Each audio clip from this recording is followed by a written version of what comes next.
Bismillahirrahmanirrahim. Assalamualaikum warahmatullahi wabarakatuh.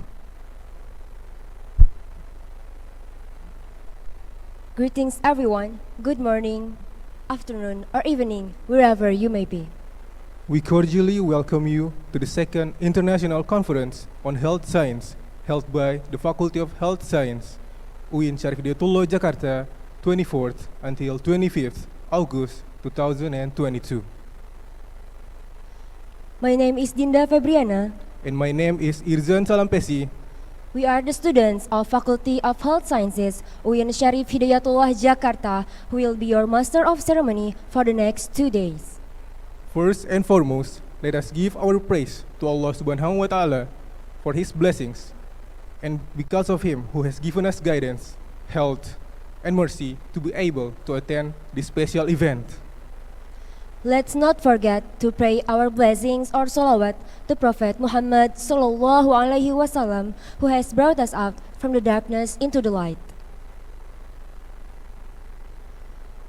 Before we start the panel session, we would like to read the rules and regulations that we hope all participants will adhere to. All participants should silence all the mobile phone. The participant will be muted for voice hearing during the presentations, but will be able to provide questions via the chat mechanism on the online meeting software. The participant will be able to create a discussion and ask questions during a discussion period as mentioned in the schedule. You may not ask personal questions or non-subject related questions during the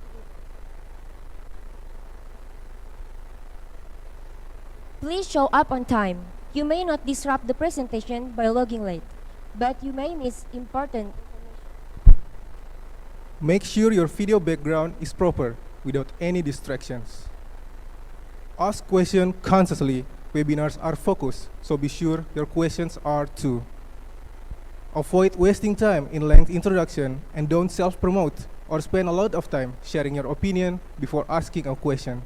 If you have a comment, you are only allowed to comment if there is an important issue to discuss.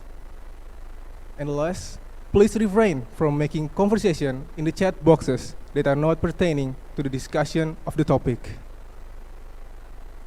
The next agenda is Tilawatil Quran, or the reading of a passage from the Al-Quran, which will be read by Miss Ma'aratus.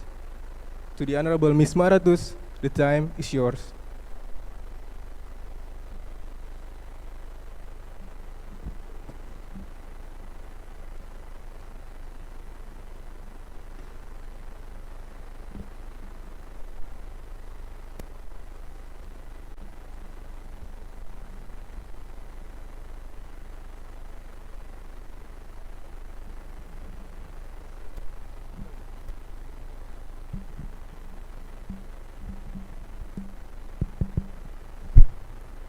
السلام عليكم ورحمة الله وبركاته.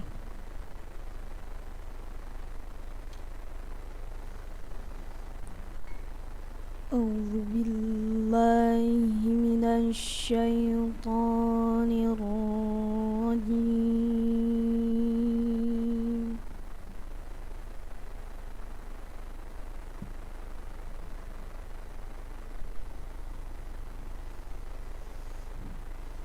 بسم الله الرحمن الرحيم.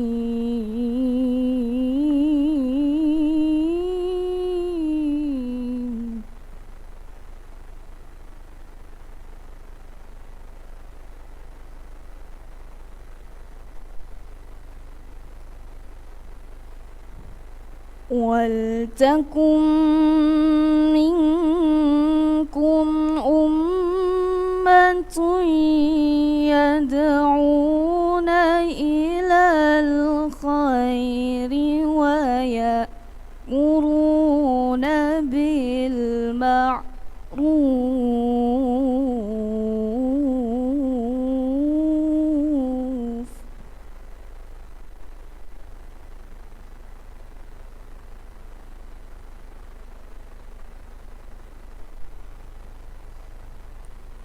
ويأمرون بالمعروف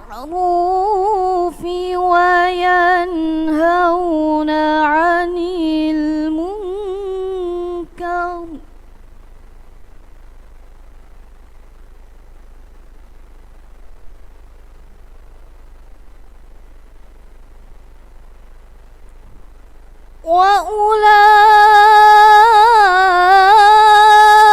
وأولئك هم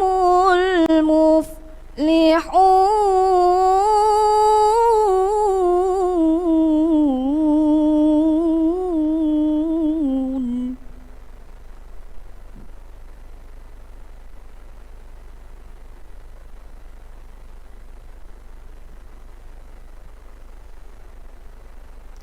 ولا تكونوا كالذين تفرقوا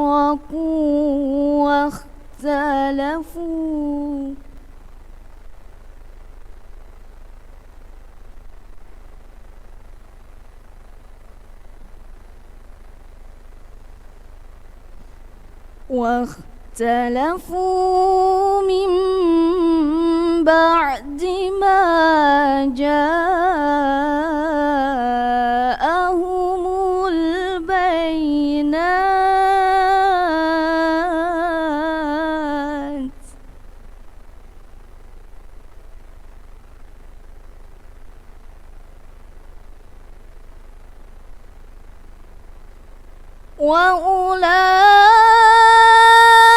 وأولئك لهم عذاب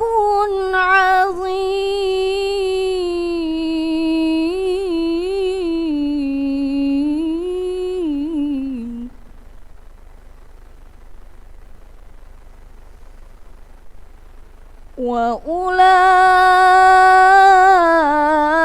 وأولئك لهم عذاب عظيم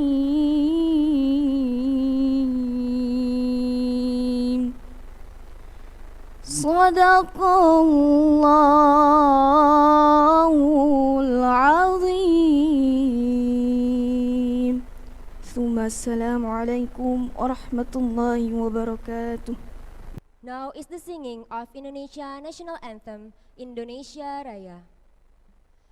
Ladies and gentlemen, please rise up.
Ladies and gentlemen, you may be seated. Next is singing hymn Uin and march FIKES.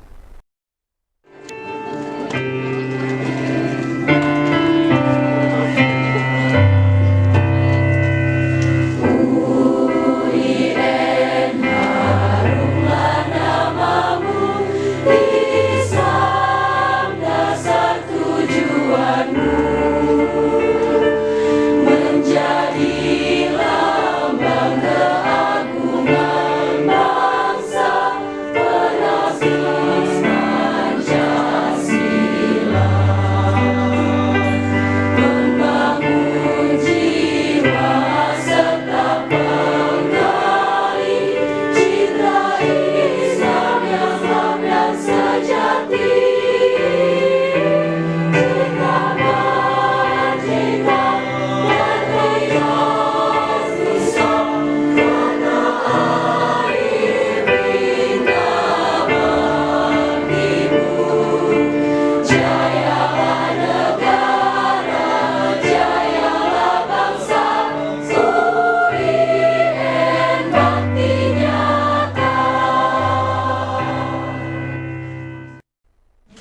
We would now like to invite Mr. Yardi, PhD, to give his report on the behalf of the conference committee.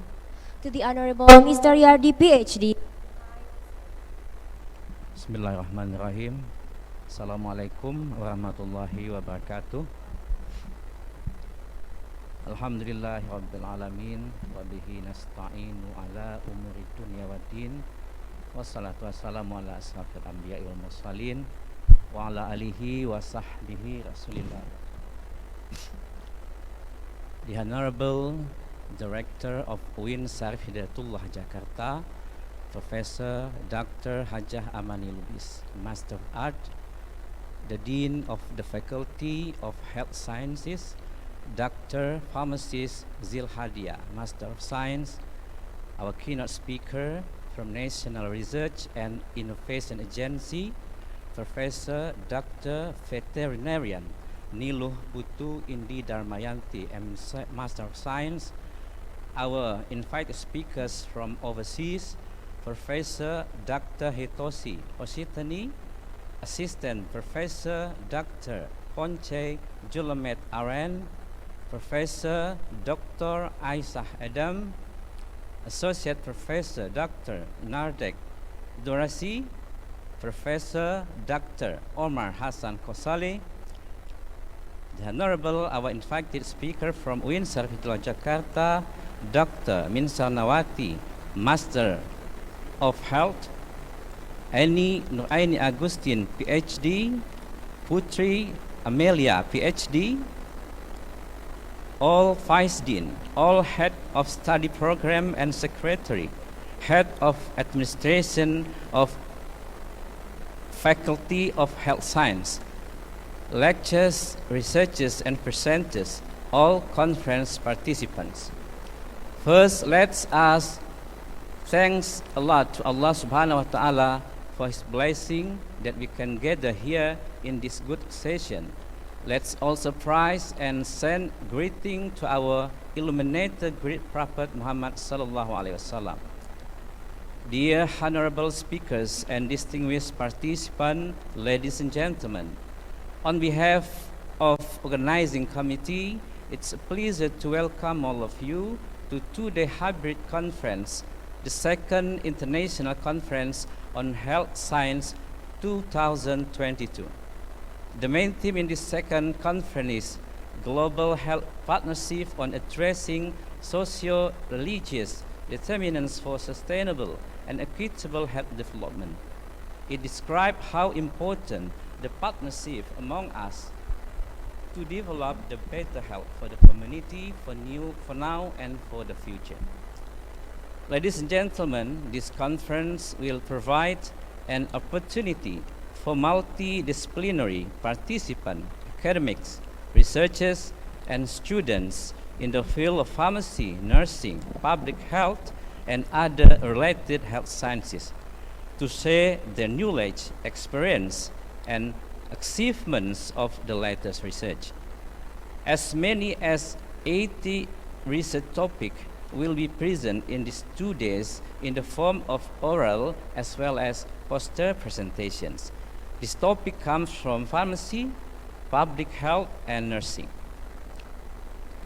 The organizing committee gratefully acknowledges the Rector of UIN SYARIF HIDAYATULLAH Jakarta and the Dean of Faculty of Health Sciences in bringing forth this conference. We also would like to thank to all the chief editor of the journal partners and the team. We hope that all ICHS 2022 manuscripts can meet the requirements and be published.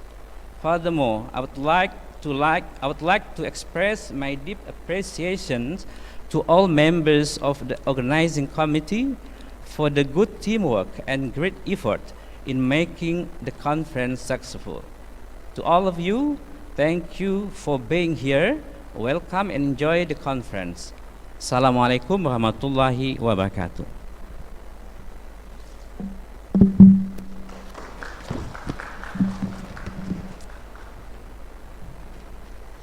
Thank you for your report, Mr. Yardi, PhD. Next, we would like to invite the Dean of the Faculty of Health Science, UIN SYARIF HIDAYATULLAH Jakarta, Dr. Zilhadia, Master of Science, to give her speech. To the Honorable Dr. Zilhadia, the time is yours.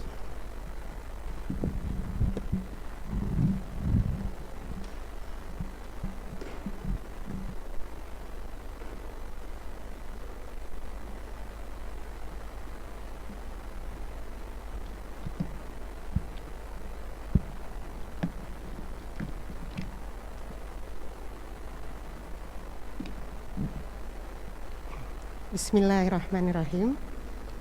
Honorable Rector SYARIF HIDAYATULLAH State Islamic University Jakarta, Profesor Dr. Hajah Amani Lubis. I'm so sorry, repeat again. Honorable Rector SYARIF HIDAYATULLAH State Islamic University Jakarta, Profesor Dr. Hajah Amani Lubis. Honorable all speakers, Honorable Vice Rector, Vice Dean, Head of Study Program, Lecturer, Committee, Honorable our guests, participants, ladies and gentlemen. Assalamualaikum warahmatullahi wabarakatuh. All the praises and thanks be to Allah. The Faculty of Health Sciences is able to conduct the International Conference on Health Sciences for the second time, entitled Global Health Partnership on Addressing Socio-Religious Determinants for Sustainable and Equitable Health Development. Salawat and salam always be upon our Prophet Muhammad, who has guided us with his sunnah, especially on the significance of learning. Ladies and gentlemen, after being established in 2018, the Faculty of Health Sciences continues making various efforts to become a reputable faculty at the national and international level. One of them is by holding an international conference. The Faculty of Health Sciences must actively participate in building the whole of Indonesia and the world.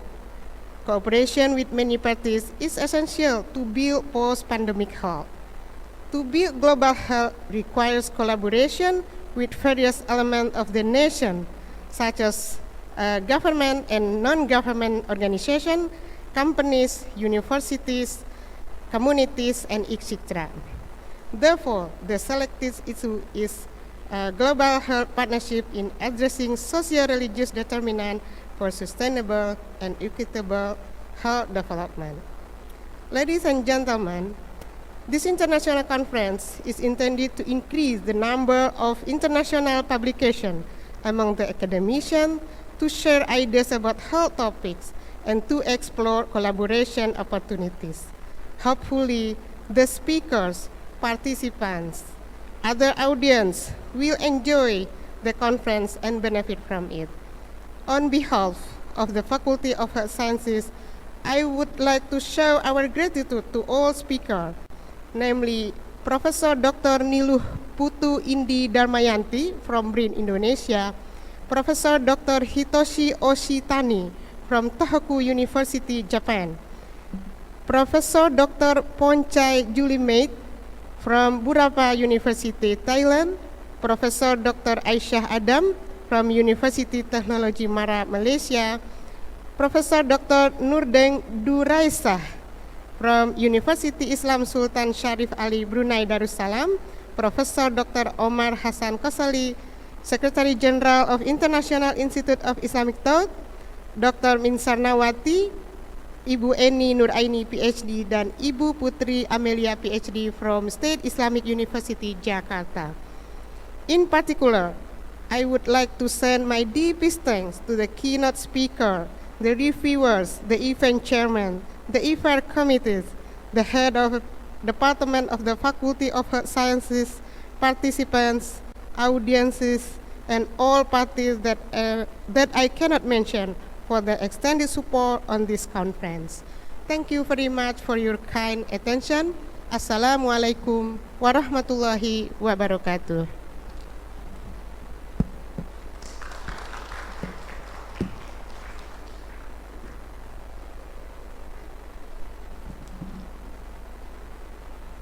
Thank you for your speech, Dr. Zilhadia. Ladies and gentlemen, now we would like to invite Professor Dr. Hajah Amani Lubis, Master of Art, Director of UIN Syarif Hidayatullah, Jakarta, to give her speech and officially open our conference. To the Honorable Professor Dr. Hajah Amani Lubis, Master of Art, the time is yours.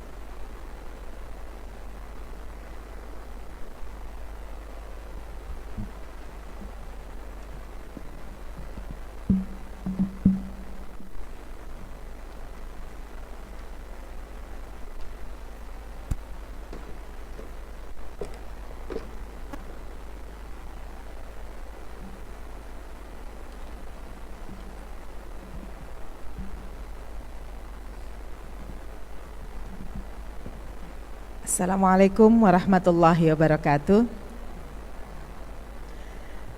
Alhamdulillah wassalatu wassalamu ala rasulillah, amma ba'd.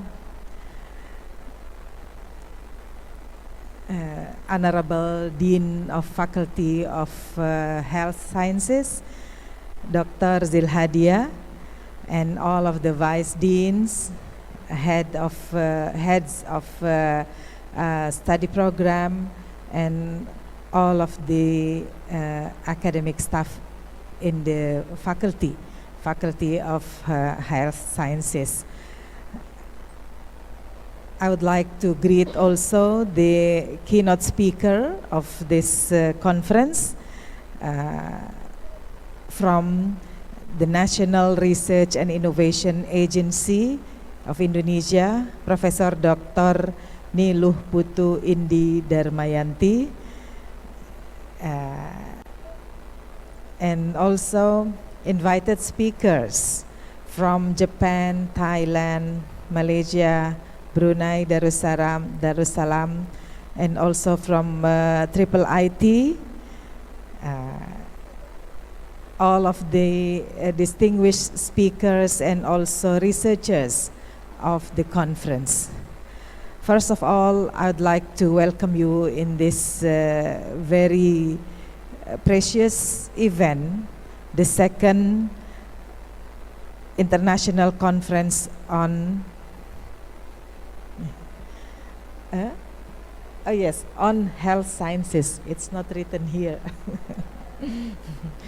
Okay, so this is very important and very timely, especially the theme of the conference is Global Health Partnership on Addressing Socio-Religious Determinants for Sustainable and Equitable Health Development. This is very important theme to be discussed by the experts, by the researchers and lecturers, professors of the universities. So I'd like to thank all of the participants and speakers for all of this effort to make this conference successful. Alhamdulillah. Yeah, ladies and gentlemen, the COVID-19 pandemic has exposed the long-standing structural drivers of health inequities, such as precarious and adverse working conditions, growing economic disparities, and anti-democratic political processes and institutions. These important determinants of health have interlinked with class, ethnicity, gender, education level, and other factors during the COVID-19 to exacerbate existing social vulnerabilities in society. Therefore, the social determinants of health agenda has been influential in highlighting and reducing inequities. One of approaches called Global Health Partnership are widely promoted as a mechanism for strengthening health systems and achieving the Sustainable Development Goals. Global Health Partnership, partnerships with plural, are situated in complex political and economic relationships and involve partners with different needs and interests, such as government agencies, non-governmental organizations, corporations, universities, professional associations, and philanthropic organizations and communities. This concept of GHPS or Global Health Partnerships is expected to be an answer for creating an equal or the equity of health and prosperity among countries, as experts argue that specific practices could enhance the global health partnerships' contributions to equity, both in their processes and the outcomes. Enhancing partnering practices to focus on inclusion, responsiveness, and recognition of these global health partnerships are situated in a broader and inequitable political economy is considered a need to be done immediately, inshallah. Yeah. Finally, I would like to thank the organizers, the committee organizers, especially the academic committee who decide the researchers and also decide the participants of this international conference. And as I'm informed that through the virtual media, we also can disseminate this the findings of the conference widely. So the second international conference on health sciences, held by the Faculty of Health Sciences of the SYARIF Hidayatullah State Islamic University, will be successful, inshallah. And by saying Bismillahirrahmanirrahim and seeking Rida Allah, or the satisfaction of God, so I open this the second international conference on health sciences. I open it officially. Thank you. Yeah, may Allah bless all of us and all of our efforts to make the conference successful and also fruitful. I hope all of the participants and researchers, the attendees, will have a very good insight and fruitful discussion, inshallah. I saw also outside this ballroom, there are some other rooms for parallel sessions. So it's very encouraging to deliver our findings of the research.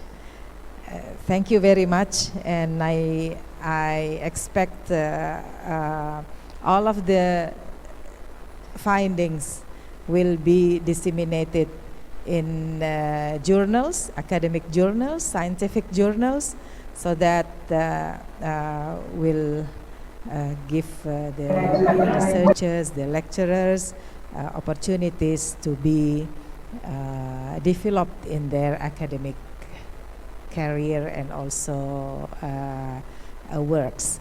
Thank you very much, and I hope you have a very nice time and discussion in this conference. And I would like I would like to thank Professor Dr. Hitoshi Oshitani from Japan and Professor Dr. Pornchai Julamet, Professor Dr. Aisyah Adam from Malaysia, and also Professor Dr. Nurdeng Duraiseh from Brunei Darussalam, and Professor Dr. Omar Hassan Kasole from Triple IT. We usually meet in other virtual meetings, with lectures of Triple IT, but this time we are in this conference. Thank you very much to all young researchers and young graduates, PhD graduates of the faculty. And I hope the faculty also will develop from the side of the human resources, inshallah. Thank you. Wassalamualaikum warahmatullahi wabarakatuh.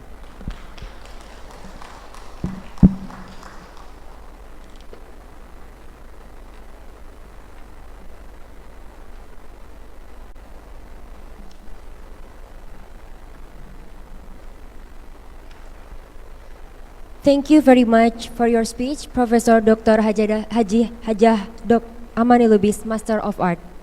May this event run smoothly from beginning until the end. Last on our opening agenda, we would like to invite Mr. Ismail to recite the prayer. To the Honorable Mr. Ismail, the time is yours.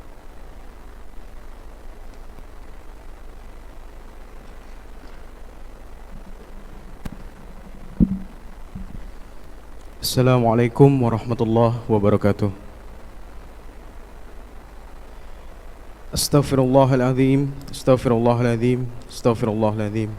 Alhamdulillahi rabbil alamin, hamdan syakirin, hamdan na'imin, hamdan yu'afi ni'amahu wa yukafi'u mazidah.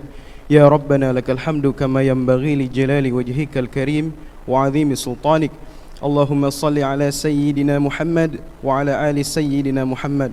اللهم اغفر للمسلمين والمسلمات والمؤمنين والمؤمنات الأحياء منهم والأموات إنك سميع قريب مجيب دعوات ربنا ظلمنا أنفسنا وإن لم تغفر لنا وترحمنا لنكونن من الخاسرين ربنا هب لنا من أزواجنا وذريتنا قرة أعين واجعلنا للمتقين إماما رب اغفر لي ولوالدي وارحمهما كما ربياني صغيرا ربنا آتنا في الدنيا حسنة وفي الآخرة حسنة وقنا عذاب النار بفضلك سبحان ربك رب العزة عما يصفون والسلام على المرسلين والحمد لله رب العالمين والسلام عليكم ورحمة الله وبركاته.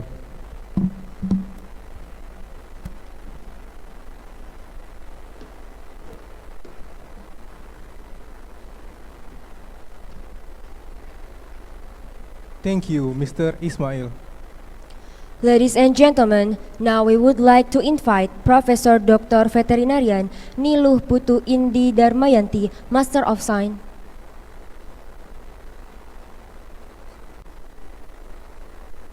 Ladies and gentlemen, before we continue to our next session, we would like to ask all participants to please take a picture with the Rector of UIN SYARIF HIDAYATULLAH Jakarta.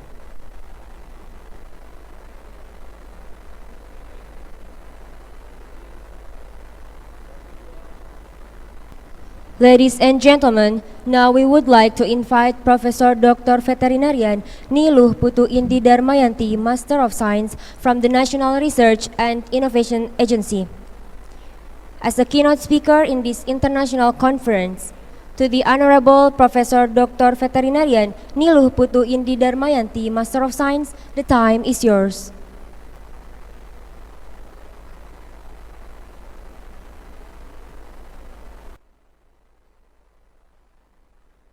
Okay, thank you.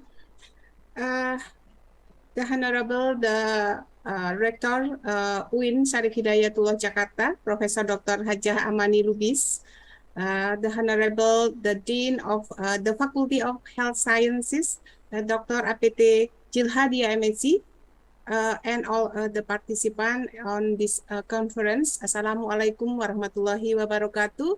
Good morning, everyone. On behalf of Chairman National Research and Innovation Agency, Bapak Laksono Trihandoko, I would like to thanks to committee that invite BRIN today on International Conference Health Sciences. In this conference, I will deliver presentation with the topic that was requested by committee, namely Global Health Partnership for Sustainable, Equitable, and Healthy Community. Before I start my presentation, allow me to introduce myself. My name is Niluh Putu Indi Darmayanti. I'm a chairman of research organization for head of BRIN. I hope after this conference, we will work collaboration with faculty head of sciences of UIN. May the committee, could you help me to share the screen? Oh, okay. Okay. A slide. Next slide, please.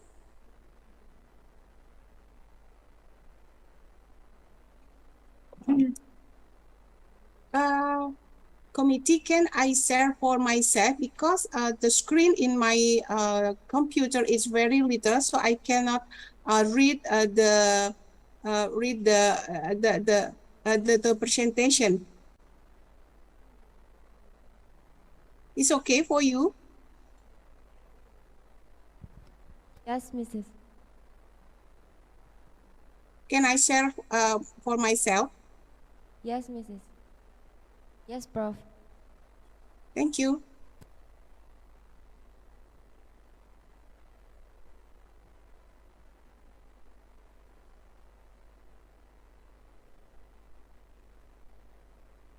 Okay. As we know, the can you see my screen?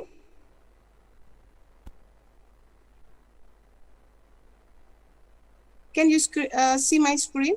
Yes, Prof. We can see your screen. Okay.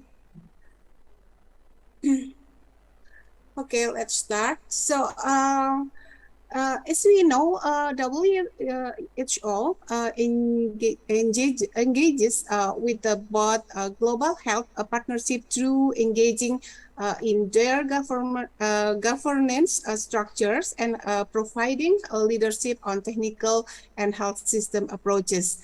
So they involve the government, civil society, international organization, the private sector, and affected communities under an umbrella framework. So their goal is to achieve health improvement that no organization could achieve alone.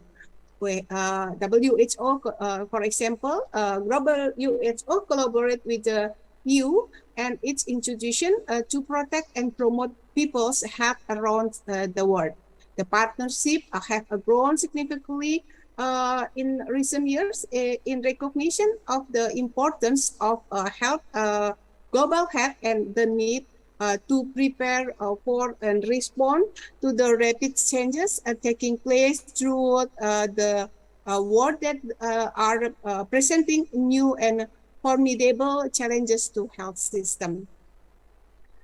With their emphasis on equity, the Sustainable Development Goals encompass our shared, ambitious global commitment to ensuring universal health coverage for everyone leaving no one behind. The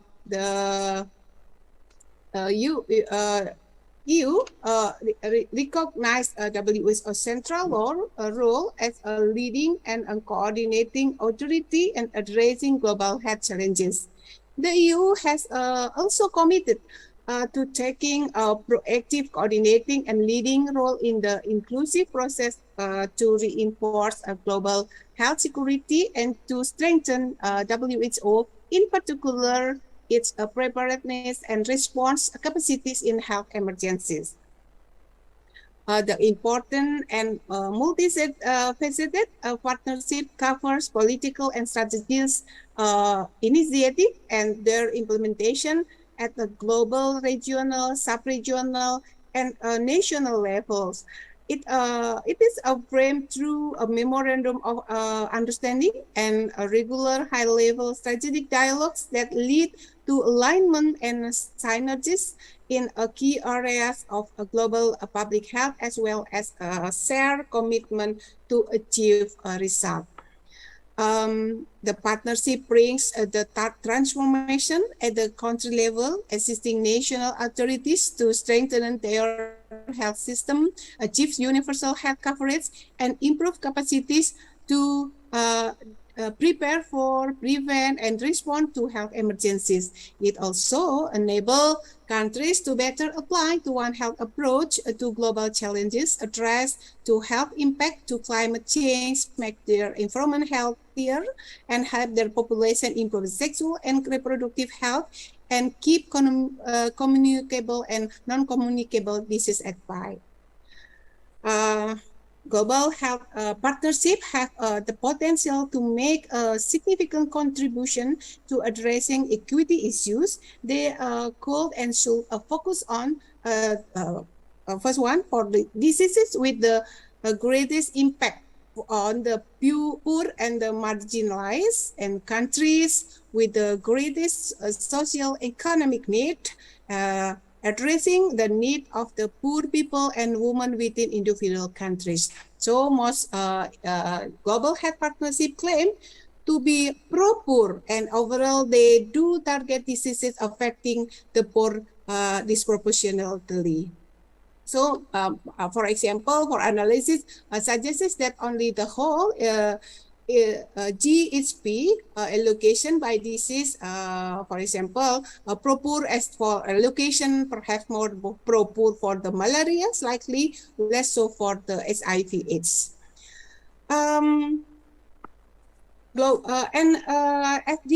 SDGs and global health research as the Sustainable Development global goals and global health research for disease covered by global health partnership resources are more focused on low-income countries than recent donor commitments. For example, for Vaccine Fund or Gavi support is restricted to countries below $1,000 GNE per capita.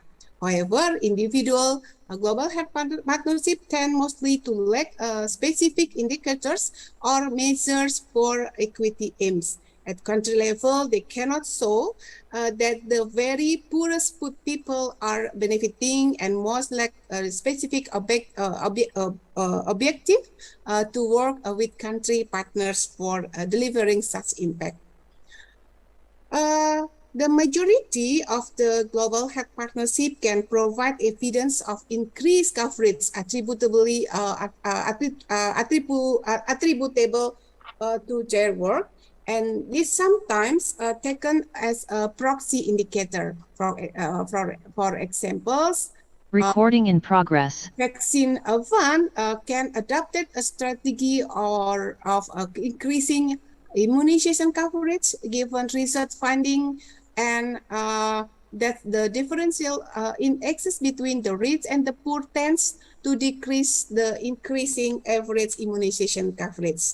So recent study of drug access partnership noted by widely held conclusion at the country and global level that such a partnership have the indeed assisted the poor to access necessary drug data to support this remain limited and indirect, but the study found the conclusion reasonable given the nature of the diseases. Generally, high level of program coverage and the fact that the drugs are provided free and in unlimited amounts to recipients.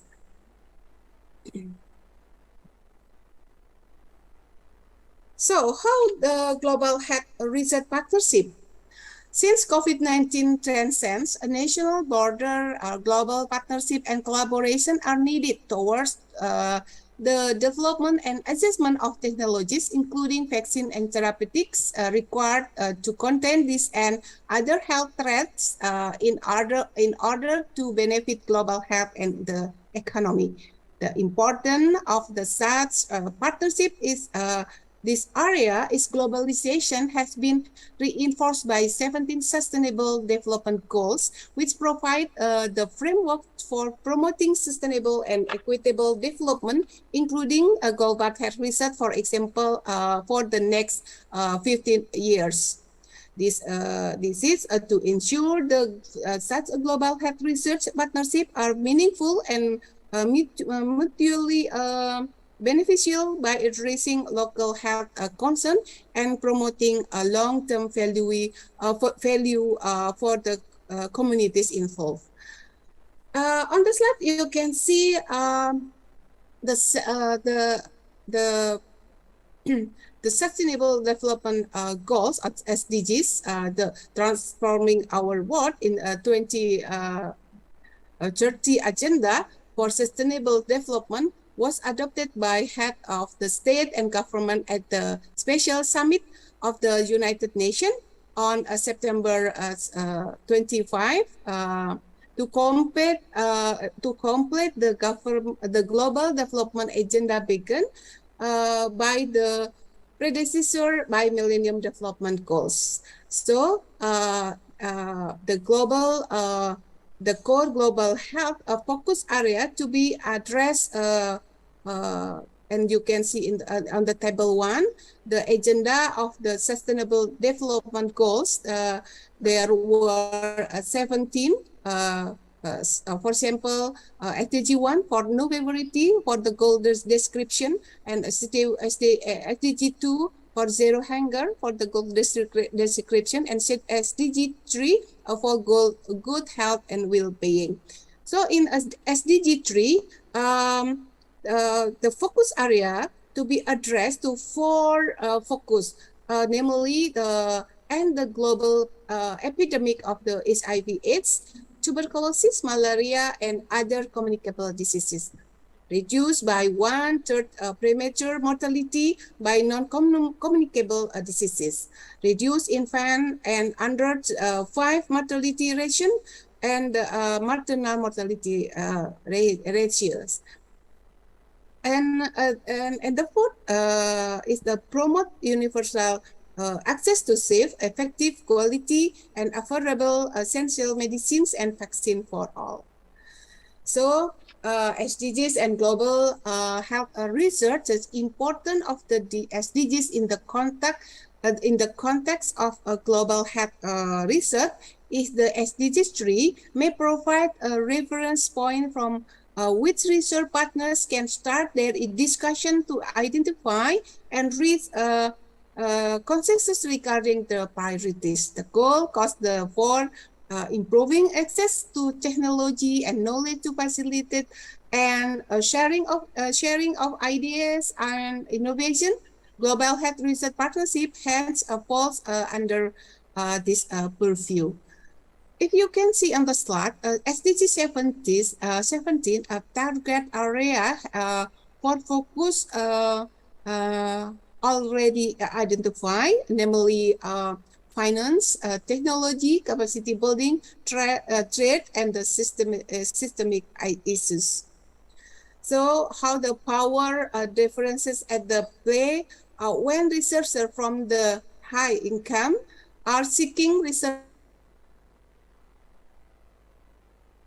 of a grant funding for researchers in HIC have been reported as a major source of a disparity between potential partners in LMIC and provide the former with the undue power advantage over the latter with whom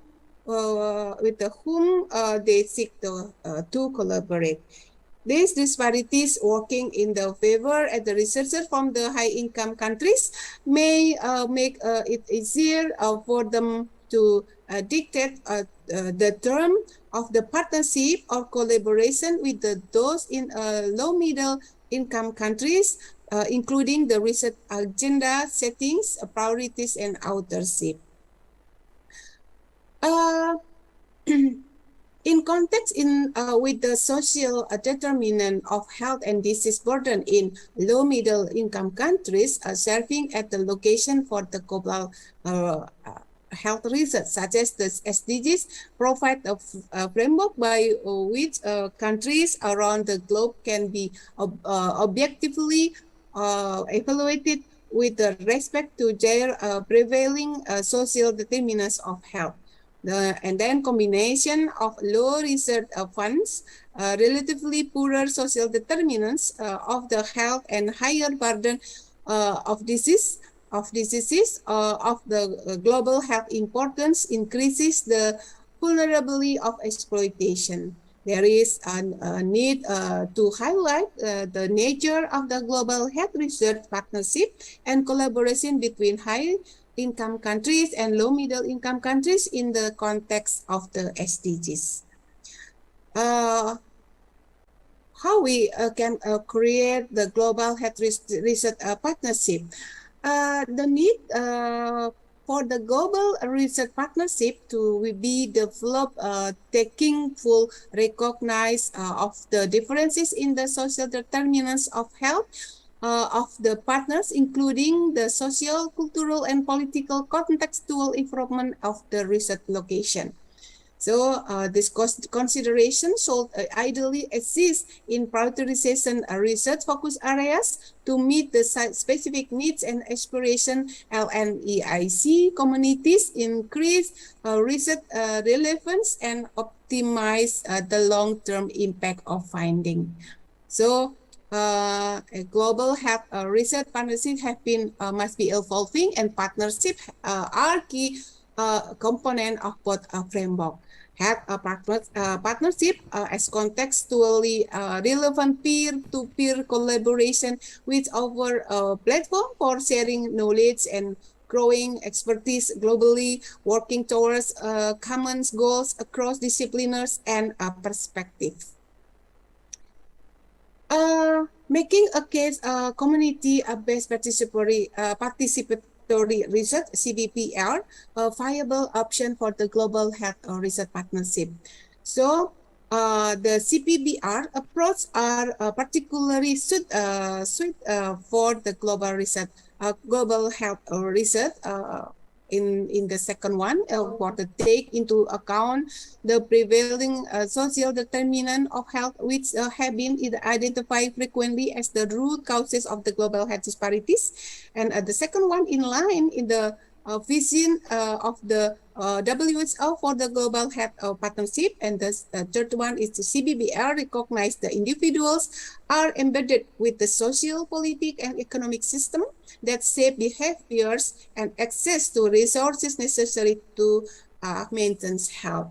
So CBBR greater relevance and the value to all parties concerned, share the responsibilities and expertise, health and well-being of the communities are improve the quality and validity of the research. The proponent of the CBBR described its research approach that depend on equitable partnership involving the sharing of expertise, responsibilities, and ownership of the research process between academic research partners and their non-academic community partners in order to enhance to understanding the of a given phenomena in global health research.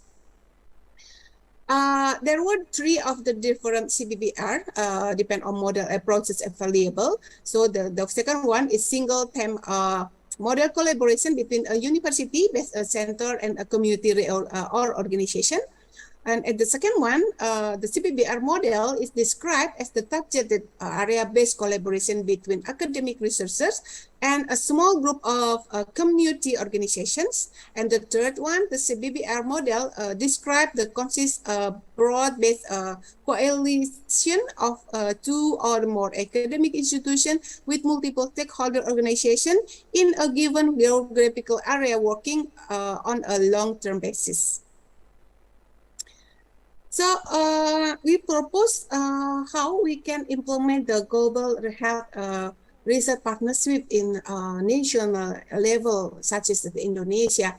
So by undertaking community-based participatory research as a viable option for research partnership in the context of the SDGs, taking consideration in development strategies. The first one is helping low-income people, minority groups, and ethnic groups, local and regional planners and policymakers make fair, healthy, and sustainable decisions for all residents that meet their needs and that reflect their values. Both relationship among community-based organizations, residents, community development companies, business owners, local and regional decision makers, and the others interested in growth and development issues. And the third one is the built-in capacity of the community-based organization that simultaneously identify the goals and needs of the citizens and both the knowledge they need of to shape a development. And the fourth one, ensure the development policies in the line with the vision of the community can be integrated into comprehensive plan. So have the last one is the help communities develop their vision for the future, identify strategies and policies to achieve them and create a equitable, lasting, and authentic development. So our conclusion in our presentation is the Sustainable Development Goals provide the framework for the global sustainable improvement, social and economic growth while seeking to protect the planet for future generations. Will SDGs 3 focus directly on promoting, improving, and sustaining health globally, and other SDGs do the same, albeit indirectly. SDG 17 is important, is calling for a global partnership to facilitate the achievement of the other 16 goals, including SDG 3. So this all my presentation. Thank you for your attention. Wassalamualaikum warahmatullahi wabarakatuh. Waalaikumsalam warahmatullahi wabarakatuh. Thank you very much to the Honorable Professor Dr. Niluh Putu Indi Darmayanti. Thank you. So here it is the certificate. Thank you very much, Professor Dr. Niluh Indi Darmayanti, for attending this international conference. Thank you, Ibu Rektor, Ibu Dean. Thank you. I hope we can create a collaboration with your faculty, with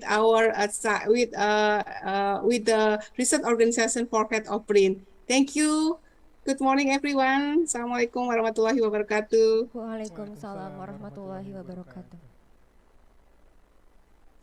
Respected participants, we would now like to introduce the moderator for our first plenary session, Mrs. Narila Mutia Nasir, PhD. We will first read the brief introduction about our moderator today. She is Mrs. Narila Mutia Nasir, PhD. She is a senior lecturer in Faculty of Health Sciences in SYARIF Hidayatullah, Jakarta since 2003 till present, and she is also a Secretariat General Indonesia Public Health Association in Jakarta region since 2020 till present. She had her doctoral degree in Osaka University, Japan, School of Human Sciences since 2009 to 2013.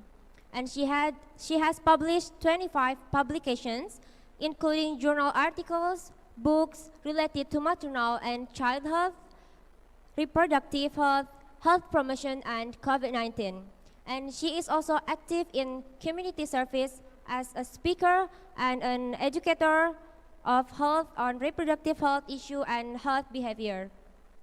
Without further ado, we invite Mrs. Narila Mutia Nasir, PhD, to take over the plenary session. To the Honorable Mrs. Narila Mutia Nasir, PhD, the time is yours. Okay, thank you Dinda and Irzan. Bismillahirrahmanirrahim. Assalamualaikum warahmatullahi wabarakatuh. Good morning, everyone.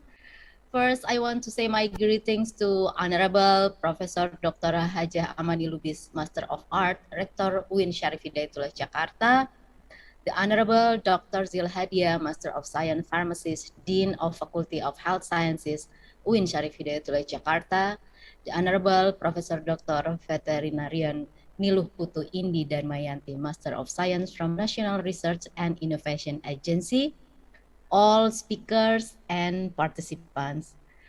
We warmly welcome you to the second International Conference on Health Sciences 2020, organized by Faculty of Health Sciences, UIN SYARIF Hidayatullah Jakarta. The conference theme this year is Global Health Partnership on Addressing Socio-Religious Determinant for Sustainable and Equitable Health Development. Please allow me, Narila Mutia Nasir, as your moderator for this plenary session. We know that we are still facing COVID-19 pandemic, and within 2 years, many things happened. And we realized that this pandemic has impact on many sectors, economy, social, and of course, health. From this situation, we have learned so many things. We see the complexity of facing health problem. We know that we cannot do this all alone. We need a global partnership. So today, in this morning plenary session, we will have 3 amazing speakers. We have Professor Dr. Hitoshi Oshitani from Tohoku University, Japan, Assistant Professor Dr. Poncai Julamat Eran from Burapa University, Thailand, and Professor Dr. Aisyah Adam from Homemade Group, Malaysia. So let's start with our first speaker, Professor Dr. Hitoshi Oshitani from Tohoku University, Japan. Let me share his curriculum vitae first. Professor Oshitani is a professor for the Department of Virology of Tohoku University Graduate School of Medicine. Before joining Tohoku University, he was a regional advisor of the World Health Organization Western Pacific Regional Office in Manila, Philippines, from 1999 to 2005, where he was responsible for emerging diseases, including severe acute respiratory syndrome SARS and avian and pandemic influenza. He worked as a technical expert for Japan International Cooperation JICA in Zambia from 1991 to 1994. His main research interest is epidemiology and control of viral infection, particularly respiratory viruses such as influenza and respiratory syncytial viruses. His research group has been conducting research in Japan and other countries such as the Philippines, Mongolia, and Zambia. He is also a member of the advisory board and the subcommittee on COVID-19 measures for the government of Japan. Today, his topic is about global health partnership, how to start. Sensei, please, you will have 30-minute presentation and we will continue with question and answer for another 15 minutes. So please, for the participant, you can write down your question later through Zoom chat. And for Sensei, yoroshiku onegai shimasu. Is Professor Oshitani already here?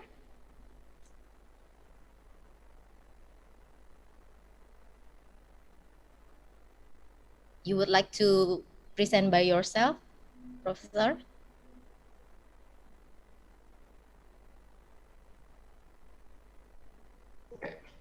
So I couldn't unmute. So oh, okay. Same with me, Sensei. So thank you very much for introduction. My name is Hitoshi Oshitani. The distinguished participant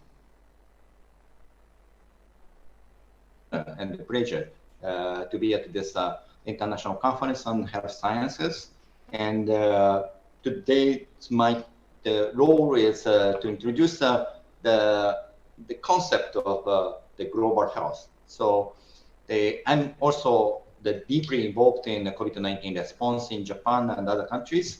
But today I will give more the bigger picture on global health to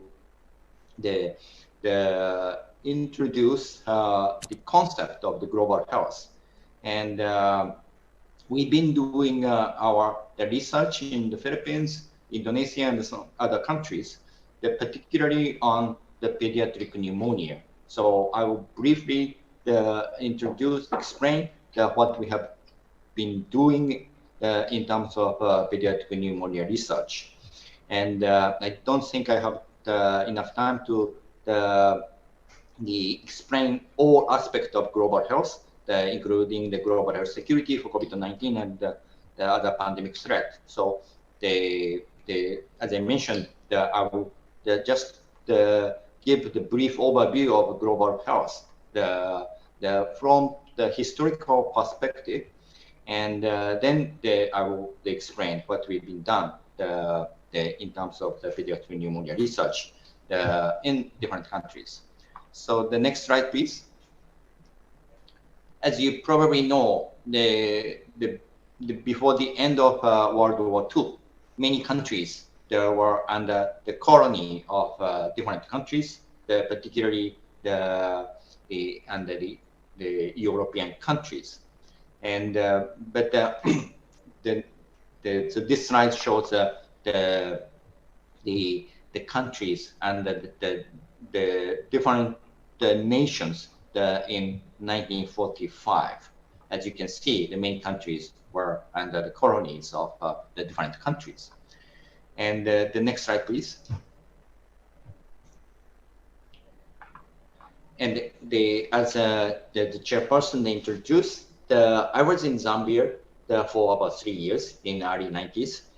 And this is the map of Zambia. And the capital of Zambia is Lusaka. But the red arrow indicate the location of the city called Livingstone. And this the Livingstone, there is a famous the Victoria Falls.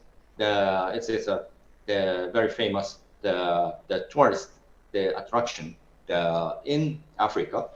But the more than 100 years ago, the European moved to Zambia, and they created the city, the Livingstone, but many of them have died because of malaria.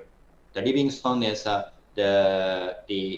located at the lower the place, and that's why the malaria was endemic. And then they moved to Lusaka. Lusaka is the current capital city. Lusaka is on highland, and as you probably know, the capitals in the African countries are located on highland because of the threat of malaria. And the next slide, please. And the Panama Canal was constructed in early the 20th century, and the France and the US they constructed this the canal in Panama, but the many workers they also died because of malaria and also yellow fever. There was the huge yellow fever outbreak around that time. So the next slide, please. These are the famous the School of Tropical Medicine in the world. The left upper panel is Liverpool School of Tropical Medicine. In the UK, the London School of Tropical Hygiene and Tropical Medicine is very famous, but the Liverpool School of Tropical Medicine is also famous. And the Liverpool Tropical Medicine was established before the London School. And as you know, the Liverpool is a port city, and also the Trent University, the left lower panel, is a Trent University in New Orleans in the US. This is also the oldest tropical medicine school in the United States, and the New Orleans is also port city. And also in Japan, we have only one the Institute of Tropical Medicine in Nagasaki. And Nagasaki is a western part of Japan, and which is very old port city. So these school of tropical medicines were established in port city because there was the need to address the tropical medicine when they went to other countries to colonize the countries and to make any development in the other countries, particularly in tropical countries. The next slide, please. Then after World War II, the many nations became independent countries, including those in Africa and Asia. But then the big issue after World War II was the huge difference between the rich country and the poor countries. And at that time, we called it developed countries and the developing countries. And there was a huge difference in terms of child mortality. Child mortality data in 1980 is presented in this slide. And also the next slide, please. Also, the life expectancy in 1980, there was a huge difference, and between countries, Japan, Europe, and North America, Australia had already the higher life expectancy in 1980, but many African countries and Asian countries had the much lower the life expectancy in 1980. Next slide, please. And also there was the huge difference in terms of the income of the nation. And this slide shows the GDP in the 1980, and US, Europe, Japan had the bigger the GDP, but in most of the African and the other Asian countries had lower the GDP. Then the next slide, please. Then framework of international health was created around that time because of the huge difference between countries. Can you put them? Yeah, can you go ahead? You can show more. So this is the framework of international health, and you can press more. You can go ahead. So basically developed countries, or the rich country, they help the developing, so-called developing countries, the poor countries. And the international organization like WHO is coordinating to such the support between countries from the rich and poor countries. So this was the framework of international health. But the next slide, please. But the child mortality was decreasing in many countries, and also most of other health indicators, they improved in many countries, particularly in Asia. There's still many African countries are experiencing the high child mortality rate and low life expectancy, but the many Asian countries are now in much better position in terms of health indicators. Next slide, please. And the life expectancy is also improving in many countries. There's still some countries, like I said, some African country, Afghanistan has a lower life expectancy, but even they are much lower, but they are still improving. And the difference between the high income and the low and middle income countries is getting smaller now. The next slide, please. And the GDP, in terms of GDP, now, as you probably know, the number one is the US, and number two is the China.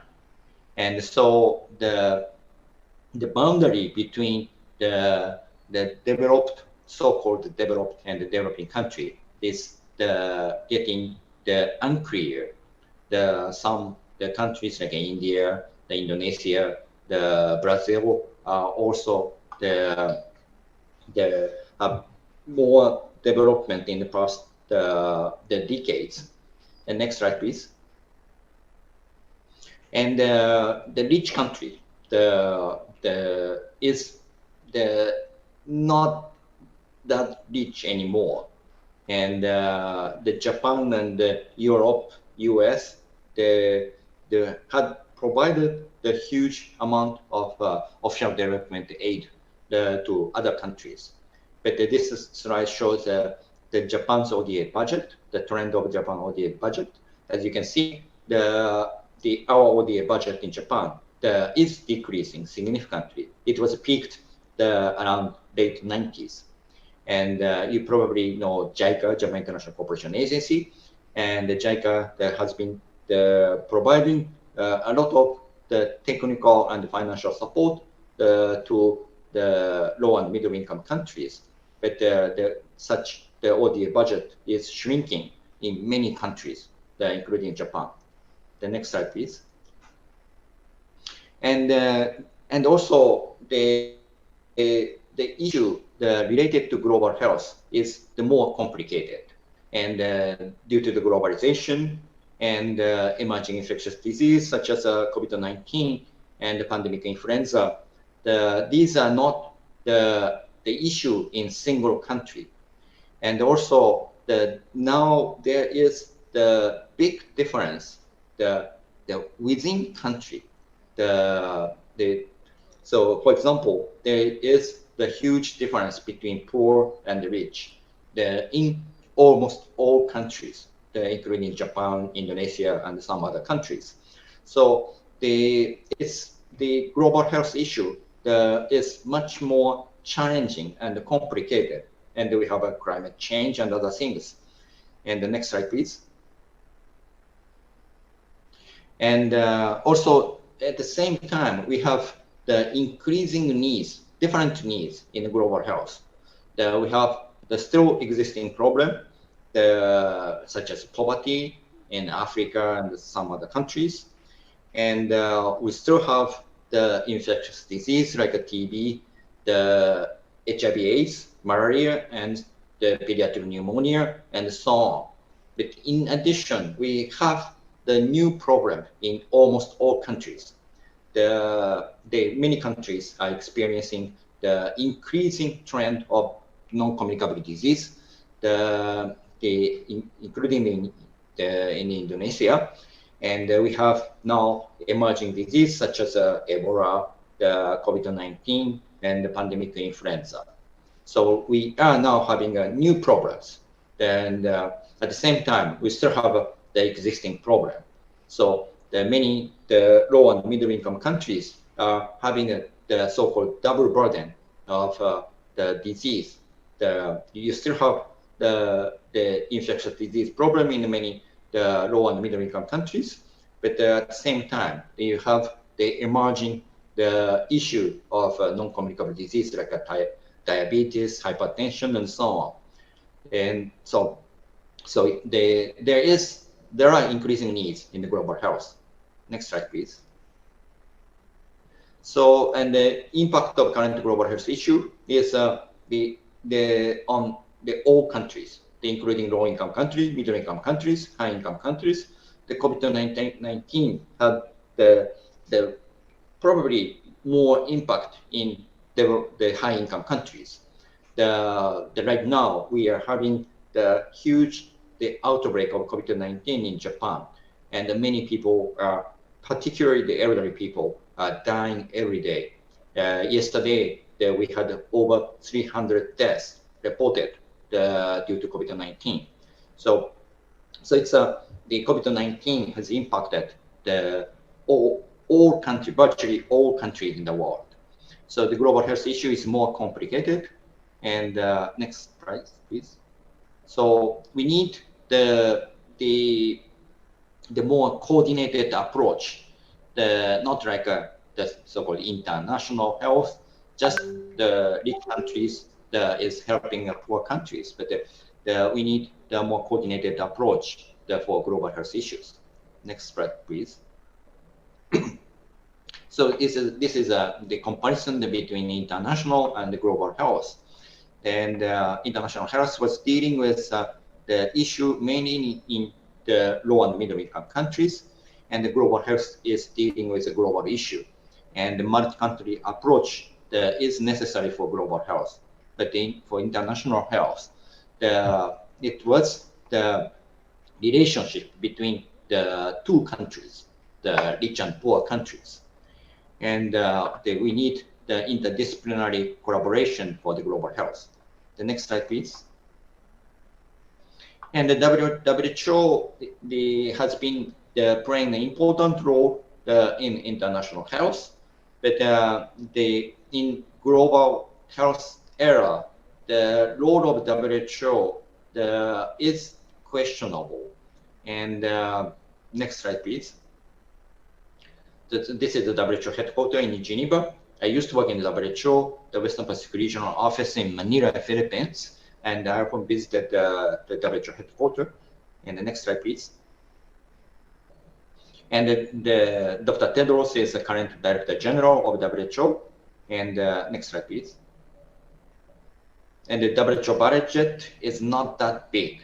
And WHO budget is actually not increasing significantly. Although there are many different global issues, including COVID-19 the environmental health and so on, the non-communicable disease and so on. But the WHO budget is not increasing significantly. And the next slide, please. And the WHO is playing the many roles, and these are the core functions of WHO.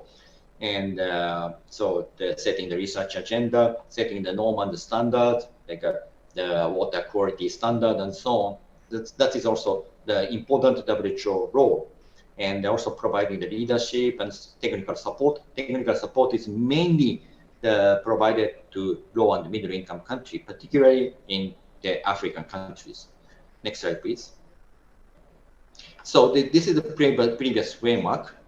There was national government and the WHO, in international health, the framework. WHO was playing the major role in international health, and there are some partners, even before.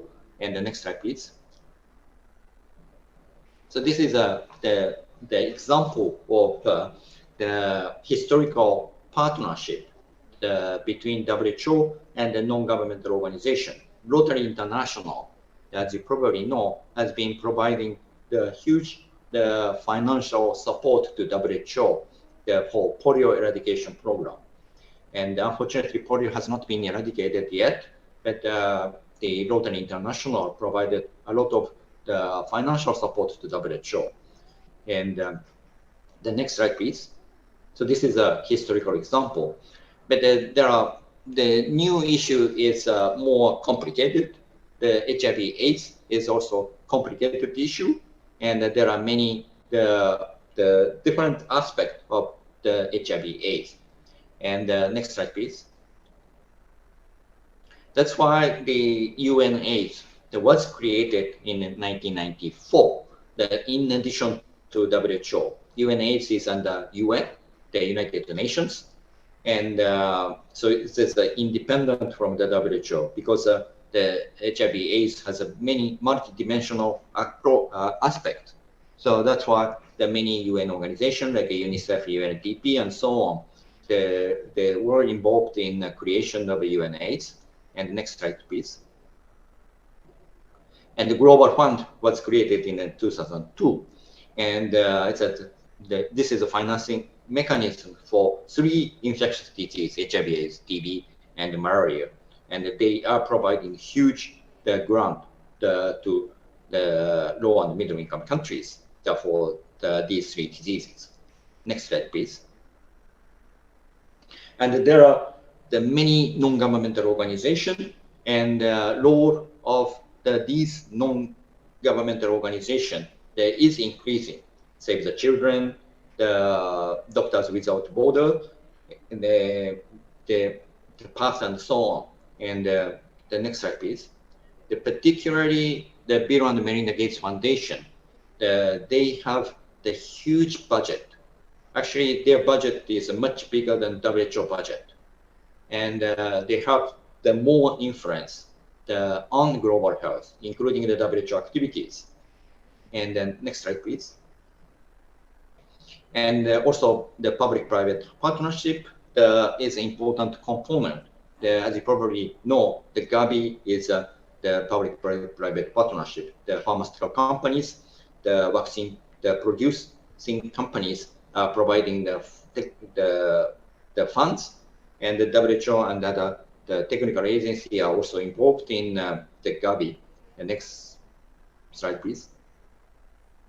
And this is the Gavi business model, and you probably know this, so I will skip this. And the next slide, please. So now there are many players in the global health, not only the national government and the WHO, but also the international NGOs, the regional organizations, and so on. There is in Africa, there is African CDC, and so the regional organization playing more important role, and private industries are also playing the important role in global health. So there are many players. Next slide, please. And then now WHO is under reform, And so the WHO, the need to change their way of working under global health. I still believe that the WHO should play the important role in the global health, including emerging disease issue, but the WHO need the more the comprehensive reform to meet the global health needs in the 21st century. Next slide, please. So we've been doing the pediatric pneumonia research, and as I mentioned, I will briefly explain what we've done in terms of the pediatric pneumonia research in my department. Next slide, please. So pediatric pneumonia is still the cause of death in children, particularly in low middle income countries, especially in Africa. But there's the limited evidence. So that's why we started pediatric pneumonia research over 15 years ago. And next slide, please. In the Philippines, we have a collaborative research center at the Philippine Research Institute of Tropical Medicine, RITM, and we've been doing the various researches in collaboration of the RITM. And next slide, please. And we also received the quite large research grant from Japanese government. The lower one is particularly for the acute respiratory infection, including pediatric pneumonia. And next slide, please. And this is our project, which ended in 2016, but we are still continuing the research on acute respiratory infections in the Philippines and some other countries. Next slide, please. And so etiology study was conducted in the different sites. And the next slide, please. Next slide, please. And we also did a cohort study. We are still doing the cohort study in the Philippines. And we have two sites, the local site in the rural areas for the cohort studies. And the next slide, please. And this is one of the sites, the small island. In this island, we've been doing our cohort since 2014. And next slide, please. And this is the design of cohort study. I'll skip this, and the next slide, please. And we have published many papers, over 50 papers in international journals on respiratory and diarrheal disease in the Philippines. And the next slide, please. And we also did this core-to-core program that's supported by the Japanese government grant.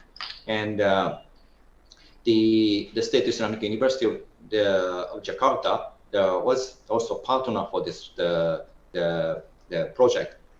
The next slide.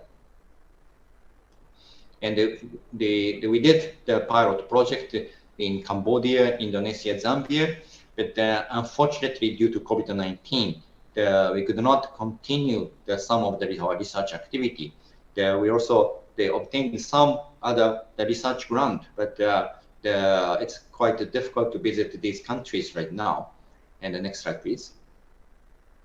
But they published this paper in collaboration of State Islamic University of Jakarta, and so the Daihana-san, there was the PhD student in my department, and we did the study on the use of antibiotics for common illness in children. So I hope that we could restart this kind of collaboration. Because of COVID-19, we could not continue this kind of research activity in the other countries, but I hope that we can restart some of the research collaboration. And the next slide, please. And thank you very much for your attention. I'm happy to answer any of your questions. Thank you, Sensei, for your presentation. It's very valuable presentation. We know about how the global partnership. And is there any question from the participant? You can write down in the chat. So, Sensei, in your experience, is there any barrier to do the global partnership during your experience in Africa and other South Asian countries, for example? There are many actually barriers. To conduct the research in other countries, we need the research funds, and it's not easy to get the research funds. And also the sometimes your priority does not match our priority. So we need the lot of discussions to set the research, the agenda, and also the who should do what kind of role. So this kind of thing is the time consuming. We need a lot of discussions between us and partner institutions in the different countries. But I hope in the Philippines and also in Indonesia and some other countries, we managed to conduct some research, and I hope we can do more research. Okay, so actually the hardest part maybe how to start the collaboration, yeah, Sensei. I mean, to have a similar frame to do the partnership, right? So and you say that like WHO actually they don't have much money for that, so it means that we really need a the public and private partnership for this, right? Yes, actually WHO doesn't have a much research fund, and WHO does provide some research fund, but it's not that big. And so the private the industries also playing an important role in research, but they also have their own agenda. For example, pharmaceutical companies want to sell their products, and we need to have the balance between the real research need and their needs in promoting their products. So yeah. So your experience for the research in Indonesia, I saw that one about antibiotic, right? What is the challenge for your kind of activity during in Indonesia?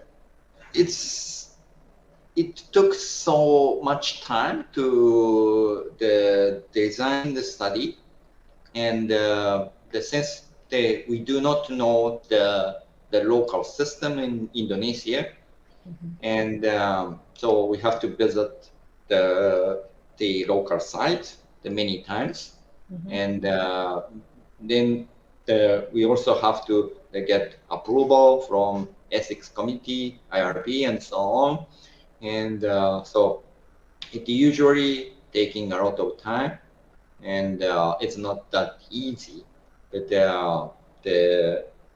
we have to overcome all these challenges to conduct research in other countries. Okay. Sensei, we have another question from the participant. She said that it's from Dita.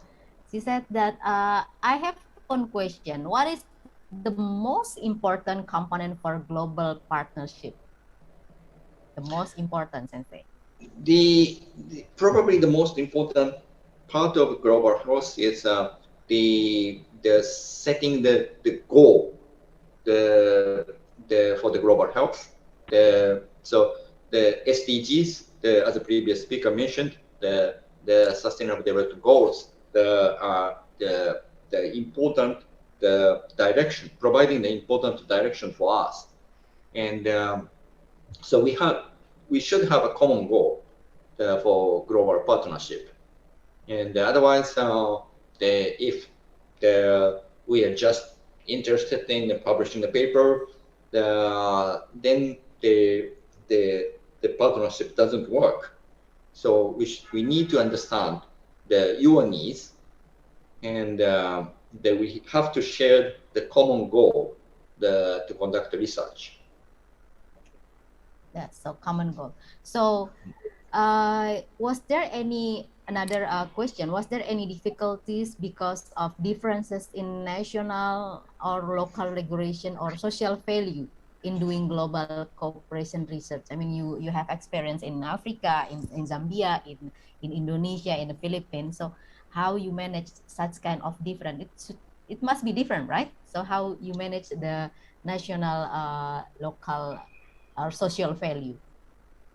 It's quite different, and for example, in the Philippines, there are big difference between the rural and urban areas, and also the rich and the poor people, in many aspects. For example, health-seeking behavior are quite different, and so we need to understand such local the context.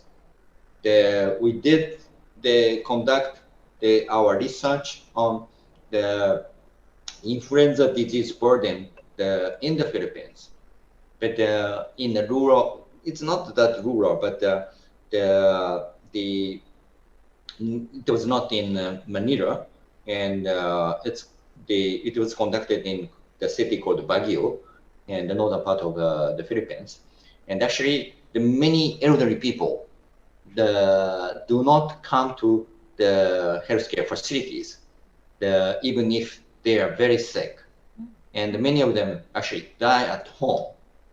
And if we conduct the such study in the hospital, we cannot capture the many deaths. So there are many such issue, the local challenges to conduct the research, and we need to understand the local behavior and so on.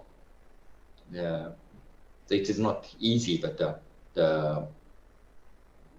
okay. So to make it smooth, we need to understand and know better about the local value, about the behavior in site research. Yeah, Sensei. Yeah. Sensei, actually, I really want to discuss more with you about this a very interesting topic, but we have a limited time. So let me share. We want to show our appreciation. On the behalf of conference committee, we would like to present a certificate of appreciation for your contribution as speakers in our International Conference on Health Sciences 2020. Thank you very much, Sensei. Thank you very much. Thank you very much. Thank Okay. Hi. Okay. Now it's time for us to move to next speakers. We have Assistant Professor Dr. Ponchai Julamat, Registered Nursing from Burapa University, Thailand.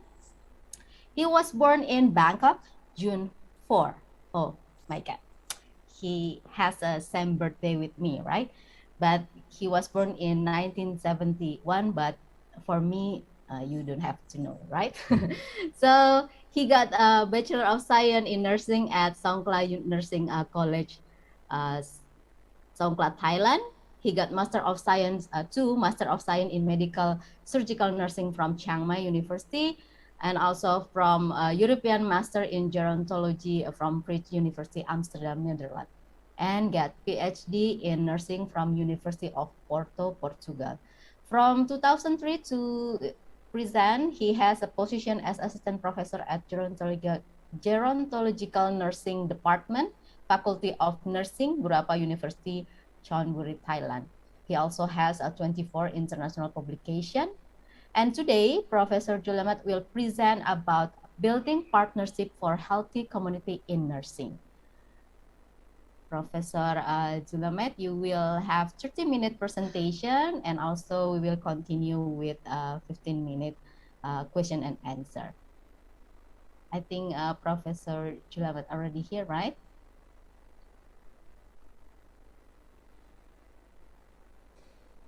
Committee? Okay. Hello, Professor.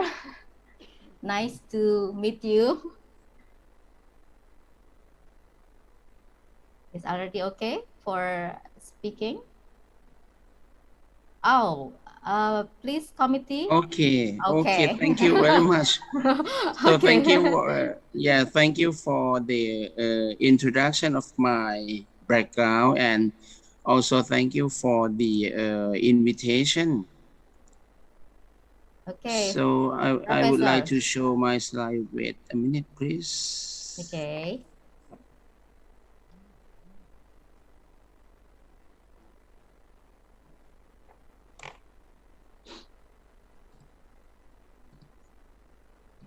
You able to share, Professor? Yes, wait a minute.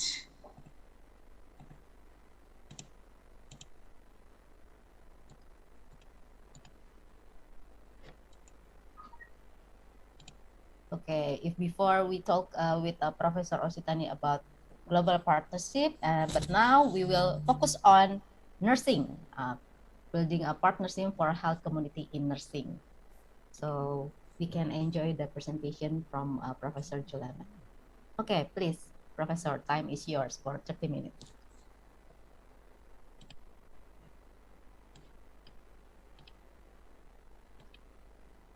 Okay, so thank you very much for the invitation for this international conference. I would like to share my experience about building partnership for a health community in nursing. So I would like to share you the story from Thailand. So this is my university. It is located in the eastern part of Thailand. And if some of you ever came to Thailand, you can stop by at Burapha University, just 40 minutes from the main airport. And this is where I work, Faculty of Nursing at Burapha University. And this year we will celebrate our 40 years of establishment. So actually, I serve as a Dean of Faculty of Nursing. However, I work in gerontological nursing department. So I would like to share you about the elderly care multi-professional collaboration of community and home-based care. And I think this is the one of the examples of the partnership.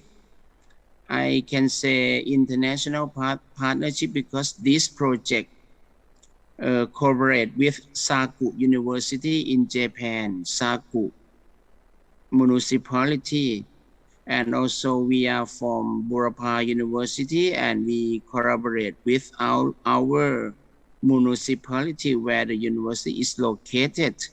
And this project funded by JICA in Japan for 5 years and 1 year left for the project. And I think this is one of the global health issue that no countries can deny this one. It is the aging society. You can see from this slide, even in our ASEAN, the older population is getting older. Also in Thailand and even in Indonesia.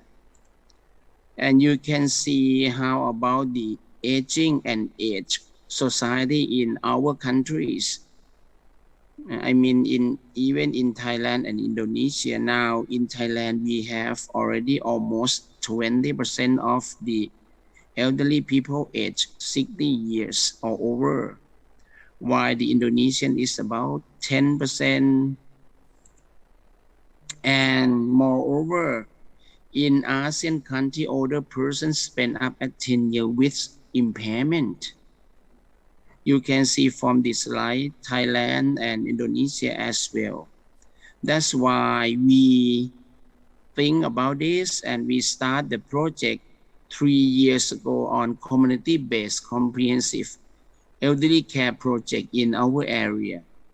And as I said before, this is the project funded by JICA, and we work together for 4 institutions, both in Thailand and in Japan. So first of all, you have to have the policy. So this is the mayor of the city where our university is located. So he mentioned that it is one of his policy and objectives in order to manage the aging society in the city where he is a leader. From that policy, so we cooperate with our partners from Japan. So in this city, the 2 males in the middle are the mayors of the 2 cities. I mean Sansuk city where we are, and the Saku municipality, and also 2 presidents of the university and our partners when we start the project. So these are the peoples, they are health volunteers. So we are, as the nursing institution or university, we need to partner with our people in the community. That's why we invite all health volunteers who are the main worker, the main important person who works on healthcare in the community. So when we start the project, we invite them to participate and to know about the objective of our project in order to have a good collaboration. So in this project, we have main outcome for 5 outcomes to make them understand the policy focused on strengthening elderly care in Sansuk municipality. The second one is community health care committee is organized because we don't have the this kind of committee before. And then we have home visit that we learn. Actually, we also do home visit, but we learn from Japan side, and then we try to arrange the home visit care do in their communities. And the fourth one is continuing morning exercise, that in the health promotion exercise, and the outcome is we would like to train our staff in order to take care of the elderly people. These are the main outcome of our project.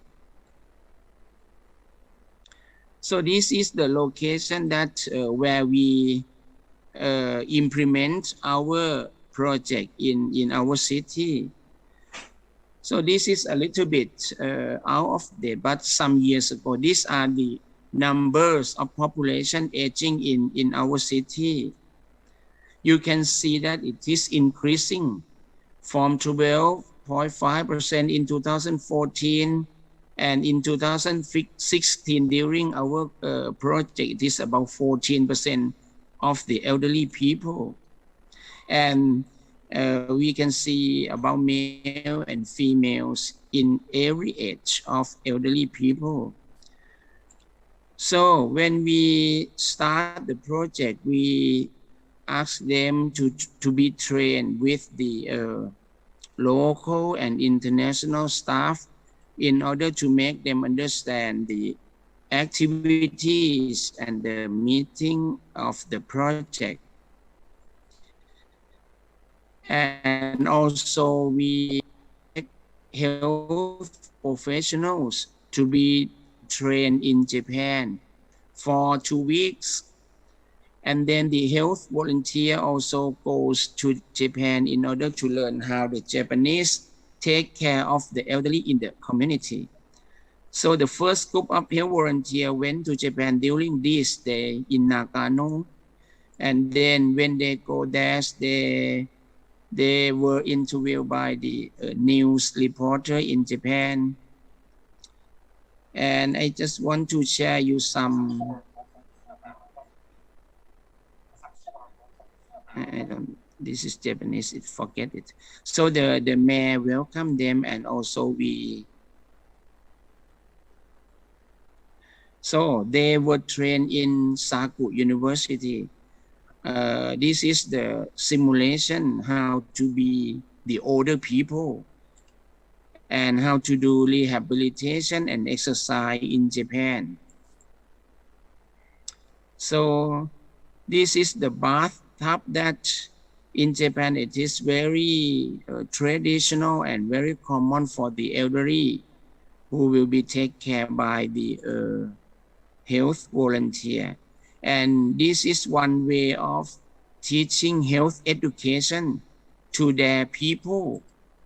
So we also learn how to do this, and they have to show what they are going to do.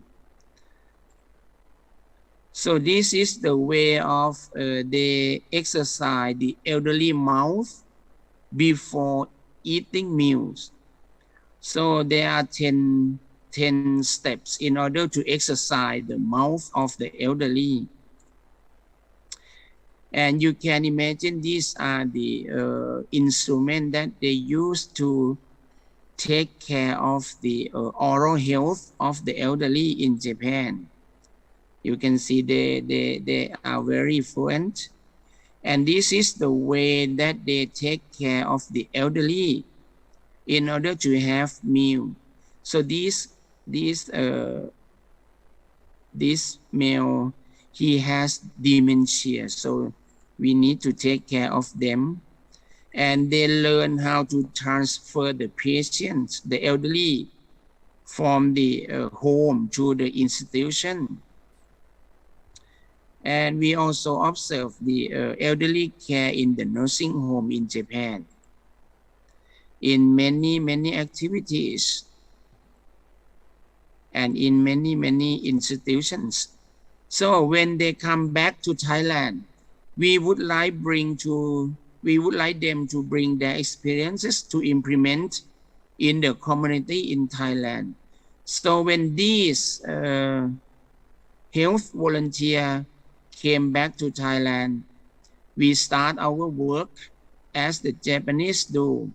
So we have each profile of the elderly, and this is the document that they need to assess health of the elderly in the community. So one health volunteer is assigned to take care about 10 to 15 elderly in the community. And so we have the care plan for each elderly. For the healthy group, we do the health promotion in each area of the community. This is the nursing instructor that they join to be trained in Japan as well.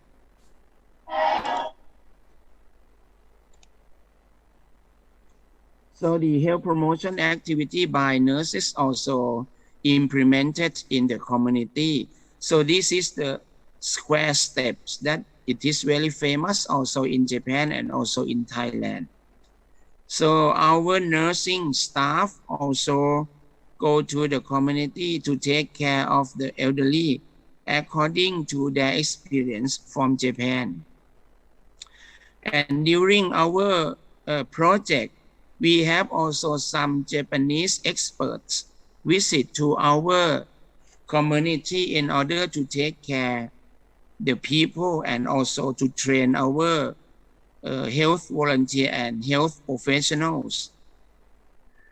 So we also do home visits in many patient house, and also during the home visit we also train the professionals in Thailand. So these are the activities. They are train our health professionals with the health volunteer and also the other health professional staff in Thailand that who cannot go to Japan.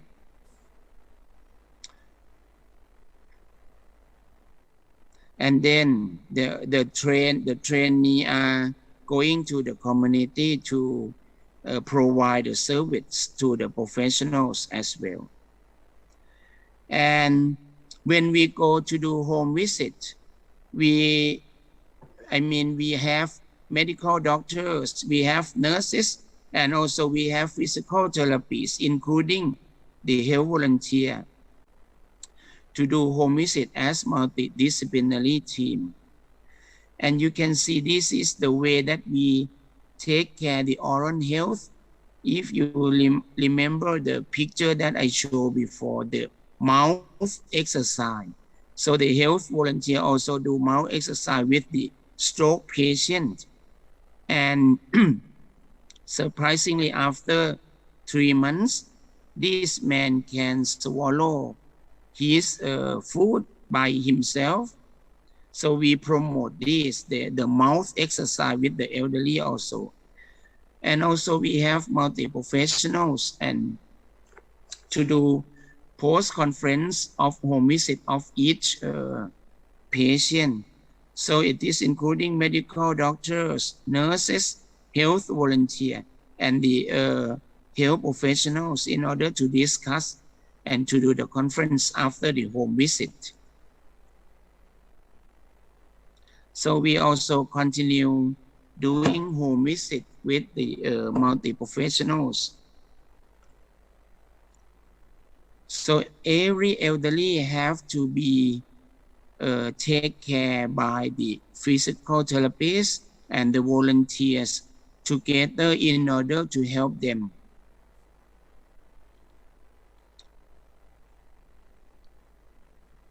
So in Thailand, we have so many Thai herbs, and I am sure that in Indonesia, you also have this kind of herbs. So the health volunteer and health professionals also use this in order to rehabilitate the patients at home. So we do it with the stroke patient. So these are the examples of the patient that they are rehabilitated about 3 months. You can see this man is 73 years old with stroke and weakness, so he cannot stand and walk to the toilet. So after 3 months of rehabilitation, he can walk to the toilet by himself with some minor support of the caregivers. So we have our wisdom in order to rehabilitate the patient. You can see they use their traditional clothes in order to do exercise or rehabilitation at the home of the elderly. So this is very good example. This man, he used to work in our university, and then he had an accident for some years. He lay on this bed for many years, you can see, and he has never stand up. So when we exercise him,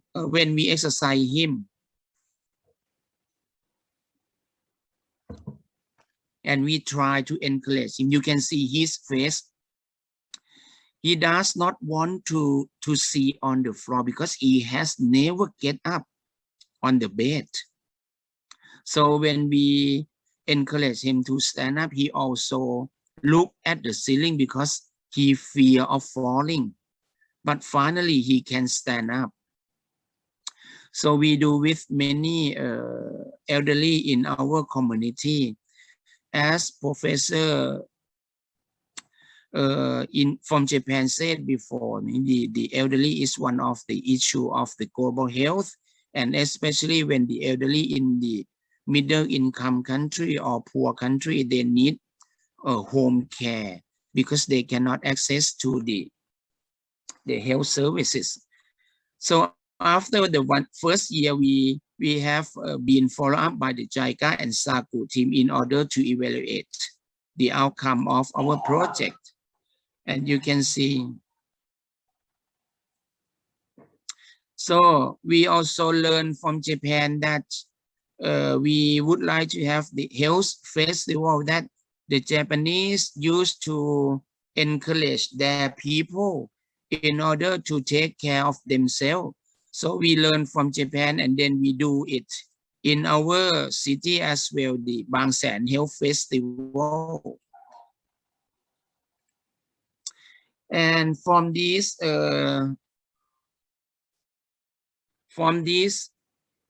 collaboration, I think the commitment between the two mayors and also the commitment from the elderly is one of the most important or the most key success for the partnership between institution and the community, and also the collaborations between every partner in order to make the project comes to.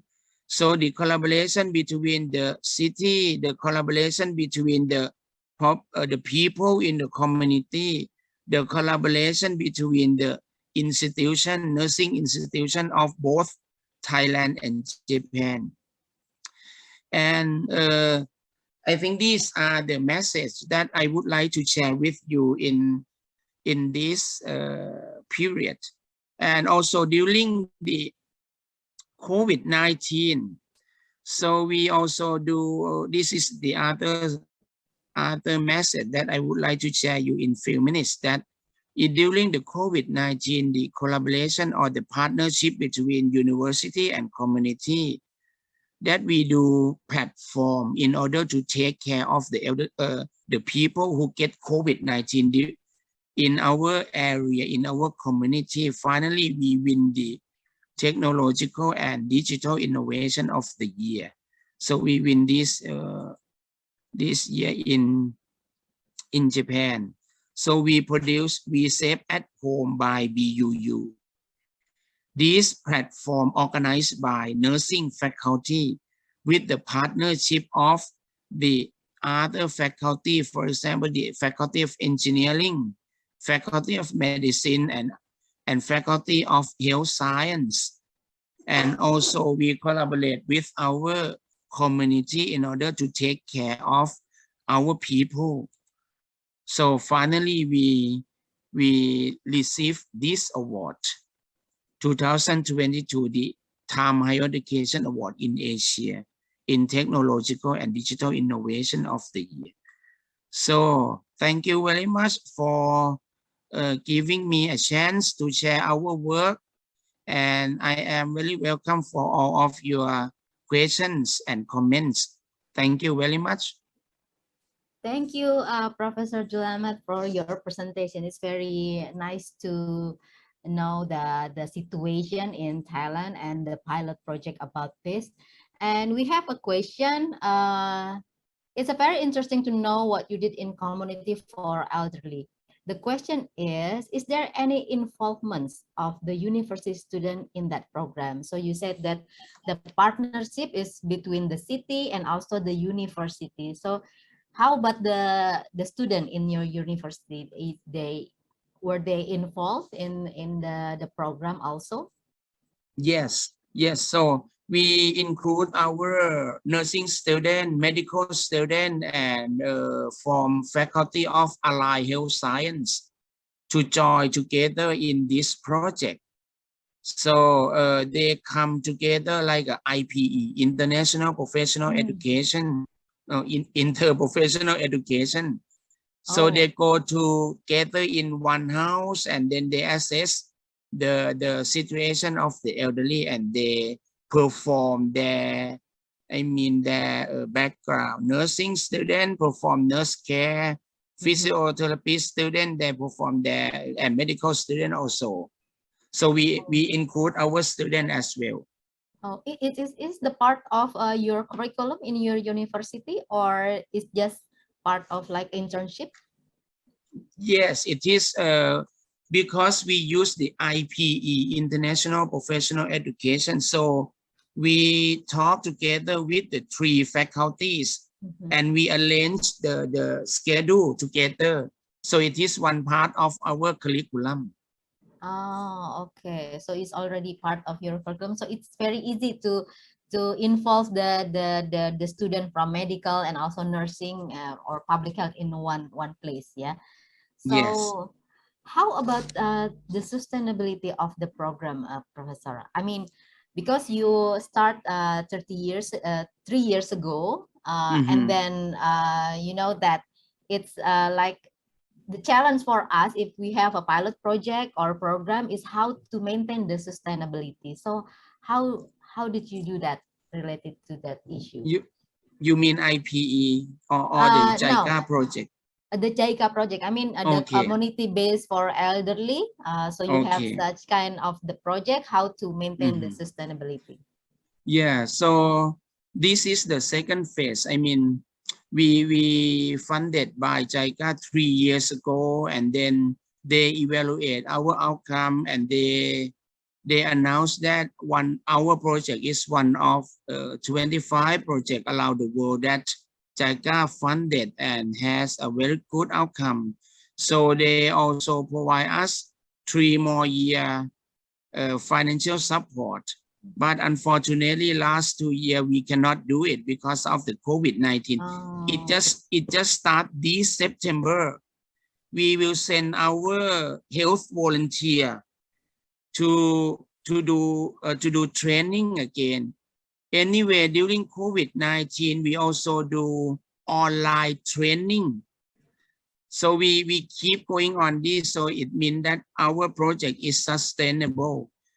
The key success factor, I think the cooperation between the institution and also the workers, I mean health professional who works in the community. Yeah, so we keep going on that. So the commitment between the institution, between the community is actually the crucial thing to maintain the sustainability, right, Professor? Yes, and one more thing, I think it is the leader. If you remember the first, some of the first slide that I showed the mayor of the city that where I work, so he really focused on the elderly care.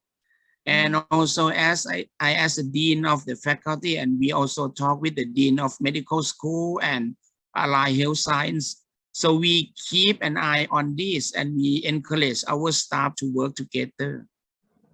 Okay, so as the Professor Ositani mentioned before, actually sometimes the hardest thing how to set the common goals.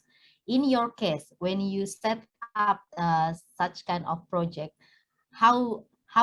is there any difficulties to have the same perception and the common goals about what you need and what the maybe the JICA need? So if you see our 2 or 3 first picture, that's we invite all of them, and all of them are, I mean, the key person of the community, in order to make them understand. And I think they know that finally the benefit will go to their population, their people. So this is the key message that we send to them. That's why we have a very good collaboration. And also before the project, the students from the university also practice in the community. So we have very close relationship. But anyway, we also have the difficulty that some of the people do not agree with us. So we try to do one by one. I mean, but the majority agree with us. That is our fortunately. Oh, okay. So you have a like personal approach to do such kind of thing. Yes. Okay. So how about the support from the government to this program, this project? You mean from the Thai government? For the community for elderly, the pilot project, you have a collaboration with JICA. And how about the government support? It's the local government or also central government? Yeah. So the local government, I mean the municipality also support some finance, but not much. The main financial support come from JICA. And the local government arrange the how to say, some other support, but not mainly the financial support. Okay. Okay, Professor. It's very interesting to know your experience in Thailand about how the building the partnership and how the challenge to do that and how to maintain the partnership also. So as our to show our appreciation on the behalf of conference committee, we would like to present a certificate of appreciation for Professor Julamat. Okay, thank you very much, Professor, for your contribution as speaker in our conference. And I hope your sharing experience will be insight for all of us. Thank you, Professor. So thank you very much, and hope we can maybe we can have collaboration together. Yeah, interesting. Of course, yeah. I think we will learn much from you, especially about the IPA. Yeah, because we also start for interprofessional collaboration education also. Thank you, Professor. Thank you very much. Bye bye. Have a very good day. Okay, thank you.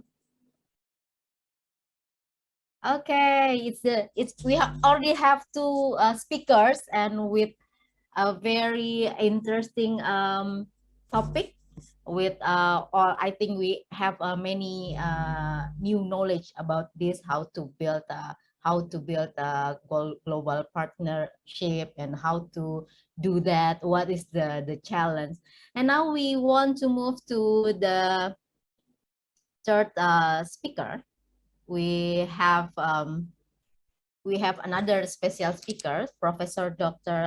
Aisyah Adam from Homemade Group Malaysia.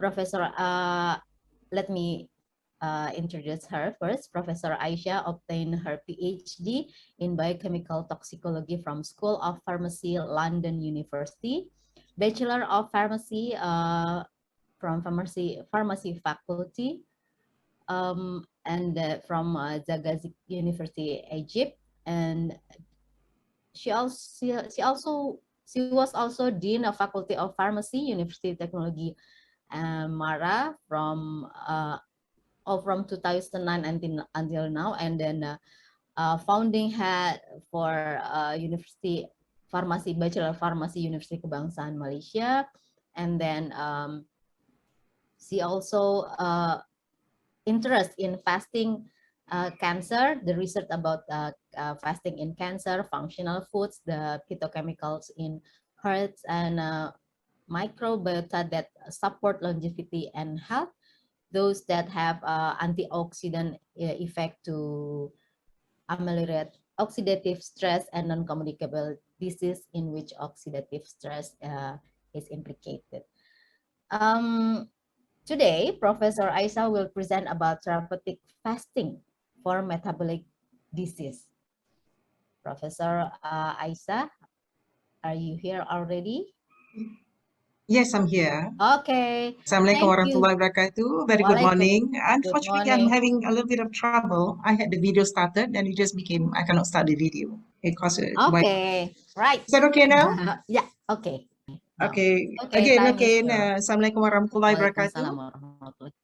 And very good morning to everybody, honorable professors, dean, and organizing committee members. I actually is a professor in pharmacy in Faculty of Pharmacy, University Technology Malaysia, and I retired recently, and is doing research for another group right now, which is based in Melaka. So I'm showing you, if you have been to Melaka, you will see that one of the oldest masjid in Melaka is Masjid Kampung Hulu right in Melaka town, and if you come there, you will see very old buildings that are in Melaka. But welcome to Melaka.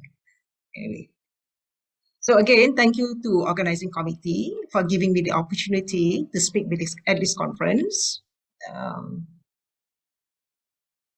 Now, I would like to talk about therapeutic fasting because I was reading up a lot on fasting and what it can do to the body. And of course, as Muslims, we fast during Ramadan.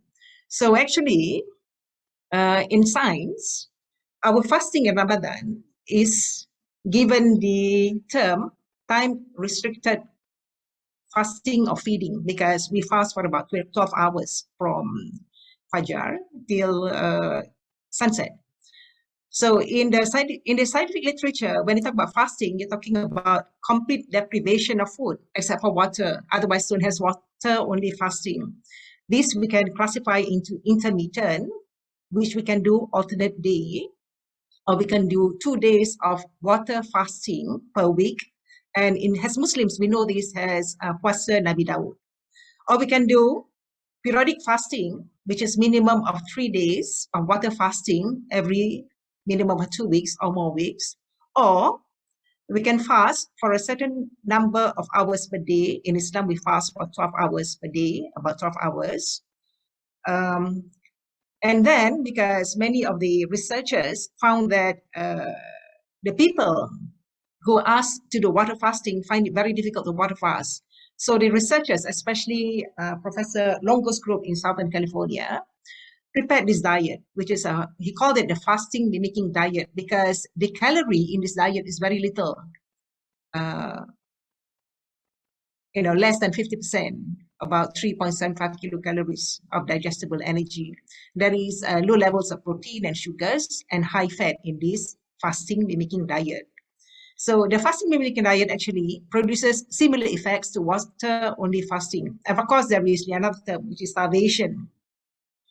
In lower animals or in eukaryotes, researchers sometimes use the word starvation, but actually this refers to chronic nutritional insufficiency. In higher mammals, can result in degeneration and death. So we can draw this in cartoon form. I think it is clearer in cartoon form, alternate day fasting or Puasa Nabi Daud. And here you can fast five days, 1, 2, 3, 4 here, 5 days in a week, 1 day of fasting, 1 day of normal diet, 2 days of fasting.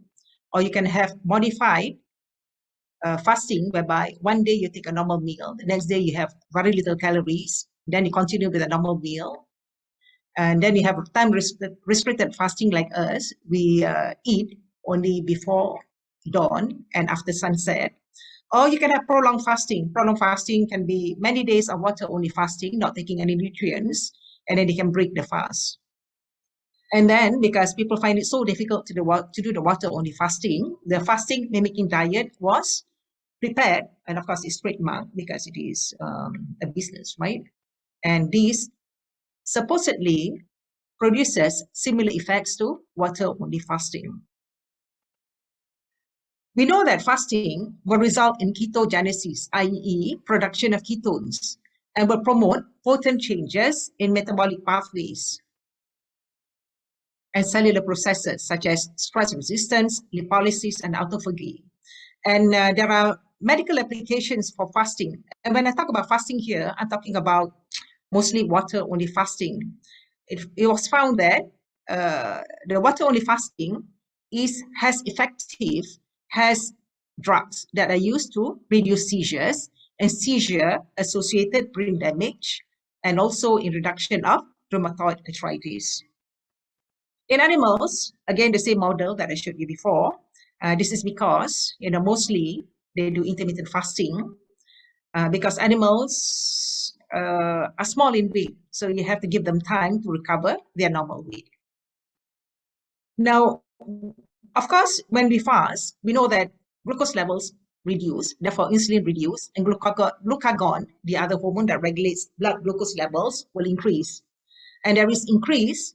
This causes increase in glycogen utilization and release of hepatic glucose, the process known as glycogenolysis. Triglycerides, fat, is broken down into glycerol and free fatty acids. Under fasting conditions, tissues will get their energy from the free fatty acids. The brain actually can utilize glucose and ketone bodies, which is produced from acetyl-CoA in hepatocytes. So there is actually a metabolic switch from liver-derived glucose to adipose cell-derived ketones. So when you have reduction in amino acids in the circulation, the pathway responsible for growth, in particular, the mitochondrial, the mammalian target of rapamycin or mTOR, is reduced. So what you produce is reduced cell growth, increase in autophagy, which is self-eating of cells, mostly damaged cells, and regulation of many pathways. All this eventually lead to reduction in inflammation. There are many other pathways that are activated, which lead to other consequences of fasting.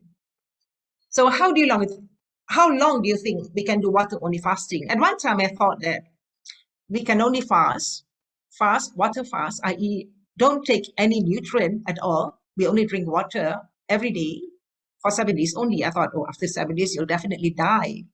And I personally took on 40 days of water-only fasting, not eating anything for 40 days. So the literature says that you can actually do water-only fasting for 60 days, i.e. if you're stranded somewhere, there is no source of food, and we have access to water that has electrolytes, any source of water that has electrolytes, we should be able to survive up to 60 days. So what happens, as we know, when we fast, after utilization of free glucose in blood, and then glycogen, which is the storage form of glucose in tissues via process of glycogenolysis to produce glucose, which is utilized by the cells, then the body will start to break down the fat to produce fatty acids and all the ketones. So if you monitor in humans, you see that levels of the ketones and free fatty acids increase with time. Here you have the levels of these free fatty acids, acetone, beta hydroxybutyrate, acetoacetic acid, with days of fasting, and levels increase with time. And when obese volunteers who have been fasting for several weeks were monitored, they found that their brains utilize mostly beta hydroxybutyrate and acetoacetic acid with little utilization of glucose. And these ketones are more efficient fuel than glucose. In the fat state, of course, the brain will utilize glucose only. In mammals,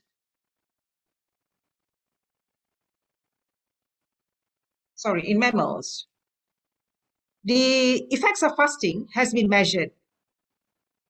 And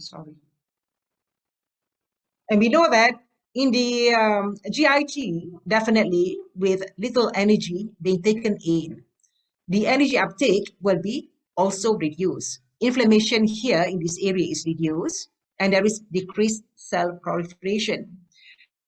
In the liver, you get glycogenolysis, an increase in insulin sensitivity, decrease in the insulin growth factor 1 levels. In fat cells, lipolysis and consequent ketogenesis happens. Leptin is the hormone that controls appetite. You get decrease in leptin. So when you are in this state of ketogenesis, you are actually not hungry, actually. So I think that is also the basis for, I'm sure you know about the ketogenic diet, where people who want to reduce weight take in a high-fat diet and in an effort to reduce their body weight. And this hormone also involved in lipolysis is increased. So you get enhanced lipolysis, decreased inflammation.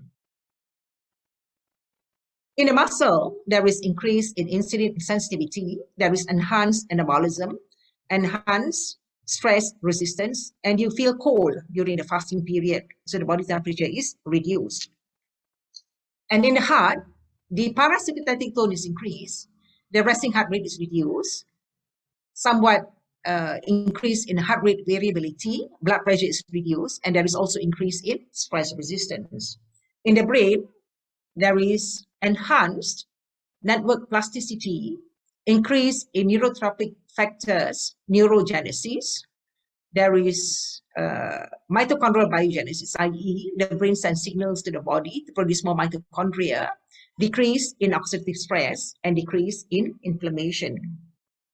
So we can put all these together. And of course, from here, we can infer that fasting or caloric restriction can help ameliorate or reduce many of our chronic diseases. Now let's talk.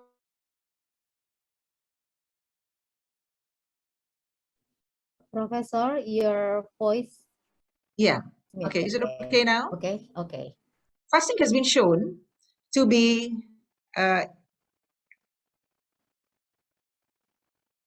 trying to reduce this. Okay. Thank you very much. Okay. Fasting has been shown to lower nutrient levels, definitely. So fasting or caloric restriction, where you take in small calories, or the extreme range will be starvation, actually retards or prevent gross reactive oxygen species related damage. Therefore, cellular functions and genomic stability is enhanced. Cancer has been shown in animals to occur later, and the growth is actually smaller. It doesn't progress to malignancy.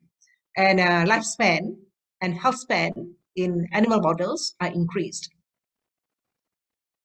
So the effects seem to be similar for water-only fasting or alternate day fasting or time-dependent fasting. In humans, there is significant reduction in markers of oxidative stress after time-related fasting, intermittent fasting, or long-term fasting, and also in caloric restriction, whereby the calories is reduced by more than 25%. Now, the pathways involved, I'm just going to go very fast on this, no need for us to know. You know, when we fast or when there is a reduction in calorie intake, the ratio of ATP, which is the energy, to ADP is reduced. And this will cause increase in the ratio of adenosine monophosphate to ATP. And this will activate this pathway, the AMPK pathway, which is adenosine monophosphate protein kinase pathway. And this AMP pathway actually is a stimulant. It will activate other genes as well, amongst which will be the peroxisome proliferator activated receptor gamma cofactor 1E here, PGC1 alpha. And this causes increase in production of new mitochondria or mitochondrial biogenesis. Also, AMP affects the sirtuin pathway, which affects the FOXO pathway, which is the Foxhead box protein O, which affects this other gene family, leading to increase in glutathione, which is the antioxidant enzyme present in our body. Also increase in production of antioxidant enzymes such as superoxide dismutase, catalase, glutathione peroxidase, glutathione S transferase that will counter the effects of reactive oxygen species. There is also increase in autophagy, i.e., dead cells are consumed or damaged cells are consumed by the body, by certain other cells in the body. And eventually what you get is stability of the genome and also lengthened in life or longevity. Now, effects of the thyroid hormone. When we fast, there is a decrease in serum thyroid hormones, and together with a decrease in hypothalamic thyrotropin releasing hormone or TRH, and also decrease in the pituitary thyroid stimulating hormone or TSH, messenger RNA expression, leading to altered conversion of thyroxine in the periphery into the active triiodothyronine. And this is because there is decreased liver deiodinase activity, also impact clearance of these molecules. Then because thyroid hormones increases lipolysis and gluconeogenesis, the low circulating levels of thyroid hormones during fasting would contribute to reduction of these processes. And with the decrease in thermogenesis, what you get is energy saving, reduce energy expenditure. My experience with the prolonged water fasting was that you feel cold. So you feel cold and you don't really want the air conditioning and you want to take a bath with hot water.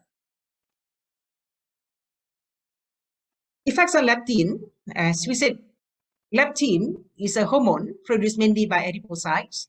It regulates energy balance and represses appetite. So fasting will decrease the circulating levels of leptin and also increases the levels of adenopectin. This is the adipokine that stimulates fatty acid breakdown, which contributes to regulation of glucose levels. Autophagy is a process of degradation of abnormal or damaged proteins and organelles. So autophagy is within us to prevent DNA damage. In cancer, it plays quite a controversial role because it can either suppress the tumor or it can promote the tumor, because when autophagy happens, it will provide fuel to a tumor that is already established. So research has shown that fasting or caloric restriction upregulates autophagy, and the mechanisms involved are what we saw before. Yeah. So what you see is there is enhanced immunogenicity of dying cancer cells, and there is immunological cell death. Therefore, fasting enhances the anti-neoplastic properties of chemotherapy, and I'll talk about this later.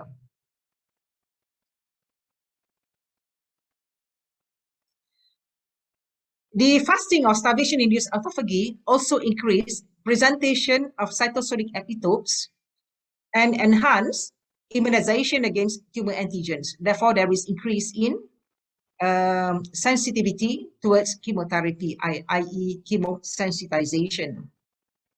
On the immune system, there is reduction in the number and activity of circulating inflammatory monocytes in both humans and animals. But the acute inflammatory response is affected.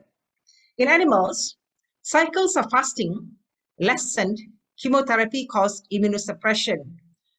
So what you see is pro-regenerative effect of fasting on stem cells due to fasting-induced insulin growth factor 1 reduction and reduced tumor infiltration of regulatory T cells. So there is lowered adiposity-associated inflammation and angiogenic mediators, and reduced production of memory tumors in mice.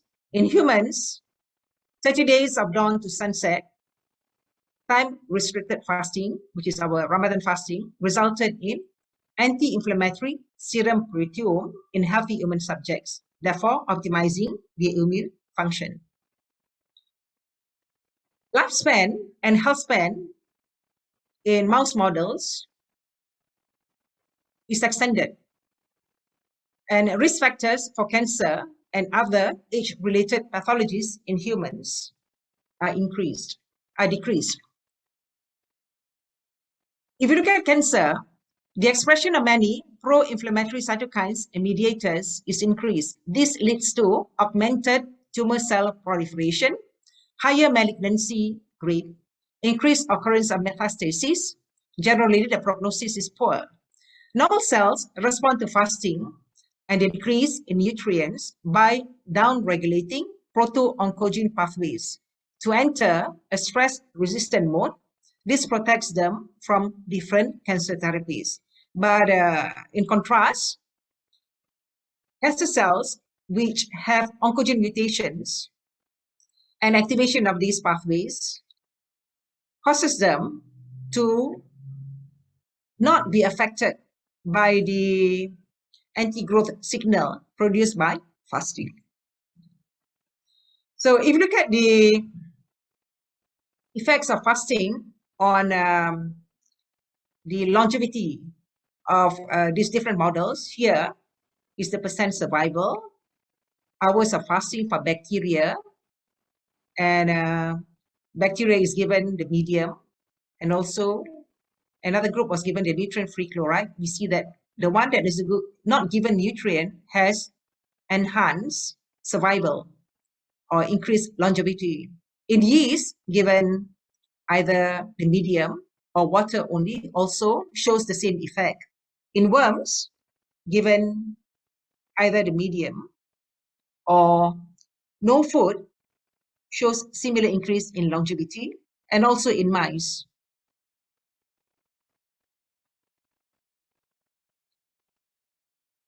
In animal models, fasting has a positive effect on longevity, on aging, and on muscle mass. So a combination of alternate day fasting and treadmill exercise in rats causes greater maintenance of muscle mass than intermittent fasting or exercise alone. What is meant by intermittent fasting is fasting for a few days in the week, water-only fasting for a few days in the week. When rats were maintained for 10 weeks on a periodic fasting diet, i.e. fasting 3 consecutive days per week, these rats have less hypoglycemia during 2 hours of swimming exercise because they have larger intramuscular stores of glycogen and triglycerides. And it was found that fasting and exercise has similar mechanisms to improve cellular stress adaptation. So several major physiological responses to fasting are similar to those caused by regular aerobic exercise. These include increased insulin sensitivity, cellular stress resistance, reduced resting blood pressure and heart rate, increased heart rate variability as a result of increase in parasympathetic tone. In humans, we know that if we are very consistent, especially during our Ramadan fasting, in not eating too many calories, during sahur, I think there is no problem. But when we break our fast at sunset during berbuka, we tend to increase our intake of food. We know that people who take in a lot of food has accelerated aging. Therefore, aging is accelerated by glutinous lifestyle, and aging is slowed by energy restriction. The major factors which are implicated in aging include oxidative damage to proteins, DNA and lipids, inflammation, accumulation of dysfunctional proteins and organelles, elevated glucose, insulin, and insulin growth factor 1. In aging, this factor decreases, and when there is severe deficiency, we can see disease. In asthma patients who were maintained on alternate day fasting diet over a period of 2 to 4 weeks, they showed reduced serum markers of oxidative damage and inflammation and reduced clinical symptoms of asthma. Overweight women who are at risk of breast cancer, when fasted for 2 days per week or given a fasting mimicking diet, showed reduced oxidative stress and inflammation. In elderly men, there was reduction in body weight and body fat and improved mood. And the pathways are what we saw before. On the brain, animals maintained on intermittent fasting diet has less neuronal dysfunction and degeneration and fewer clinical symptoms in many models of disease. They also fare better than ad libitum fed mice, i.e. mice or animals given food whenever they like, they partake of food whenever they like, after acute injury, including severe epileptic seizures, stroke, traumatic brain and spinal cord injuries. Positive effects were also seen in humans.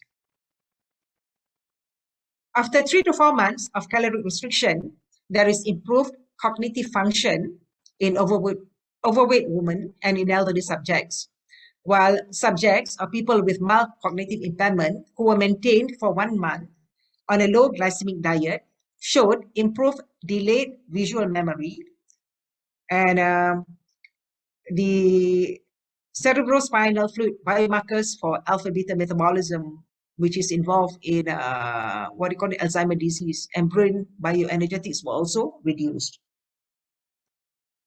Metabolic syndrome, we see many cases of this, which is defined as abdominal adiposity, a fat around the stomach area, which is combined with insulin resistance, elevated triglycerides, and or hypertension. And these will increase the risk for cardiovascular diseases, diabetes, stroke, and Alzheimer's disease. So intermittent fasting or calorie restriction or water-only fasting can prevent and reverse all aspects of metabolic syndrome in rodents. So abdominal fat, inflammation, and blood pressure are reduced, insulin sensitivity is increased, and functional capacity of the nervous, neuromuscular, and cardiovascular systems are improved.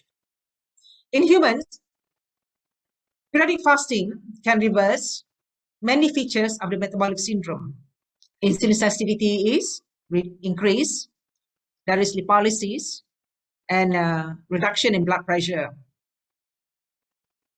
The body fat and blood pressure were reduced, and glucose metabolism was improved in obese subjects who were fasted on alternate days, and overweight subjects who were maintained for 6 months on twice weekly interfasting diet, where they consume only 500 to 600 calories on the fasting days, lost abdominal fat, displayed improved insulin sensitivity, and reduced blood pressure.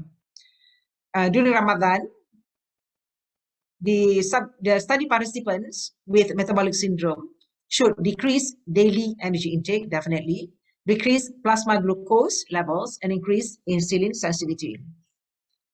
Now, our cells, the normal healthy cells, derive most of its energy from the Krebs cycle via mitochondrial oxidative phosphorylation.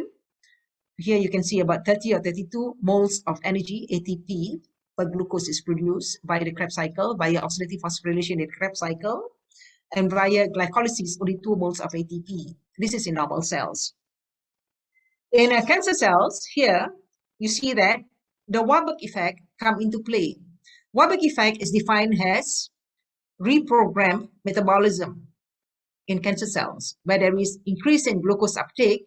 The reason there is increase in glucose uptake is because the cancer cells has about 7 to 15 times more insulin receptors compared to the normal cells. Therefore, when the person with cancer takes in a high calorie, takes in sugar which is converted, or carbohydrates converted into glucose, the cancer cells will preferentially pick up all the glucose first. It will feed first before the healthy cells feed. It will take in a lot of glucose. And this is because the mitochondria in the cancer cell is not efficient. Instead of producing 30 or 32 moles of ATP per molecule of glucose, it's now only able to produce 4 moles of ATP per glucose molecule. So much the energy in cancer cells mostly come from glycolysis, whether this is in the presence of oxygen or not in the presence of oxygen. And this is known as the Warburg effect. Therefore,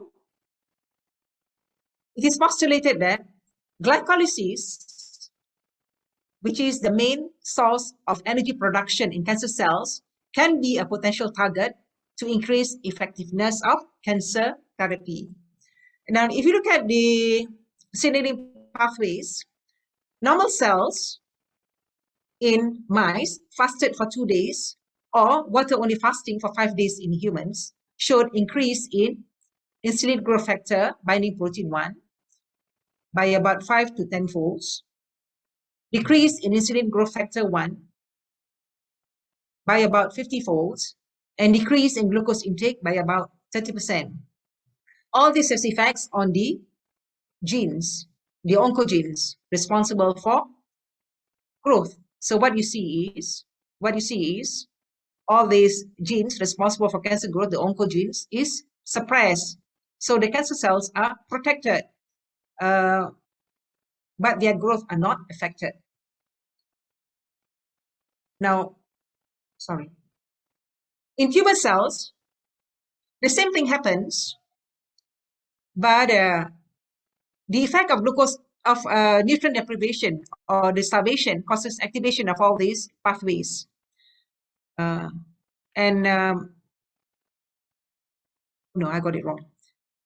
The effect of caloric deprivation causes inhibition of these pathways, which are responsible for cellular growth. So the cancer cells are not able to grow, or there is reduced growth when the person is water fasting or has very little caloric intake. And this is known as differential stress sensitization, i.e. fasting sensitizes the cancer cell, but not the normal cell towards cancer or towards other modalities that causes cell death. We can put all this together if you're interested in the pathway, but I'll leave it to you. The only thing that I want to say is, again, we saw this again, fasting or calorie restriction causes activation of this, and this has effects on the growth of cancer cells. So cancer cell growth is inhibited, apoptosis is enhanced, but normal cells are protected. So again, we summarize, fasting will selectively protect normal cells against toxicants. Here, the toxicant is chemotherapy. So a person who has cancer is normally treated with chemotherapy. And many of the chemotherapeutic agents work via many mechanisms, some of which is oxidative stress.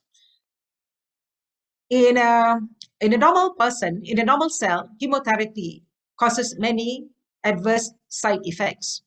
But in the fasted person or animal model, when chemotherapy is given during fasting, normal cells are protected, but cancer cells has enhanced damage.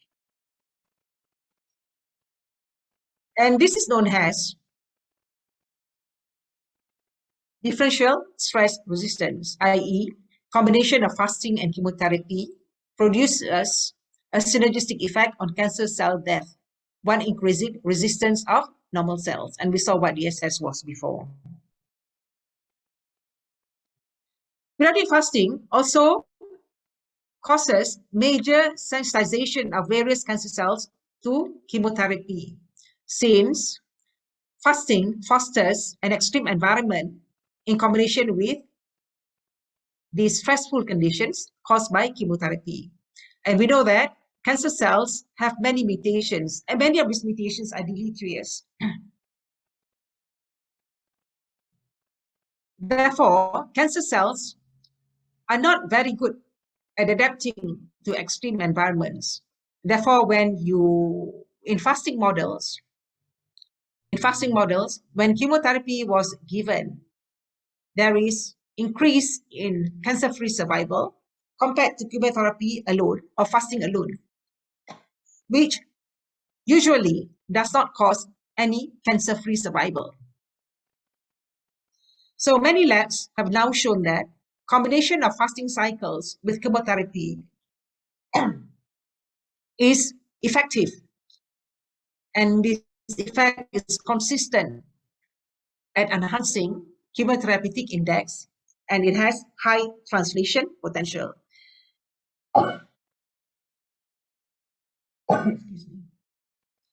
So not only chemotherapy is enhanced during fasting, but effects of other toxins is also increased. For example, many cancer patients uses vitamin C, has a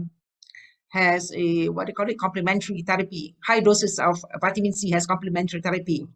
And the reason why vitamin C in high doses is able to kill the cancer cells is because the vitamin C undergoes Fenton reaction in the presence of iron to produce hydrogen peroxide, which can kill the cancer cells. Cancer cells are deficient, do not have antioxidant enzymes compared to normal cells. This process does not occur in normal cells, which are able to detoxify the hydrogen peroxide produced via the Fenton reaction. But during the fasting stage, the cancer cells are under stress. Therefore, effectiveness of high-dose vitamin C in the cancer cells is enhanced. This is an experiment whereby Animals given doxorubicin, rapamycin were also fasted. And here you look at effects on the heart. Doxorubicin is known to cause cardiotoxicity. It also causes hyperglycemia. So here you see that this is ad libitum. Animals were given food anytime they like. This is short-term fasting. These are the animals given free food and doxorubicin. Here, the fasting state with doxorubicin.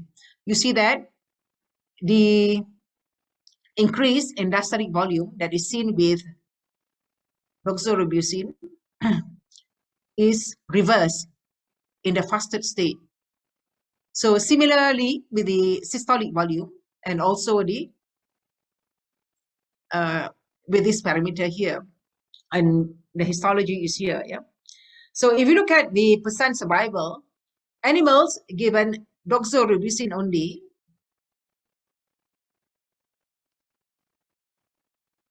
this is the animals given doxorubicin only, okay? If you look at the blood glucose here, here's the ad libitum fed animals. The blood glucose is, when they give DEXA produces hyperglycemia. When given in the fasted state, you see that the survival of these animals is enhanced. This is the survival of animals. They quickly die when they're given free food. When they're given free food with DEXA, here, this is DEXA only. Here is animals free food. When they fasted and given DEXA, the survival of these animals is increased. And rapamycin is another drug which is normally used in chemotherapy. Also causes hyperglycemia. In the fasted state, the hyperglycemia is sort of ameliorated and they have enhanced survival.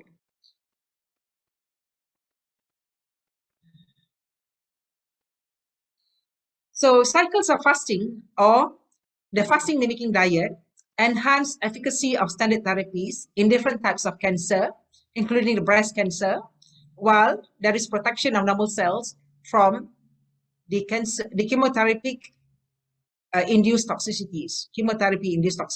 And now there is many clinical trials coming on, especially from Professor Longo's lab in Southern California, to confirm safety and efficacy of fasting mimicking diet cycles to improve therapeutic potential of different cancer therapies while decreasing side effects to healthy cells and tissues.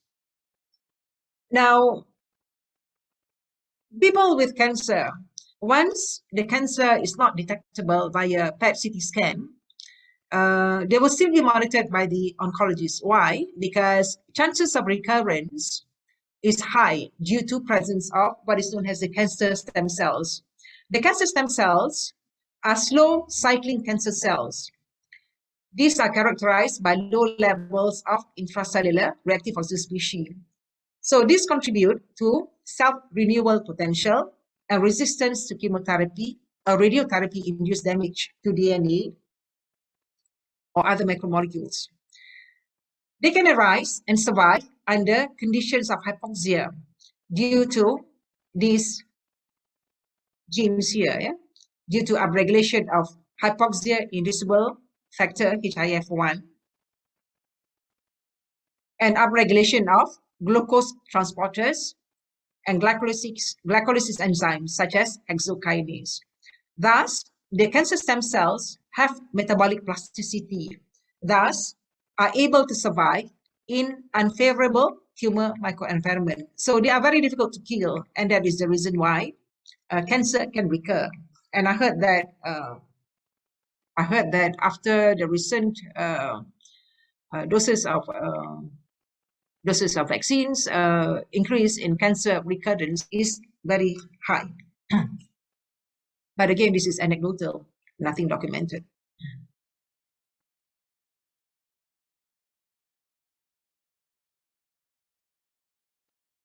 So I would not go into this. Here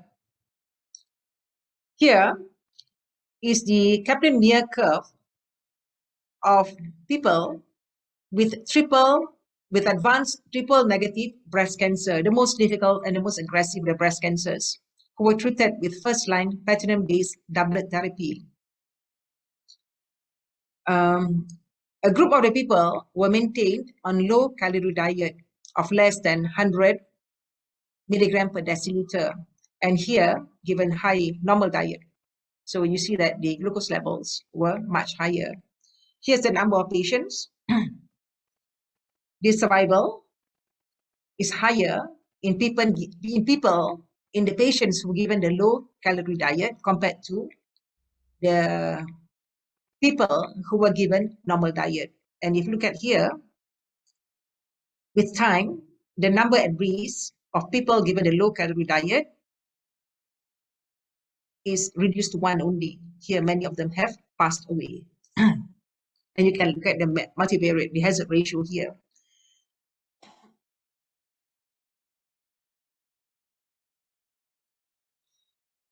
The mechanisms involved, as we said, we saw this before, but I will skip this.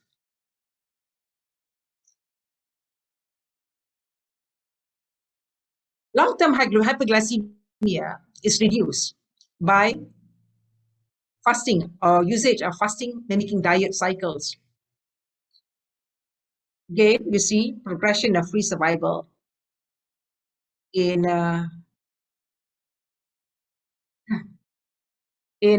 models. This is in animal model treated, given free food, the survival is very low. When given the anti-cancer drug, this is the survival here. The anti-cancer drug was effective in reducing the cancer, but in the fasted state, the progression-free survival is much higher. So here we saw that the causes of death here due to tumor growth is about 70%, and due to hyperglycemia is about 30%. And if you look at the blood glucose levels and compare to the time after treatment, we found that when the blood glucose levels is lower in the people giving the low-calorie diet. So the fasting mimicking diet was found to be able to revert late-stage triple negative breast cancer progression by potentiating the effect of kinase inhibitors in reversing the lethality caused by hyperglycemia. And tumor volume was measured with number of days of treatment. And at this point here, when samples were taken, you will see that the number of memospheres formed was smaller in the treated models maintained on fasting mimicking diet, i.e. the low-calorie diet.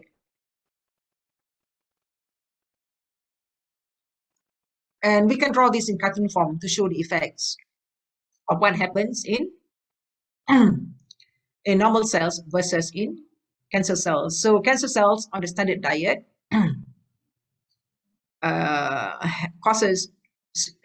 experience toxicity of these agents. But in the fasting state, the starvation, the pathways essential for cancer cell survival is reduced.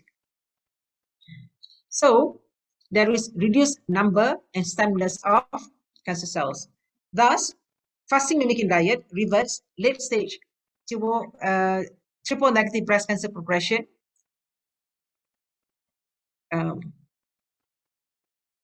by, again, the same similar summary that we said before, by potentiating the effect of kinase inhibitors and reversing lethality caused by hyperglycemia. This is a multi-center matched case control study which compared dietary intakes of 973 patients with breast cancer compared to high-calorie controls. People who take the normal diet was given, this is premenopausal woman, and this is postmenopausal woman. For all women, the caloric index is 1. So this is the baseline for people who take normal diet.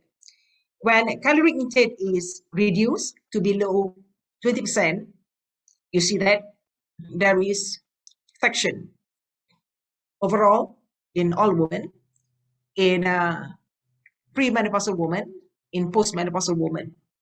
When the diet is high in calories, there is no protection. Overall, in premenopausal and postmenopausal women. Thus, high calorie intake increase the cancer risk for all hormone receptor positive tumors, while caloric restriction of more than 20% below predicted value resulted in protective effect.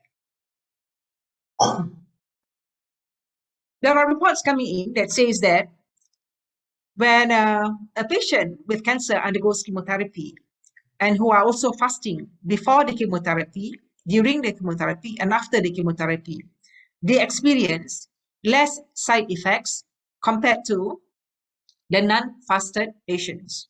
So you see that here,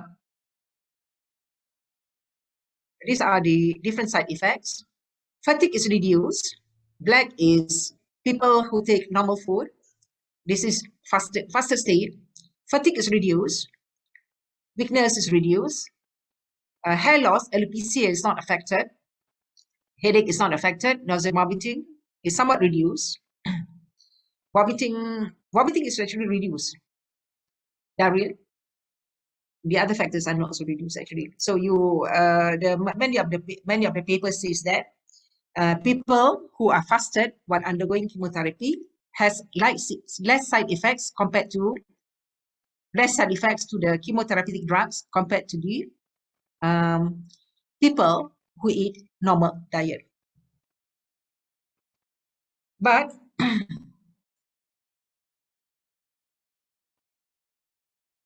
here's another randomized control trial. This is HER2 negative breast cancer patients who are fasted 24 hours before and after chemotherapy, or they just eat according to guidelines for healthy nutrition. And this is the cycles, the days after chemotherapy. You look at the erythrocyte count, also the thrombocyte. This is the fasted people, non-fasted. So fasting actually protects reduction in erythrocytes, also the reduction in thrombocytes due to chemotherapy. DNA damage is also reduced in the fasted group. I'll leave this busy slide and show you another slide later. This is a randomized crossover pilot study that looks at the effect of fasting during chemotherapy on quality of life. And the summary was, fasting was well tolerated, quality of life and fatigue during chemotherapy was improved.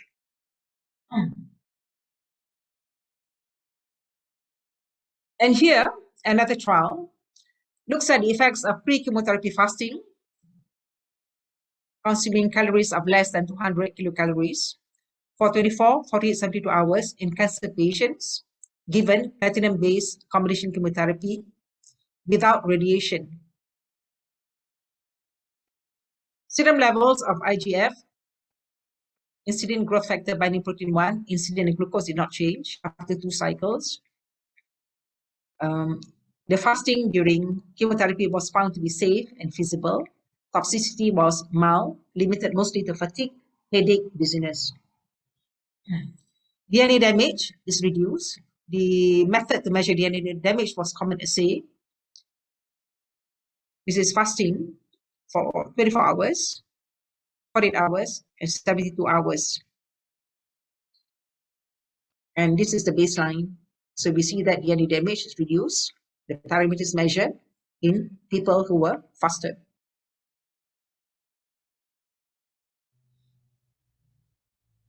So summary, our sedentary lifestyle, or if we eat at night, and now we know that, look at the younger generation, they come back late and they eat late at night, especially in Malaysia. Genetics, also because of food marketing, so we tend to eat a lot, or our social life, and also shift work, predisposes us towards obesity. And you see increase in all these parameters: body weight, fasting glucose.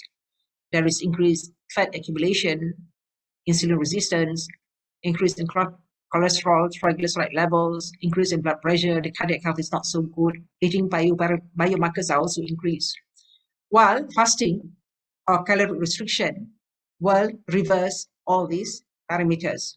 So many reports show effectiveness of fasting in amelioration or reduction of all these parameters. And now reports from human studies are coming out as well.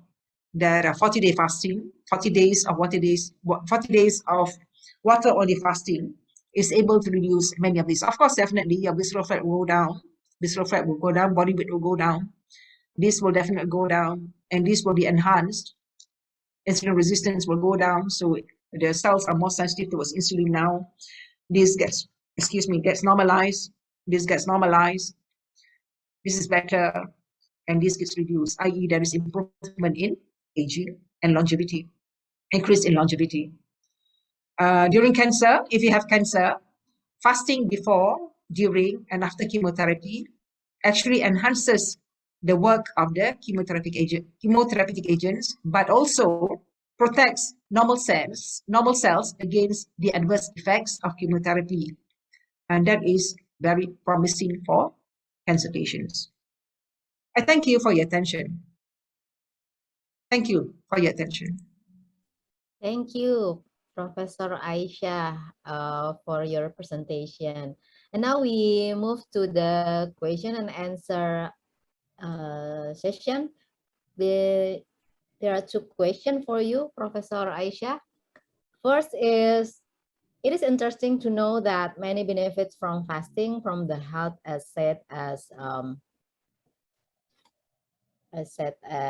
sorry, I have to move this one first.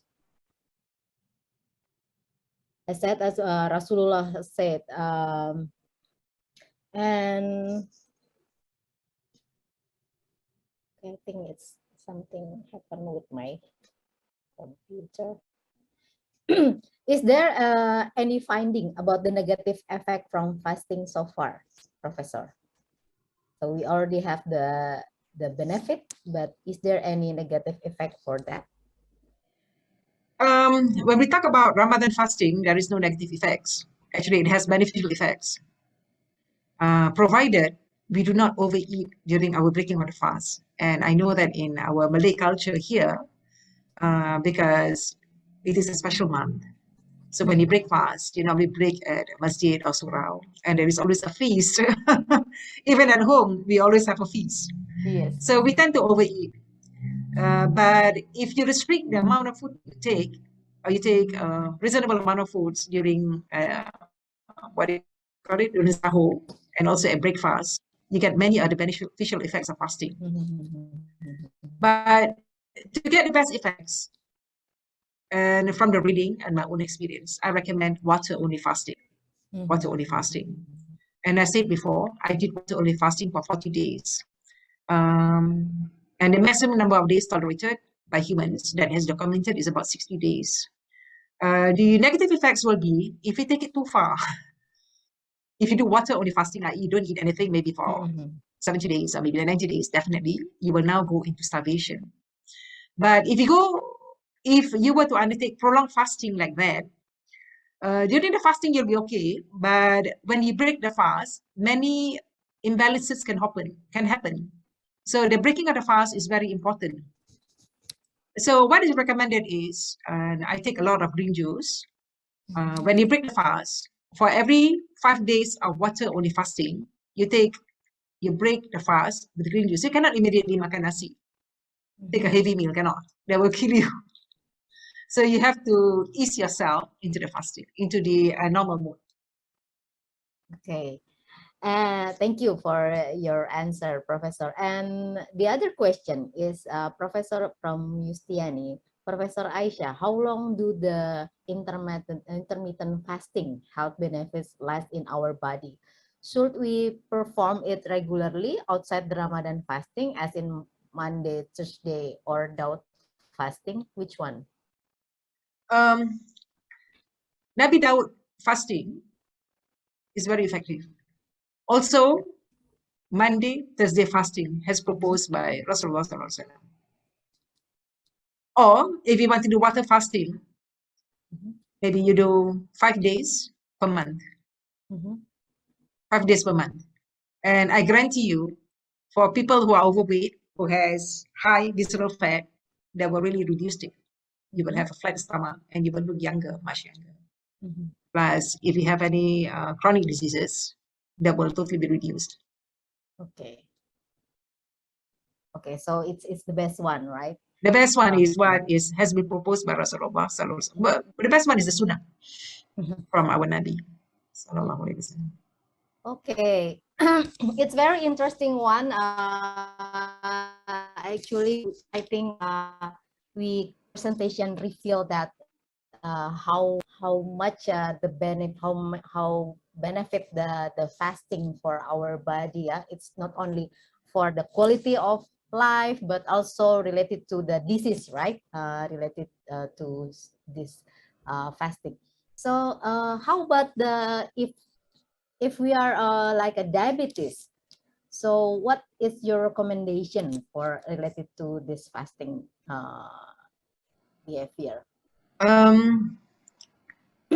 If we do not eat excessively, we do Nabi Daud fasting, or we do Monday, Thursday, plus Puasa Putih, the 3 days a month. But fasting, that will be good. Or if you want to reduce the blood glucose, because if you want to do water only fasting, you cannot just go straight into it, especially if you're used to taking carbohydrates including nasi, rice, and sugar. So you have to ease into it. So the recommendation is for 2 weeks before you start your water fasting, don't take any carbohydrate. Oh. The best thing, the easiest to do is not to take any sugar. Don't take any sugar in your food, in your drinks. And then don't take any kueh, any flour-based products. Don't take any rice. Take a lot of vegetables, especially the raw vegetables. Okay. Iyo, mau yang tadi dak kate kulo lapar nih. Committee could Kelly. help us to mute for the participant. Okay. Okay. Okay. So that is the key for the diabetes also, right? So Yeah, reduce carbohydrate or don't take carbohydrate. You will find that your diabetes will come down. You will look younger. You'll be very slim. You don't have the problems. Okay, that's good. But that is difficult. To lawan nafsu is very difficult. Yeah, that's difficult. Like in Ramadan, if you breakfasting and then so many kue and so many sweet, very hard. We cannot like cannot tahan. To stop ya, nggak tahan. That's ya. right.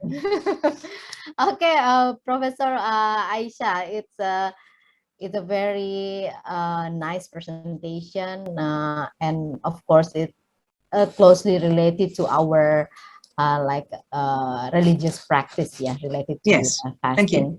So now it's time for us to express our appreciation to you by giving certificate for Thank you. Thank you. Okay. Okay. This is the certificate from on the behalf of conference committee. This is a certificate of appreciation for your contribution as a speaker in our conference. Thank you very much, Professor Aisyah. Thank you. Okay. Thank you. Waalaikumsalam warahmatullahi wabarakatuh. Well,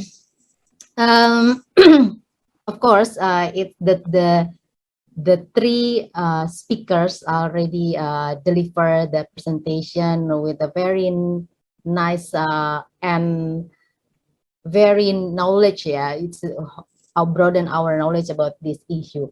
So thank you for all speakers for your contribution for our conference today, for your great presentation. Our three amazing speakers already share a lot of insight about how important to build a global partnership among us. And from the speaker, also we can conclude that building partnership is sometimes challenging, but we need to do that to achieve the same goal, which is health for all. So we also need to consider the contribution of religious practice, such as fasting, for the quality of health. So I want to say thanks also for the all participants that stay and join in this session. We are now in the end of morning plenary session. Let me do apologize if there is any inconvenience during this morning session.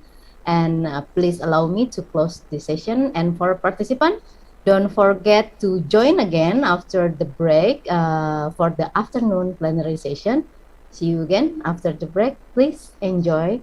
Thank you very much for your time. And I give it back to the Master of Ceremony, Dinda and Irzan.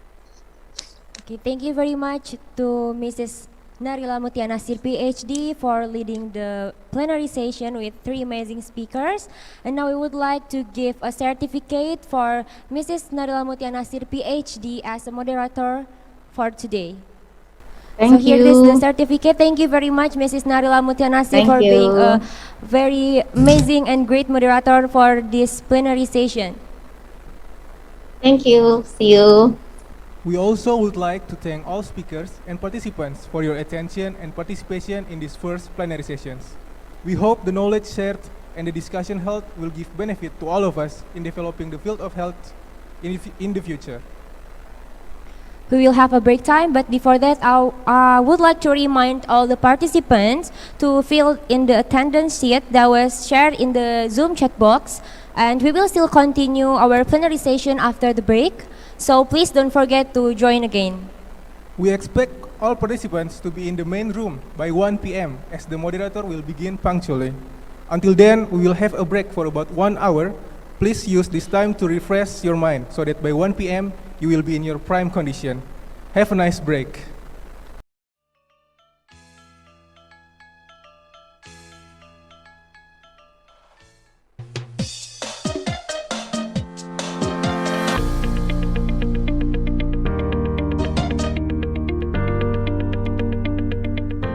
Fakultas Ilmu Kesehatan UIN Syarif Hidayatullah Jakarta merupakan hasil transformasi dari Fakultas Kedokteran dan Ilmu Kesehatan yang tujuannya bukan hanya menjawab kebutuhan zaman, tapi juga langkah strategis mempersiapkan tenaga kesehatan yang handal dan profesional.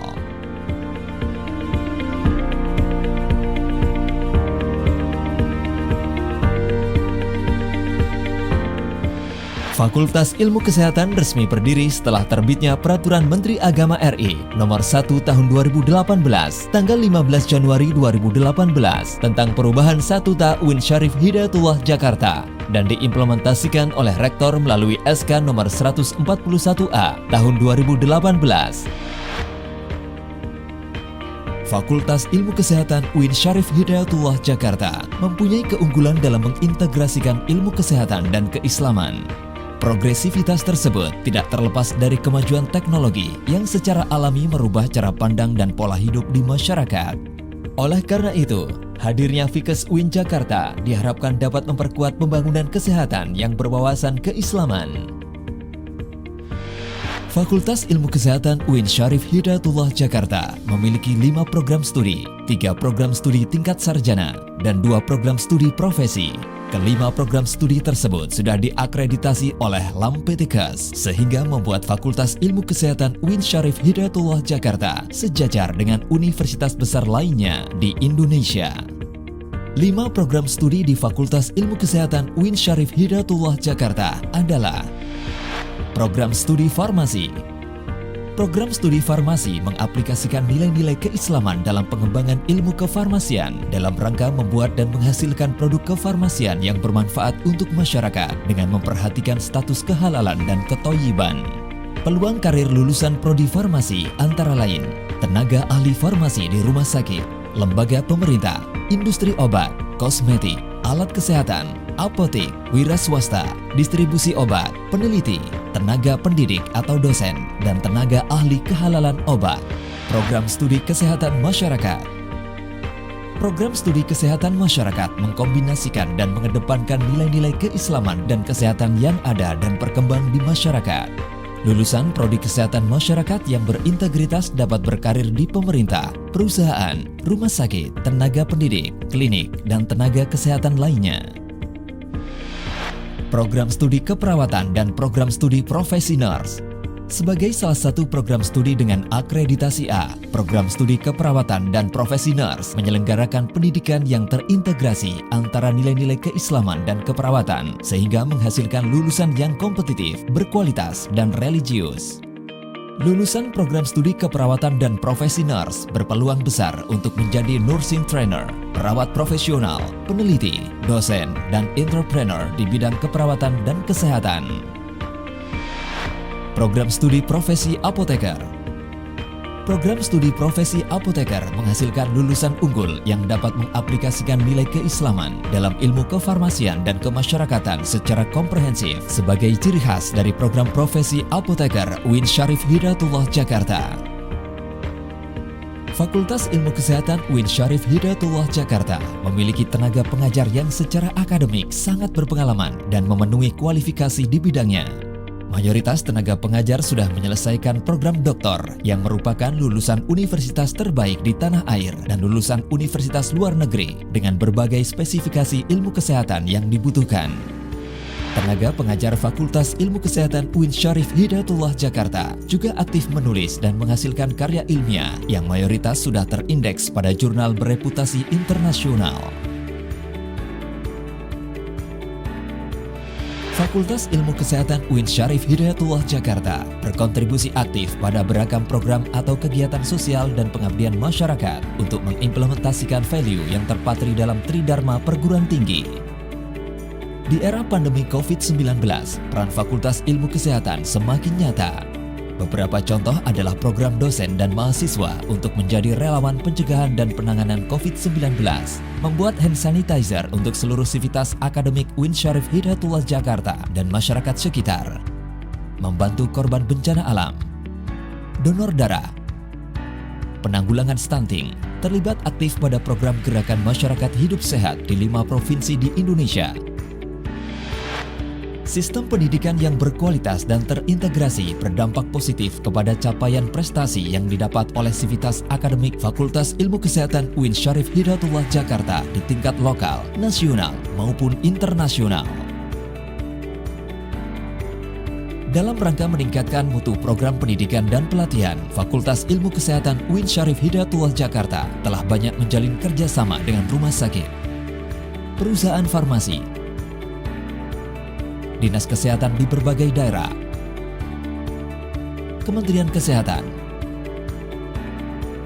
serta beberapa universitas di luar negeri seperti Griffith University Australia, Jose University Jepang, dan beberapa universitas luar negeri lainnya yang telah membangun kerjasama dengan Fakultas Ilmu Kesehatan UIN SYARIF Hidayatullah Jakarta. Lahirnya Fakultas Ilmu Kesehatan memberikan warna baru dalam potret pendidikan Islam modern di Indonesia. Kehadiran Fakultas Ilmu Kesehatan diharapkan dapat menjadi ujung tombak untuk mewujudkan sumber daya manusia yang sehat, rohani, dan unggul pemikirannya. Dengan demikian, Fakultas Ilmu Kesehatan harus terus-menerus meningkatkan kualitas dan memperkuat kerjasama dengan berbagai pihak yang menopang keberlangsungan proses akademis di Fakultas Ilmu Kesehatan UIN SYARIF Hidayatullah Jakarta. Tidak ada peluru ajaib untuk mengakhiri masa pandemi. Masalah dan tantangan yang semakin kompleks tidak mungkin diselesaikan dengan cara biasa. Perlu pengorbanan, dedikasi, dan percepatan dalam dunia pendidikan kesehatan.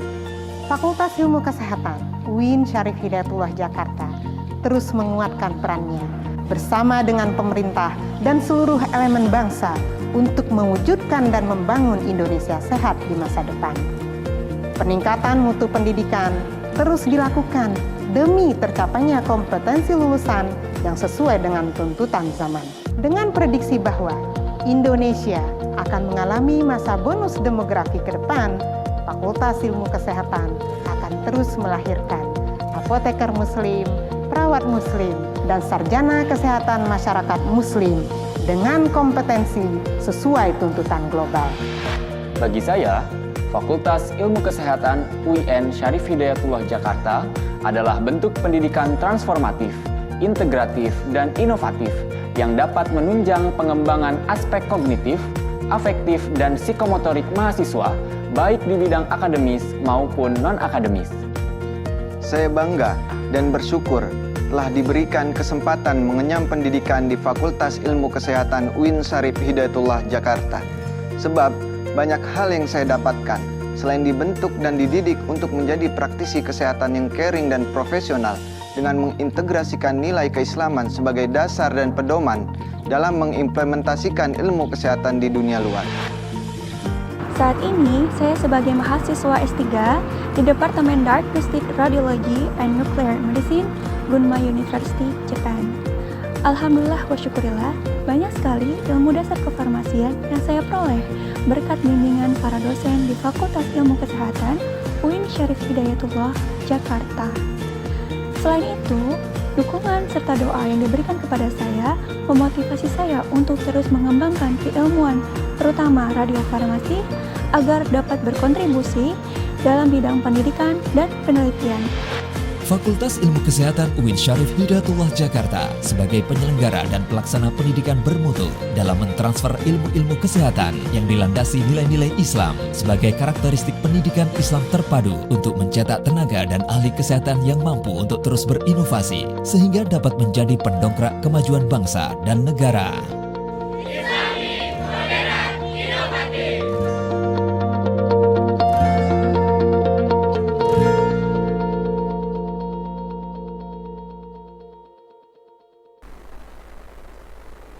Bismillahirrahmanirrahim. Assalamualaikum warahmatullahi wabarakatuh. We cordially welcome you back to the plenary session of Second International Conference on Health Sciences that held by Faculty of Health Sciences UIN Syarif Hidayatullah Jakarta. Ladies and gentlemen, we would like to introduce the moderator for our second plenary session, Mr. Muhammad Iqbal Nurmansyah, Master of Science. We will first read a brief introduction about our moderators today. His full name is Muhammad Iqbal Nurmansyah. He was graduated with the title Master of Science from Public Health Department, Dokuz Eylül University in Turkey. He is a lecturer at undergraduate program of Public Health, UIN Syarif Hidayatullah Jakarta from 2019 until now. He has published more than 25 publications, include international journal. Without any further ado, we invite Mr. Muhammad Iqbal, Master of Science, to take over the plenary sessions. To the Honorable Mr. Iqbal, the time is yours. Okay, thank you. Bismillahirrahmanirrahim. Assalamualaikum warahmatullahi wabarakatuh. Good afternoon, everyone. I'm Iqbal. Will be serving as a moderator in this session, and welcome to the International Conference on Health Sciences 2022. The respected honorable leaders of UIN Syarif Hidayatullah Jakarta, leaders of Faculty of Health Sciences, UIN Syarif Hidayatullah Jakarta, our invited speakers, guest speakers, and also all of the participants of the International Conference on Health Sciences 2022. And in this session, we will hear a presentation from Professor Nurdeng, and I think Professor Nurdeng has been already here with us in the Zoom meeting. Assalamualaikum, Prof. Nurdeng. Waalaikumsalam warahmatullahi wabarakatuh from Brunei Darussalam. I think you can speak bahasa Indonesia. Yeah, I can speak bahasa Indonesia, English, as well as Arabic and Thai, full language. Yeah, it's amazing. Okay, before we will hear a presentation from Professor Nurdeng, I would like to introduce Professor Nurdeng in brief. Can operator show the brief profile of Professor Nurdeng? So we will discussing the topic is related to preventive and disease prevention and health promotion program from the perspective of Islam. And this is very interesting topic and also important topic because I have read one article that stated that no matter how much money we spend for health programs, it will be insufficient if we don't implement the disease prevention program or health promotion program. And also from the other perspective, there is also a famous, what is that? It's like idiom, prevention is better than cure. So it's very important topic, and we will hear from Professor Nurdeng about this topic. But I would like to read the profile of Professor Nurdeng. So currently he is serving as the founder and the first director or dean of Halal and Thayyiban Research Center, University Islam Sultan Syarif Ali Unisa Brunei Darussalam. And previously he was also serving as a head of laboratory of Halal Policy and Management, Halal Products Research Institute, University Putra Malaysia. And also he also joined Imam Bukhari Research Scholar or Fellow at the Oxford Center for Islamic Studies, Oxford University in 2004. And also visiting professor Walailak University in 2012. He obtained Bachelor of Art from the International Islamic University Malaysia, and his Master of Art and also PhD from the International Institute of Islamic Thought and Civilization. All right, let us hear from Professor Nurdeng about this topic. Professor Nurdeng, the time is yours. Thank you very much, Mr. Moderator. So allow me to share my slide for these presentations. Thank you very much, Mr. Moderator, Muhammad Iqbal Nur Mansyah. And I would like also to thanks to the directors as well as the chairmen of the organizing committee, the second international conference on Halal Science 2022, as well as all the committee members who work hard in order to materialize today's events. I would like also to address to all speakers who participates and sharing their idea and opinions in these events, and so no doubt to all the students of UIN Sharif Hidayatullah State Islamic University. And ladies and gentlemen, Assalamualaikum warahmatullahi wabarakatuh. And it's a very good afternoon from Negara Brunei Darussalam. I'm at the present in my office in Negara Brunei Darussalam. So Bismillahirrahmanirrahim. Alhamdulillah Rabbil Alamin. Wassalatu wassalamu ala ashrafil anbiya wal mursalin wa ala alihi wa sahbihi ajma'in. Okay, today I would like to talk something related to Islamic medical traditions. We'll focus about the prevention aspect, the treatment of disease management aspect, which has been practiced from the time of the Prophet Muhammad sallallahu alaihi wasallam until what we call especially during the golden period of Islamic civilizations during Abbasid dynasty, and continue until today, even though not as before. And Alhamdulillah, I lucky when I was a student in International Institute of Islamic Thought and Civilizations.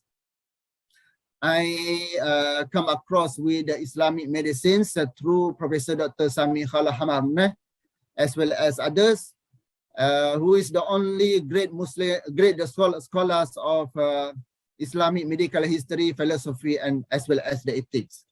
So that is why today, even though my slide is almost 70 slides, I know that so much a slide, but I try to what we call highlight every idea that being written in my slide in a fast manner, as well as with a brief explanations. Ladies and gentlemen, I'm very happy to be with you today, because actually this is my expertise from during my study as MA students as well as PhD, since I wrote what we call the thesis related to medical ethics, medical philosophy, and medical history, especially from Al-Biruni as well as other great Muslim scholar perspective, including also the Sharia perspective. So that is why the title of my presentation today, I give very general one, the ideas of prevention and treatment of disease management in Islamic medical traditions. So now, under this topic, I divide into several subtopics, including also the background that you have to know about what we call Islamic medical medicines, because we know that Islamic medicine, when we talk about Islamic medicines or the prophetic medicine, is mostly we talk about the history in the past. We cannot compare the progress as well as the developments of today or modern medical arts, since the methodology is also a little bit a difference. However, we understand that the previous knowledge have to be the basis or the foundations of modern civilizations or modern medical arts.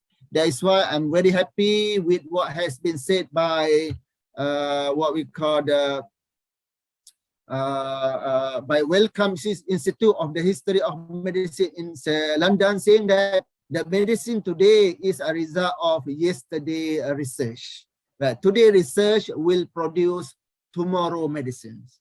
So meaning that what has been found today as a result of the previous contributions. So therefore, you have to look positive aspect what has been understood by the people in the past, including also, for example, about the first slide, what is health and disease. Even though it's simple term, but it's not so easy to understand. However, according to Al-Mu'alajat Al-Hippocratia, Hippocratia refer to the Hippocrates. Hippocrates is among the founder of medical science in Greek civilizations, and the book has been translated into Arabic during the golden period of Islamic civilizations. So, including also you can find these definitions given by At-Tabari. Tabari, who died in 986 of Christian era, meaning that 1,000 years ago, they are already concerned about the meaning of health and disease. They contribute a lot about in this discipline. No doubt, we will ask you, are you okay? Are you in good conditions? If you say that good condition, it means that it is considered to be in a normal state, to be in sound and natural functions of the healthy. Healthy in terms of your organs, including also healthy and balance of your temperaments. Why disease is the outcome of the partial or total malfunctions. So now you may ask yourself whether you are really good health as defined by the has been defined by At-Tabari or by Hippocrates or otherwise. I know that maybe all of us are good health, maybe 90% and 10% we have also a problem with our eyes, with our tongues, with our heart, with our mind, sometimes also with our physical conditions that sometimes we feel hot, we feel not good, and so on. However, to have a perfect, what we call health, of course, everything must be perfect, including also what we call temperaments. Temperament refer to the balance between cold and hot, between dry and wet. So we try to define the definitions in according what has been defined in the past. Therefore, when we study about the prevention, treatment of disease in line with these definitions, maybe according to World Health Organization, there are another definitions. Okay, now we come to the technical term, food or diet, drug and poisons. This is very important that we have to understand. Because why? Once we understand this, we will know what is the origin of disease, which has been understood in the past. In the past, meaning that in the time of the Islamic civilizations. So I put the word here, diet, because in Arabic we have two terms. The term at-ta'am mean food. The term al-ghaza mean diet. Sometimes we understand that diet meaning that you eat little.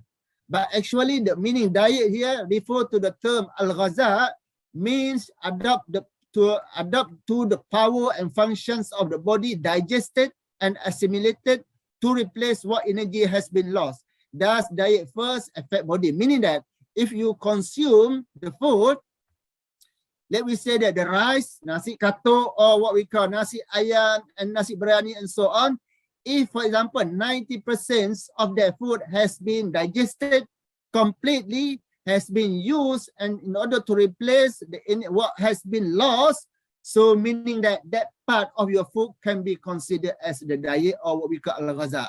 The rest may be not difficult, become maybe poisons, or become maybe not harmful, and so on, right?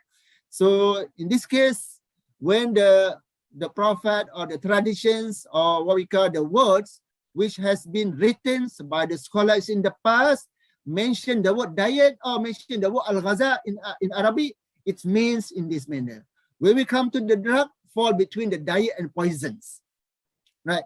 Of course, the diets, you understand, the poisons, meaning that act of forcibly on the body's functions, causing sickness, something which cause you not imbalance and sick, or sometimes go maybe because of that you die. So because of what we call the poison. So in this case, let me say that the virus, coronavirus that we have today, under the category of poisons, or under the category of drug, or under the category of diet. I'm sure all of you will answer that under the category of poisons. But sometimes because of technology, we may use the poisons, we may use, for example, the coronavirus as the diet in order to attack the poisons. Because we understand that sometimes to find the drug, we have to find something from the origins of the disease. For example, in the case of what we call, we have several vaccine today, and some of the vaccines, they try to use what we call the coronavirus in order to kill, or in order to prevent the another coronavirus, become the enemy. In another word, one become the hero, another one become what we call enemy. Once the enemy or the hero come in order to attack the enemy maybe die, or if not, maybe enemy will not active anymore. This is what we call the concept of modern technology today that we have.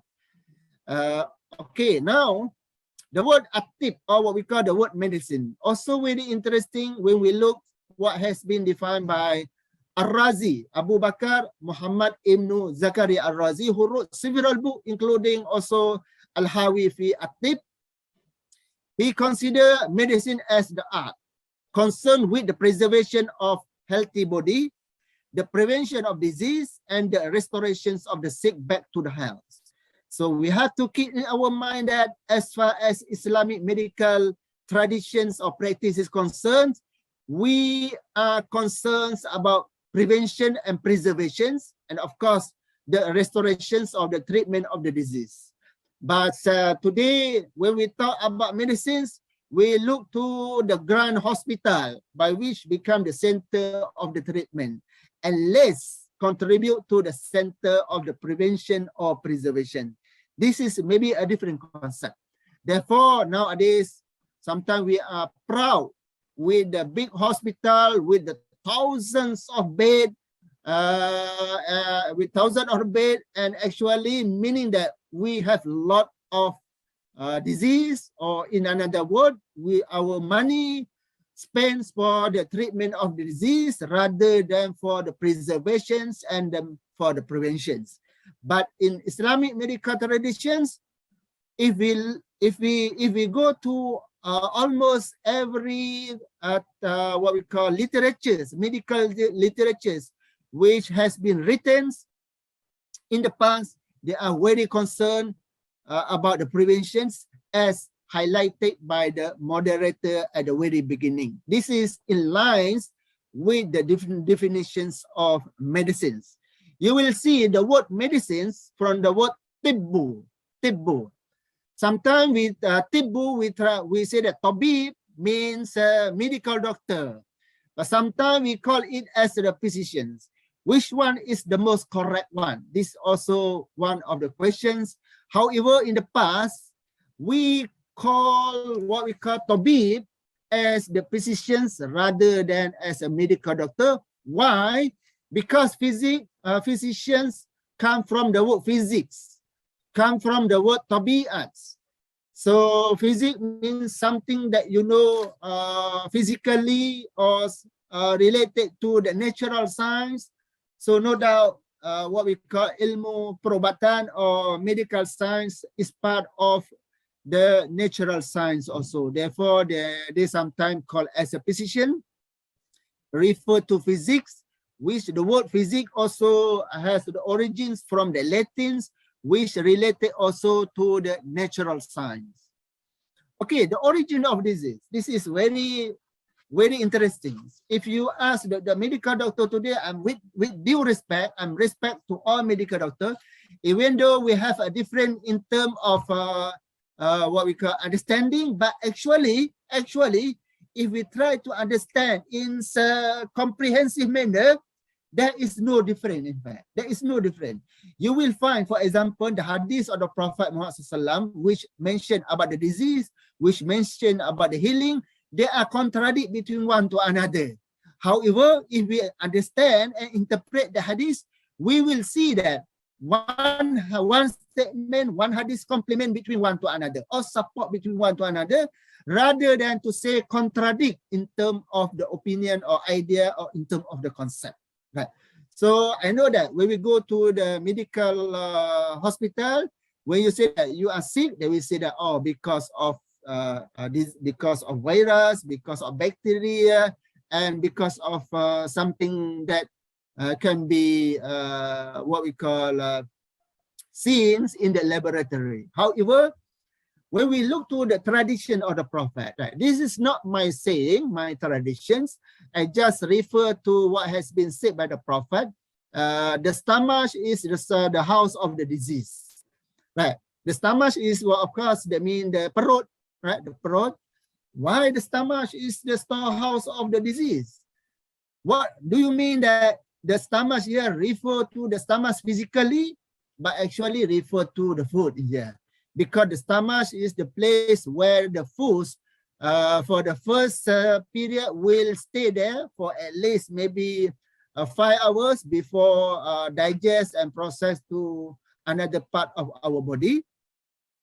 But when we say that the stomach here, meaning that the food, and the food, we understand that the food, if for example become diet, that is not the origins of the disease. The food that are not able to be digested, to be processed, but still stuck in your intestines or stuck in your body, that is the problem. Maybe can be called as the poisons, can generate what we call bacteria, virus, and so on. That is what we mean that stomach is the house of the disease. However, there is another interpretation about this thing. Again, as I mentioned to you, sometimes when we look to the first hadith saying that food is the origin of the disease. However, there is another tradition saying that al-himyah ra'su ad-dawa. Al-himyah ra'su ad-dawa. Dieting is the main medicines, right? Diet. So diet here, we already defined the meaning of diet, not as we understood today, saying that if you eat little, this is a diet. Okay. Maybe also there is the sense, there is the connections of your understanding today with what has been said by the Ibn Khaldun long time ago. He tried to say that the dieting here, meaning that going hungry. So meaning that there is the space for the stomach, for your instinct to process. If, for example, you are in full, you are always in full, there is what we call not good condition already. It will create some problem. But however, if, for example, you are fasting and break fasting, or in another word, you have 1/3 is water, 1/3 is air, 1/3 is food. So this concept, what we call going hungry. So not what we call in all situations you are in full. so make difficult for your instinct and perut or stomach to process in this case. So this one also one of the understanding about the concept al-himyah ra'su ad-dawa. Sometimes al-himyah we translate into English as prevention, but here what we call Ibn Khaldun interpret as dieting, or what we call going hungry. Very significant. Does not mean that the meaning going hungry with the diet or what we call with the preservation or prevention different in between one to another. No, actually there is integration, complement between one to another in order to have very good understanding about the medical aspect of something. The next statements, al-aslu adda al-barada. The origins of every disease is al-barada. Al-barada is in Arabic, we stated in many medical literature in the past. Barada sometimes we can be understood as buruda, mean cool. Cool. The buruda means the opposite of harara. Harara means hot or heat. But here we translate the word al-barada as indigestions. So if you have food and then you consume with your mouth, go to your stomach and go to your intestine, with the part, some part of your food are not able to digest, that is what we call the origins of every disease. So does not contradict with the first tradition that I recite to you, al-ma'idatu baitu adda, right? So the interpretation of barada here is indigestions. Of course, this is one of the translation. Maybe the another scholars will translate as cool, as cool. Why the meaning of cool? Because once, for example, your stomach is too cool, your condition is too cool, that means you do not have enough power, enough energy in order to process food. Once you do not able to process all food because of less energy, less of heat, or what we call heat become the energy, right? So therefore, the food also may stuck in your intestine, or maybe in your al-ma'idah, or maybe in certain part of the organs, and finally becomes the problem in your health conditions. Okay, the another hadith, when we talk about the origins, right? Another hadith saying that illness originate from the fever, and most illness are fever. We understand that. Why, for example, what is the symptoms of the COVID-19? One of the very well-known symptoms is a fever. Doctor said that if you had a fever or coughing, please do not come and visit our health center, right? Especially at the early of spreading of COVID-19 in these regions. Why? Because of fever, right? Because of your temperature may be a little bit high. But the hadith said that what we call the hadith said that fever also the origin of disease. Sometimes you say the contradict with al-ma'datu baitu adda. That means the stomach is the storehouse of the disease. In fact, there is no contradictions. That is why when we refer to Ibn Khaldun interpretations, he said that now illness originate from fevers, and most illness are fever.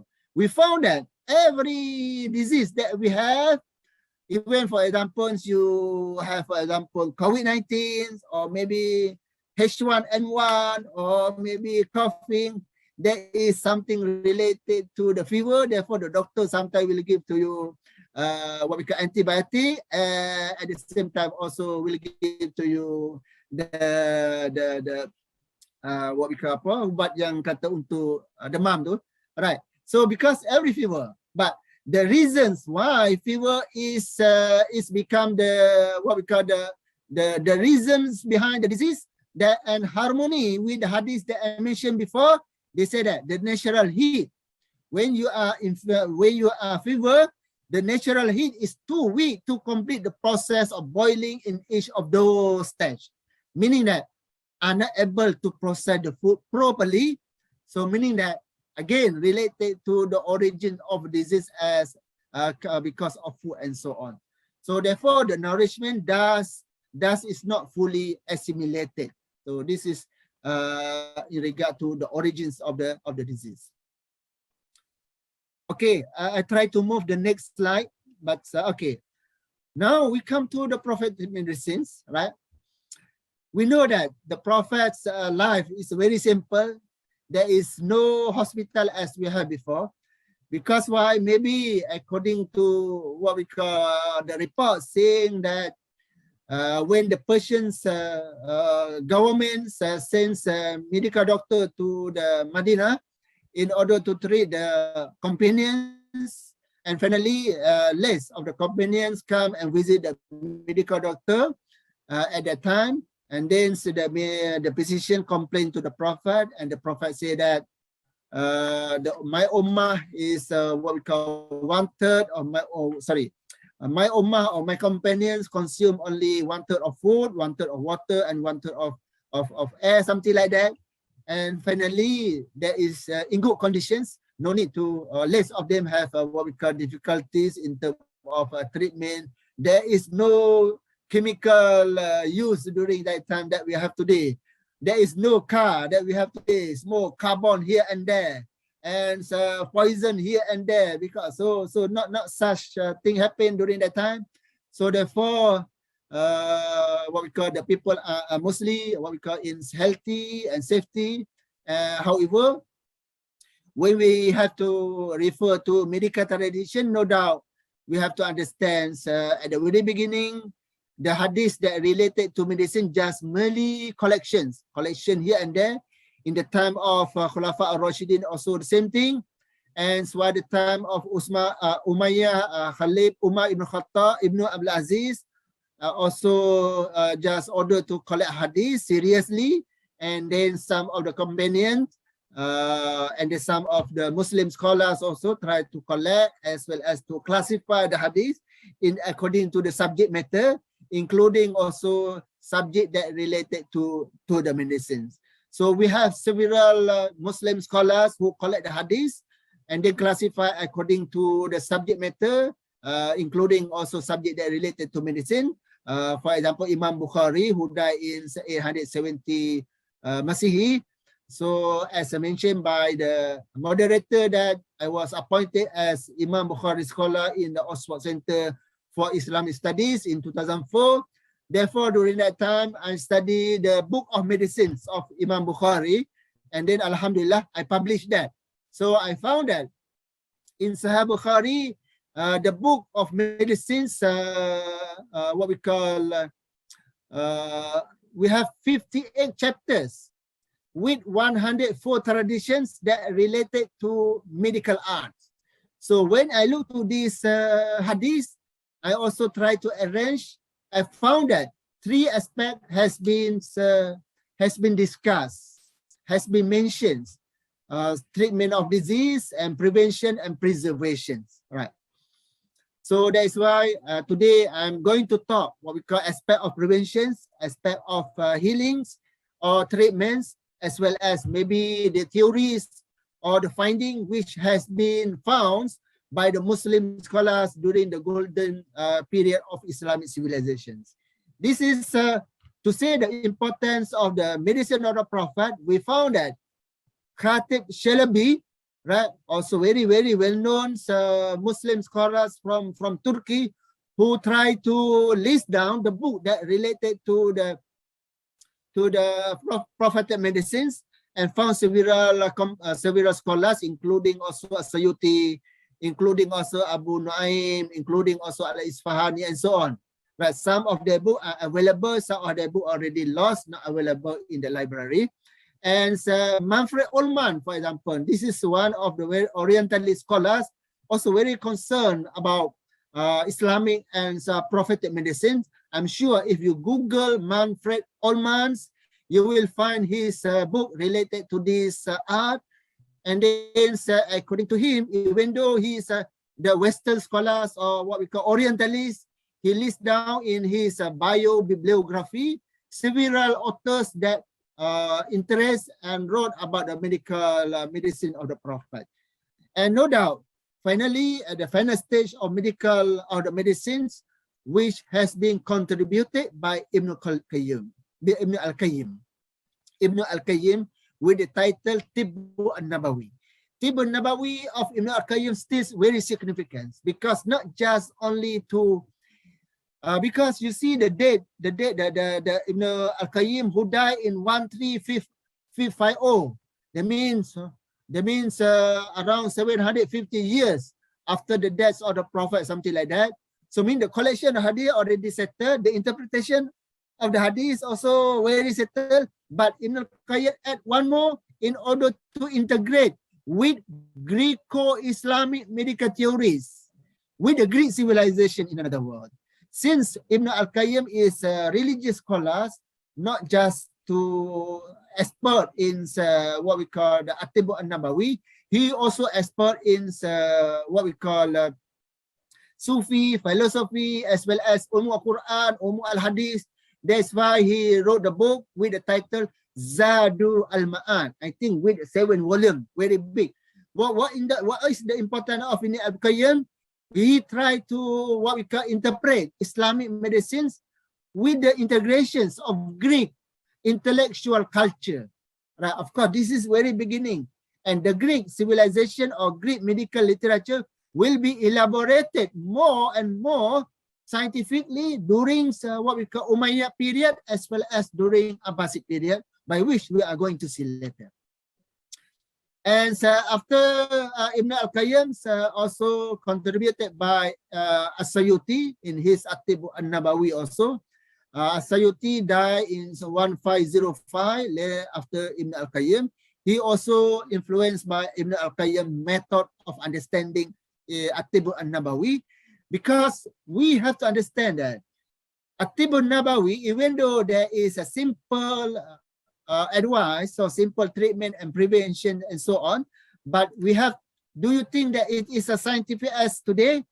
Of course, there is not scientific as today, because today to be called as scientific, you have to be proof, you have to bring the disease or what we call the drug to the factory, laboratory, and so on.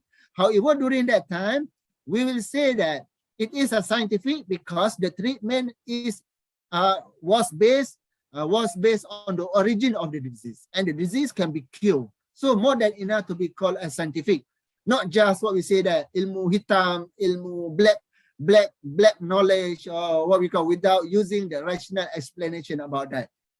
Of course, later on, scientifically grow here and there because the complex of the society, the one that we create, the society become complex and more complex. So therefore, we need more drug in order to treat the disease. Like for example, we understand that the simple drug maybe today is called as paracetamol. If you go to any clinic or hospital, the doctor will give to you paracetamol because there is a simple drug. There is no maybe side effect. There is safe. Therefore, everybody can use that. Can what we call use as the way to treat the disease. And of course, today we have several kinds of paracetamol, but under the category of a simple. Right? So therefore, maybe later we come. Okay, now we come to the next slide, the patronage of Abbasid Khalid. When we come to the Islamic medical traditions or management, no doubt the contribution of Abbasid Khalid is a crucial one. Why? Because the Caliphate participate directly in the intellectual culture as well as appreciate what has been contributed. Therefore, during this time, you will see several thousands what we call Muslim scholars who are very, very expert in medical science, what we call including what we call clinical science and so on, right? With the support financially as well as morally by the Abbasid Khalid during golden period, and tolerate with the scholars, because during these times, not only the contributed by the Muslim, by the one who are the followers of the religion Islam, many also the Christians, many also Jews who wrote the book about the Islamic medicines. And during this time also, what we call the new institution called Baitul al-Hikmah, the House of Wisdom was founded, was established, at the center of the Abbasid capital Baghdad in about 800th century. So that is why Baitul Hikmah become the center of the translations of the previous book. Almost we can say that Greek book, not only just philosophical book, including also medical science, has been translated by the Muslim scholars by means of Baitul Hikmah, which has been founded by the Abbasid capital. And we know that what we call during Islamic civilizations, the way to manage the disease, the way to prevent and preserve the disease have to be one of the responsibility of Bimaristan. Bimaristan is a Persian word. Bimar means sakit, tan means house. What we call the house of the house of patients. So that is why we call in Malay rumah sakit. We do not say al-mustashfa. Al-mustashfa means hospitality. But actually in the past we call Bimaristan, and then we translate it into Malay. Maybe I'm sure the influence with this kind of the culture. Rumah sakit meaning that the hospital. Actually hospital bukanlah kata rumah sakit. In terms of the meaning. However, the Bimaristan has been established in all corners of Muslims nations or cities. But we have two kinds of Bimaristan. Number one, we call fixed Bimaristan, and number two, mobile Bimaristan. In order to manage prevention, preservation, as well as treatment of disease, therefore, the role of Bimaristan, including also as the center for curing the sick, both soul as well as the body. Because in Islam, maybe a little bit different. The hospital, or what we call Bimaristan, is responsible for curing physical disease as well as moral disease. And at the same time, also Bimaristan as the center of the research teaching also, and so lastly, the center of academic and administrative organization.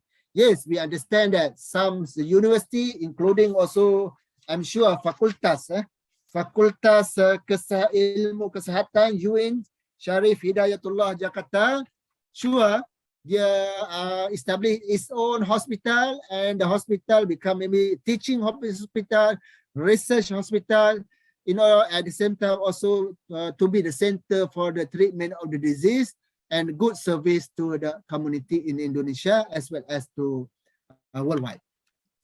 So this is the role of Baitul Hikmah. I say to you that the House of Wisdom, the translations, that's why Hunay Ibn Ishaq become the director of the House of the Wisdom. And he wrote one of the epistle, informed to everybody, saying that Risalah Hunay Ibn Ishaq ila Ali Ibn Yahya fi zikru ma turjam min kutub Jalinus bi ilmihi wa ba'du ma lam yutarjim.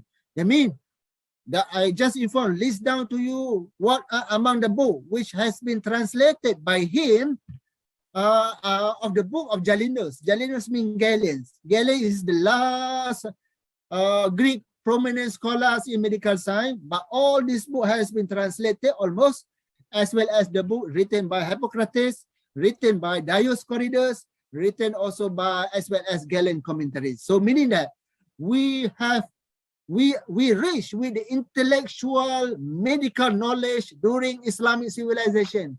But the question is, who among our contemporary scholars dare to study that kind of the knowledge and try to harmony with modern medical knowledge in order to find the real, what we call, answer of the challenge that we are facing today. Now, we talk about the prevention of the disease, the first part. As I mentioned to you, even some Muslims, when they ask you, what do you mean by medicine? They will say that preventions rather than what we call the treatment of the disease. And so in this regard, we find that it is harmony with the concept of Quranic and of Sunnah, as mentioned here. What we call, ask Allah SWT to grant you certitude as well as well-being. So not just to ask Allah SWT to become rich, rather than to be in good health. When you are in good health, you can find the knowledge.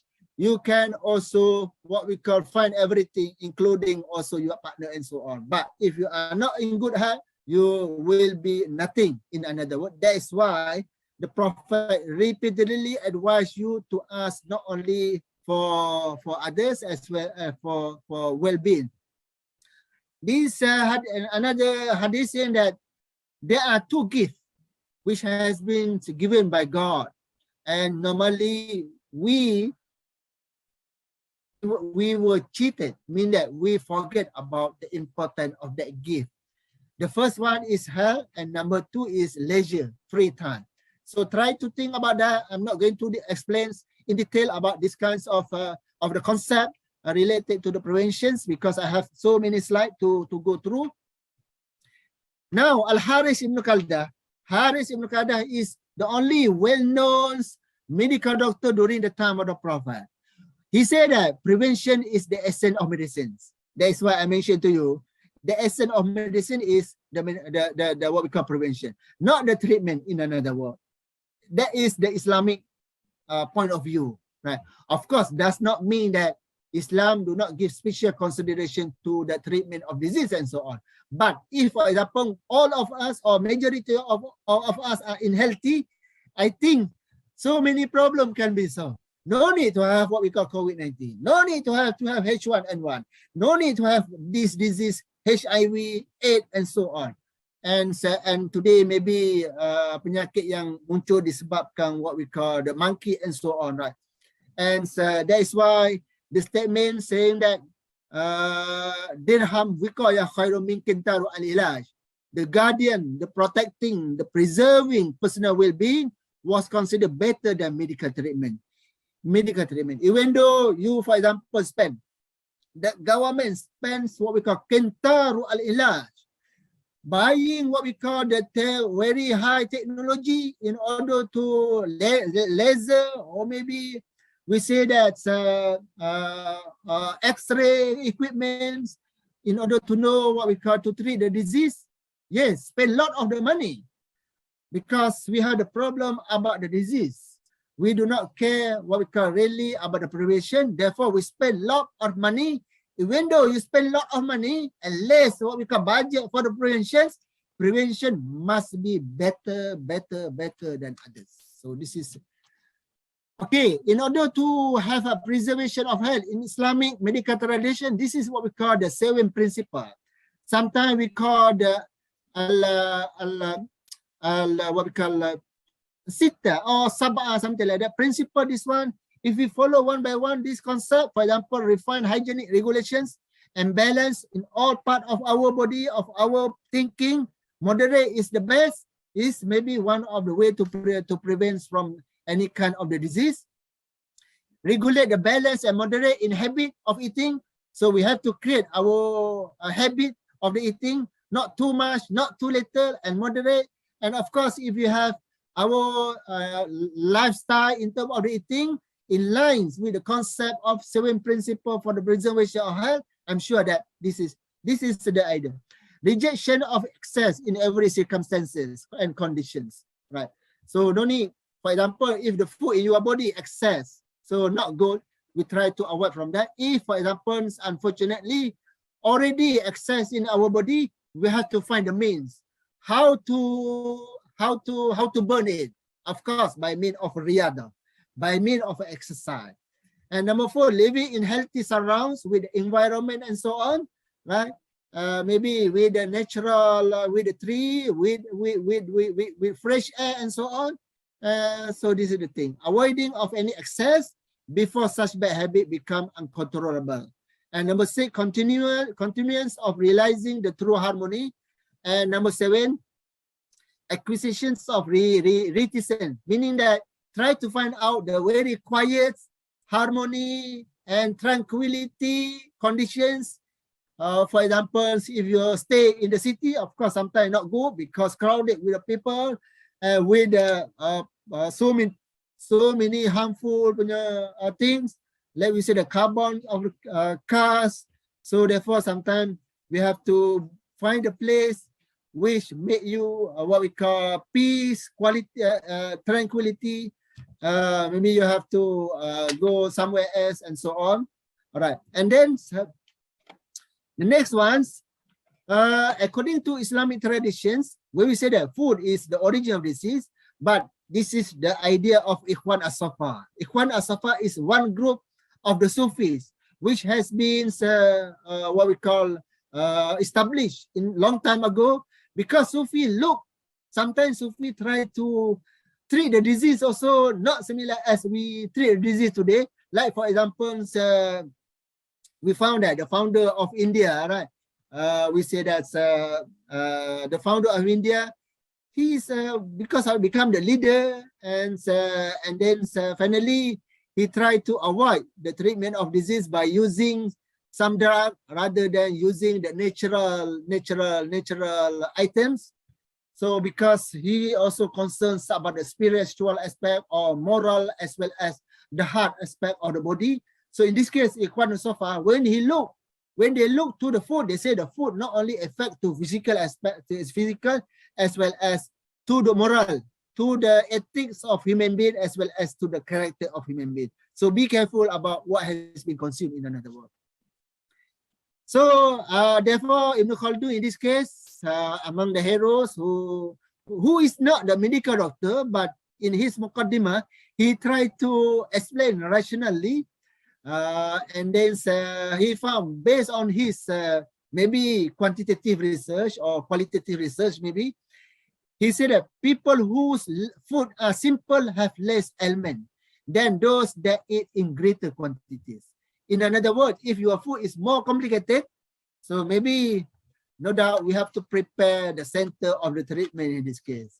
Rather than if, for example, your food is simple, like for example, if you eat, for example, oats, for example, very simple, or maybe vegetable is very simple, not to become vegetarian as it is, maybe at the same time, we have to make sure that something which indicates that simple in our body. So therefore, according to Ibn Khaldun, less what we call people who face the problem of the disease in this case. Eating and ibadah in Islam, prevention also, we eat not just to eat, we as the servant of Allah SWT, in order to survive, in order to make sure that we can perform ibadah well, so therefore your eating can be converted into ibadah, will be rewarded by Allah SWT. There is a difference between us and a non-Muslim.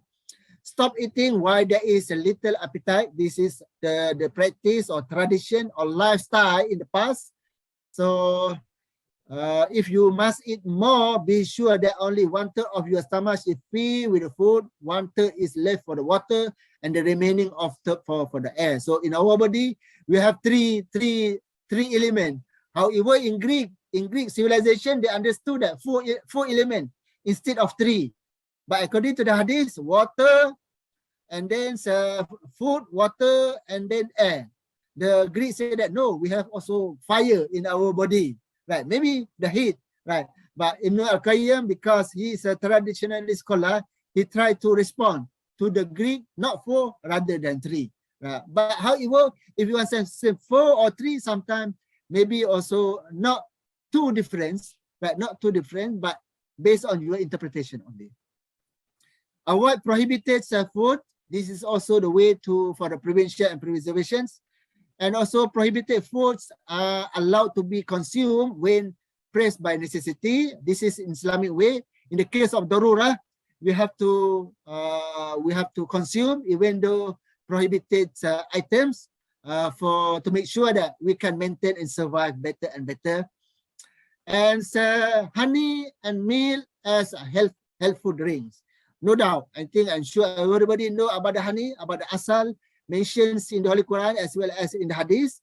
And milk also considered as helpful drink, but significantly, we have very special chapter in the Hadith about at-talbina. Right, I will mention to you.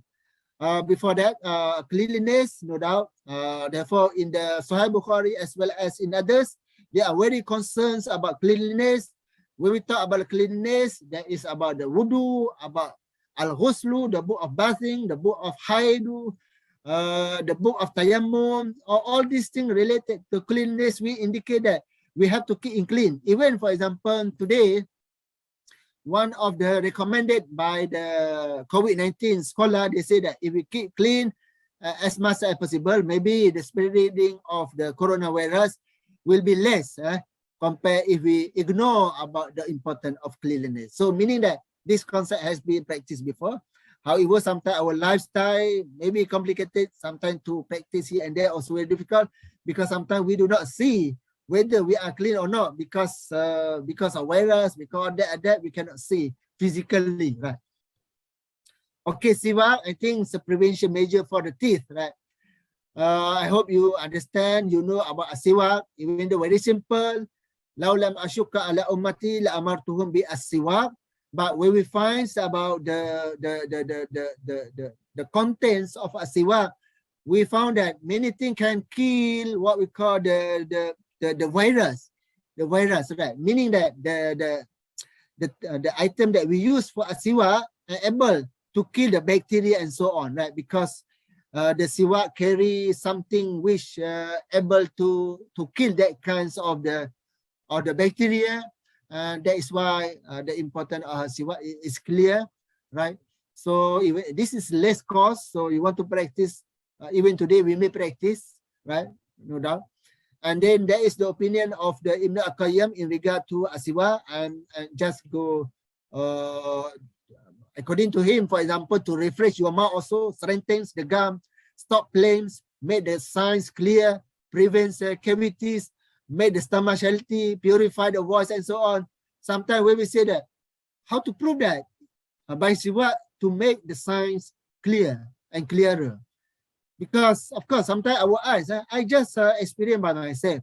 If you look every day to the sea or the ocean, if you look every day to the tree, for example, you will compare. After 5 years or 10 years, your eyes must be a difference. Become more clear and clearer, something like that. So by using siwak, we have to test by using not only 1 or 2 times. We have to use maybe 5 years, 10 years, and then you will look what we call the difference. Tayyibat food as a preventive measure, since Allah SWT asks you to consume kulu mimma fil ardi halalan tayyiban.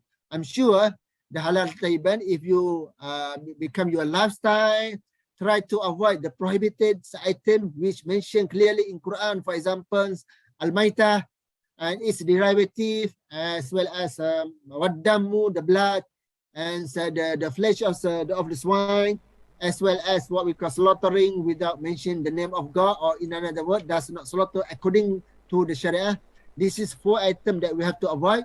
So the opposite of the tayyibat. So make sure we understand that tayyibat food must be good, because under the category of what we call the halal and tayyiban, and then under the category of nikmat of the bounties of Allah Subhanahu wa Ta'ala. And no doubt, preventions of drinking al-khamar also as a preventive measure, because the khamar will be affect not only just your body as well as your soul. And promotion of prohibition to commit the suicide. That's why, alhamdulillah, among the Muslim community, we found less and less the Muslim commit suicide, even during what we call COVID-19. Of course, we have very few numbers the Muslim commit the suicide, but because of the Sharia, saying that very clear, if you commit suicide or what qatl an-nas, you will be resided in the hell. So therefore, less among the Muslim. So this law very effective, right? And now they say that do not use compound drug as long as the simple drug is useful.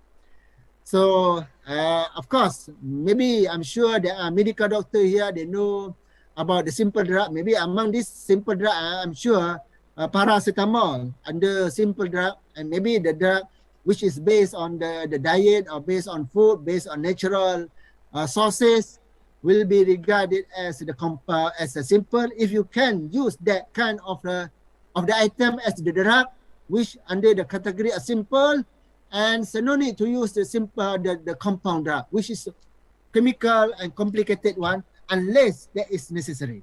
For example, if for example for you to operate is must be the last choice. in the Islamic tradition. Number one, you have to use simple drug. Number two, compound drug. Number three, of course, you operate. Right, not to start with the operate first, because that is why we found that the Islamic traditions in regard to the surgeons or operates the body, what we call emerge at the last stage of Islamic civilization, especially by Az-Zahrawi. Az-Zahrawi, the one who wrote the book At-Tasrif about the tool being used for the operate the body.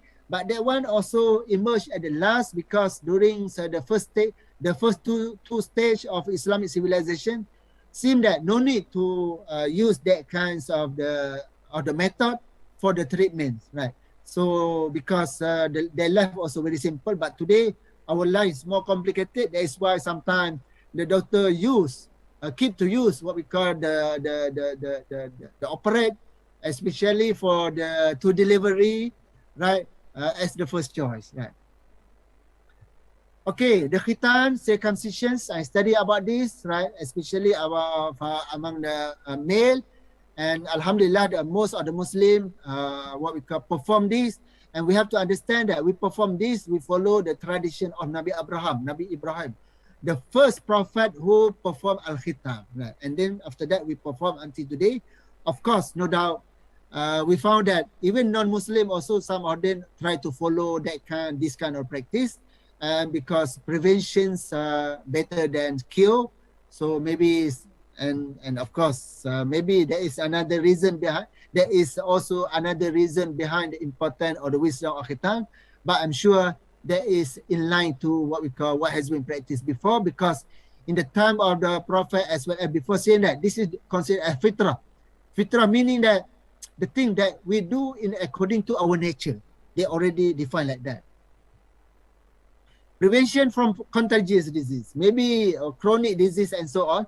Contagious disease including also what we call the COVID-19 that we have today. And of course, we do not have COVID-19 before. We have the disease called as a ta'un. A ta'un means what we call the contagious disease. We translate as a contagious disease.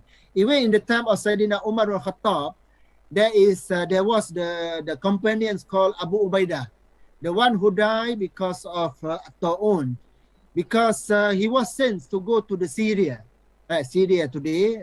During that time, maybe we call as Asham, to open the city, and finally there is disease broken there, what we call ta'un. But Abu Ubaidah, his belief that no, since we already have the intention, everything has been determined by God. We want to survive life or death in the hand of God. He continued, even though the Sayyidina Umar saying that we have to withdraw from our journey to the Syria because of this contagious disease. But some of the companions still insist to go and continue the journey, and finally they die. That is why what we call prevention, in another word, or what we call quarantine in our context today. So meaning that if you withdraw from to continue your journey to go to the place that broken the disease, contagious disease, the disease can be spread from one person to another person.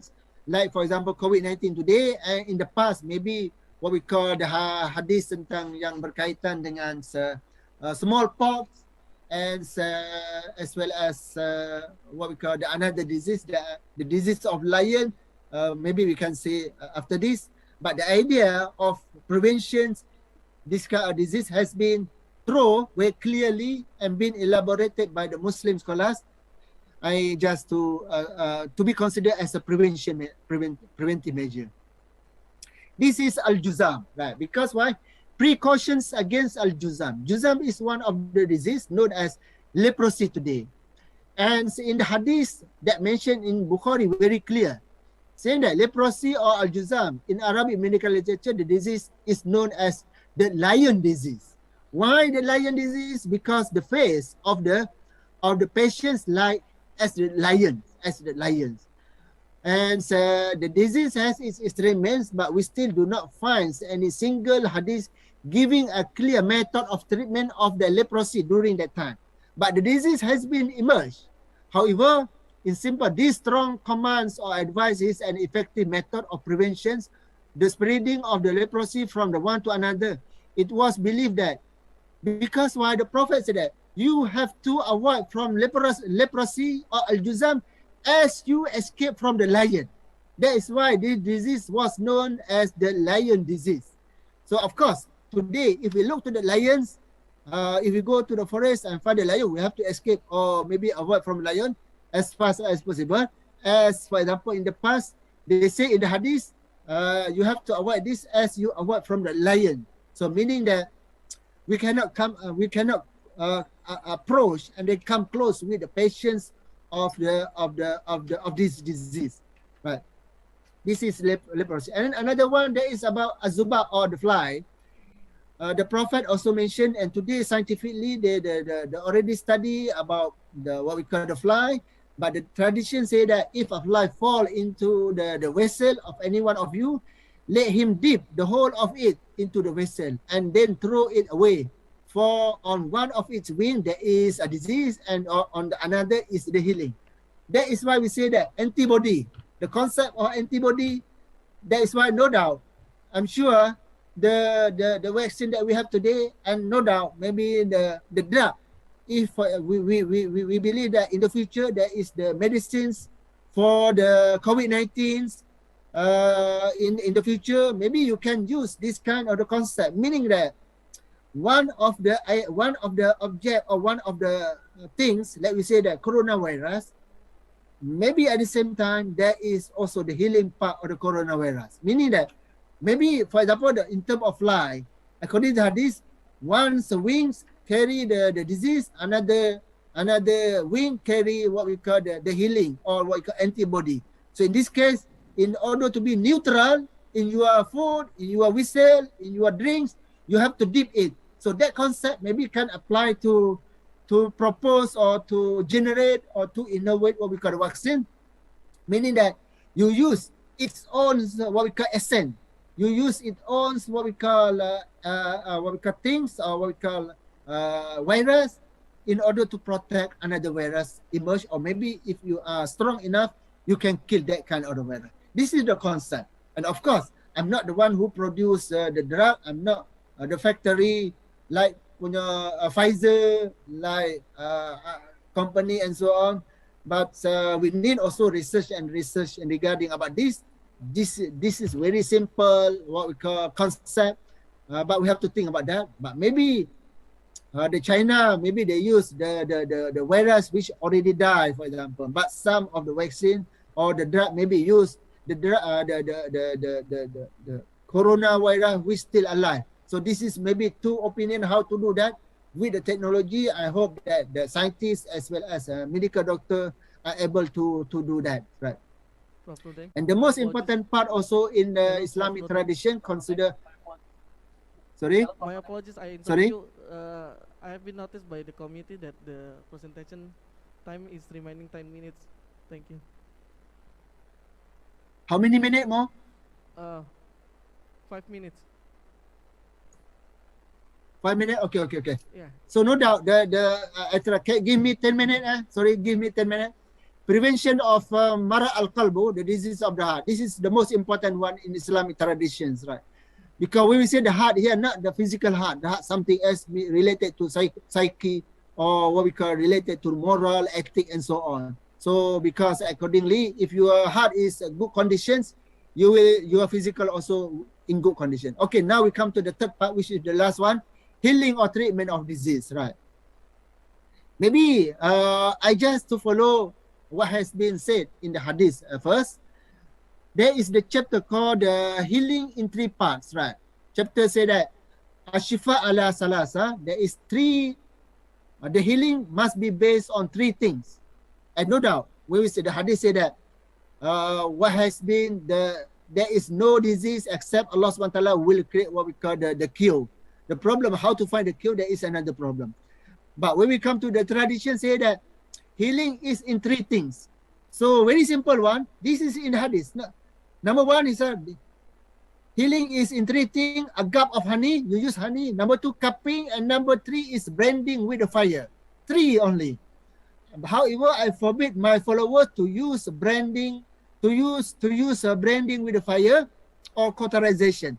So meaning that nowadays we have so many methods, but I think another method, for example, you use laser for the treatment or maybe for the surgery. This is under the category of what we call branding with the fire or what we call the cauterizing by using the fire. And of course, when the hadith said the forbid, there is the interpretation behind that, because during that time they understood that the fire is they worship the fire during that time according to the agama Majusi.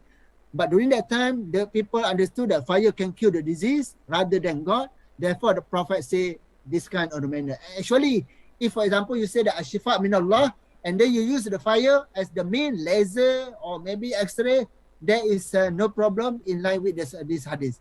Maybe you say that the drug that we have, the drug maybe under the category of what we call the honey here, or maybe under the category of cupping. Cupping, you just take out the blood, right? You try your best in order to take the virus, the bacteria outside your body. So maybe we can call cupping, or maybe another method. That is fine. But in general, this is what we call the principle which has been highlighted. Right? So the importance of honey, no need to mention because of time. Cupping al-hijama in Arabic, the hadith mentioned clearly.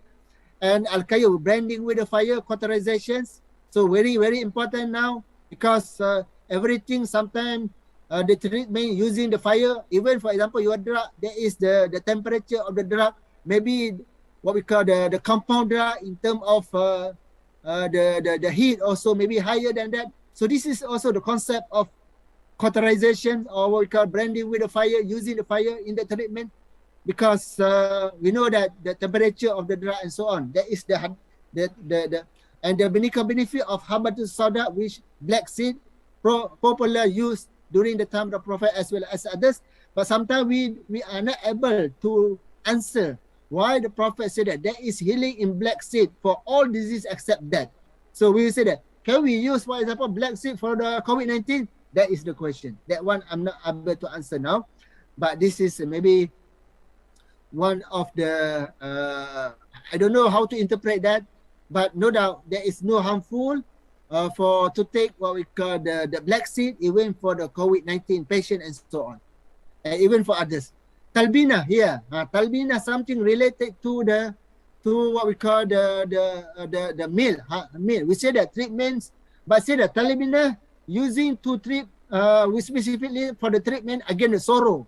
If you are sad, if for example you are not happy, because why? During that time, the people, when they consume or drink the milk, they become full and very happy. Because why? Like for example, like Indian people, they drink the if there is no milk for them, maybe they are sorrow. If for example there is milk for them, they are very happy. So because the milk made them full in the stomach, not hungry anymore. So meaning that talbina as a treatment of sorrow in that aspect. And they treat disease with the urine or the camel. This is also very controversial one, but the hadith is very clear. And even Imam Bukhari mentioned as one chapter, Ad-Dawa bi Abwal al-Ibil. I wrote one article and you can Google about that.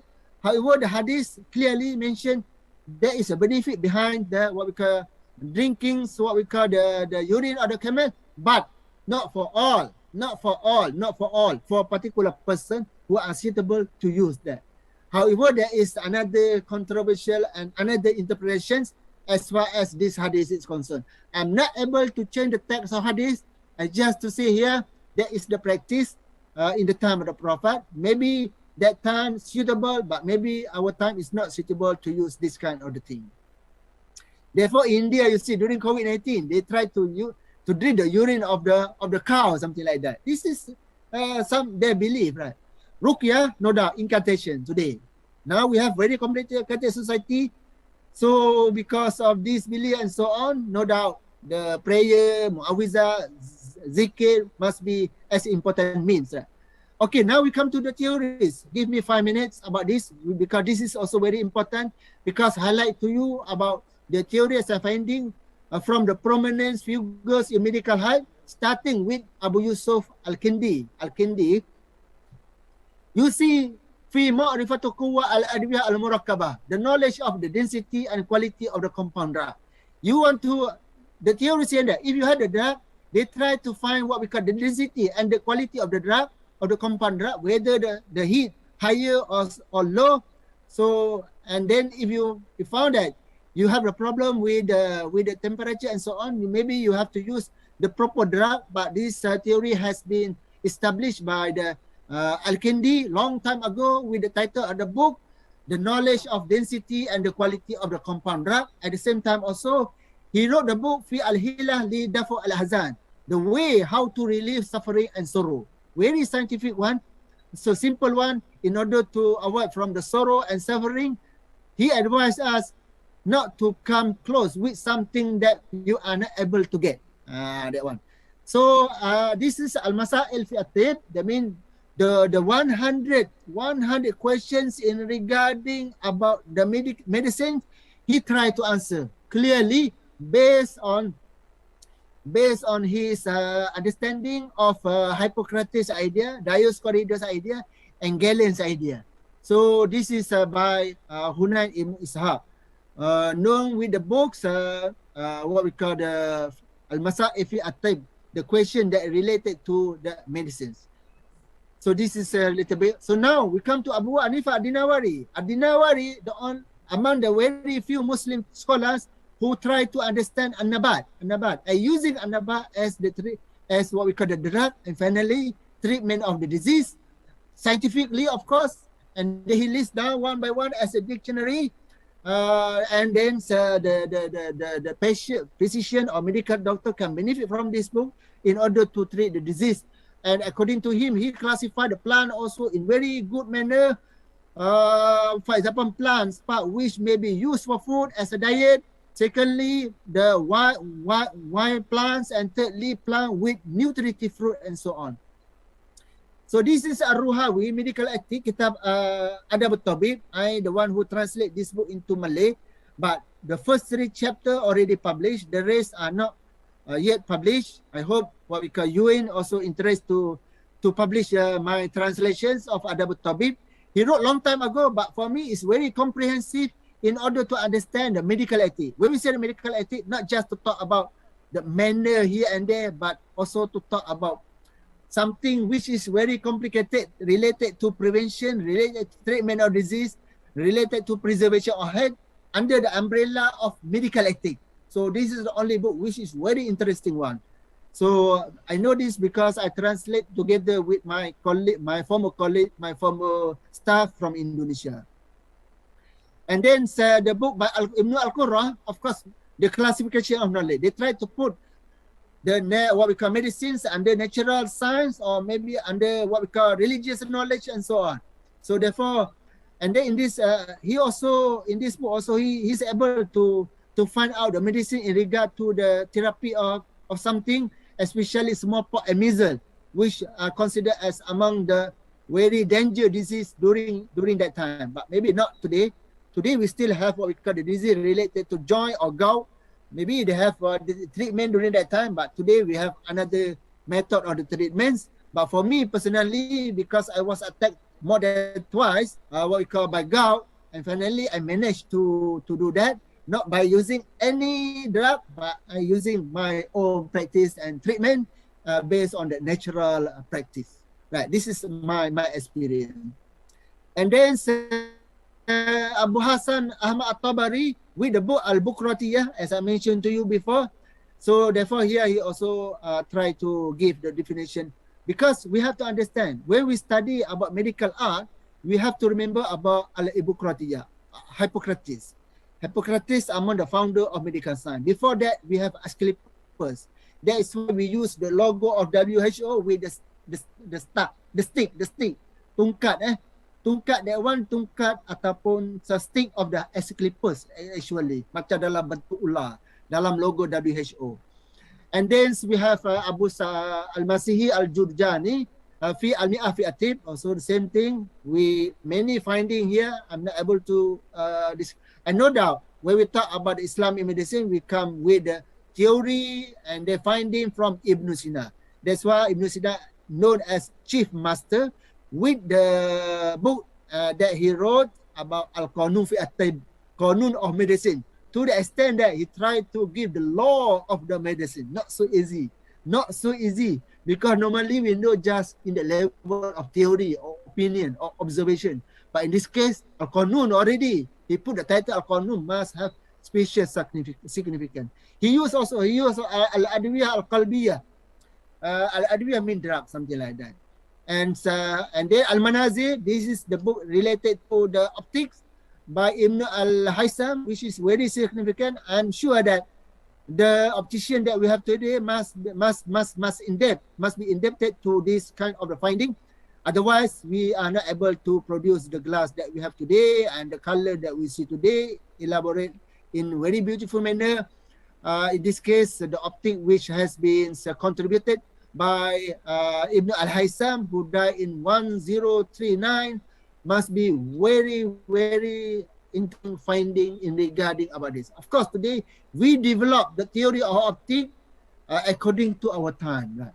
And no doubt the Abu Bakr ibn Zakaria al-Razi, the ones who was known and named by the Sultan in his book, the introduction to the history of science by the time of al-Razi. The time of al-Razi around 100 years, so called as at the time of al-Razi, because he really mastered about medicine as well as philosophy during that time. With the book, for example, Al-Hawi, the book Al-Hawi. And I list down to you in my slide here, several books. So if you can go to another slide. This is Al-Razi, the book. The book of medicines, around 56 books. The book on the nature of science, you see from the book 57 until 89 and so on. So the total around 184 books has been written by Abu Bakr Zakaria al-Razi with several findings and also conclusions. Very interesting, very interesting. Not just one, but so many. And Alhamdulillah, more than so many of his books still available in our library today. And no doubt the final one is Al-Biruni. Al-Biruni, the one who wrote the book As-Saydana fi At-Tib. As-Saydana means pharmacy, pharmacology, and medical science, according to Islam. He's a little bit different with the previous scholars. Previous scholar tried to engage with the Greek civilization, but he is the one engaged with the Indian culture, Indian civilizations. That's why he know a lot about the plants, about the mineral, which has been found in the subcontinent as well as in the Asia. So with the As-Saydana fi At-Tib, I translate to you pharmacy, pharmacology, and materia medica by Abu Ar-Rayhan Muhammad Ibn Ahmad Al-Biruni. So this is the last maybe contribution for Muslim Salah, and allow me to give the conclusion as far as preservation, prevention, and treatment of disease in Islamic tradition is concerned. Number one, when we pondering the method of treatment of disease, one finds that the treatment of disease in the time of the Prophet was basically according to the nature of disease. And to know its treatment, they were advised to know its cause and symptoms. Ma'rifatuhu bitahqiq as-sabab wa al-alama. This is the wording that I found in the book. Number two, we should not use At-Tibun Nabawi, medicine of the Prophet, without empirical research because of the change in the medical plants, environment, as well as the meaning of living linguistic term, maybe today. Because the term has been produced maybe 1,400 years ago, maybe not the same as we understood. Number three, it is found that the dietary habit and food play an important role in disease and healthy person alike. A well-balanced and correct diet is essential for a maintenance of good health of a person, and so on. Number four, lastly, it is obvious that traditional preventions, treatments, and protection of disease in Islamic medical traditions come in several forms. It is not just physical by using drug, but also in the form of ruqyah, incantations, with the verses of the Holy Quran as well as with the dua. Thank you very much for your time, for your listenings. I'm very welcome to the questions and answer. Wassalamualaikum warahmatullahi ta'ala wabarakatuh. All right, thank you.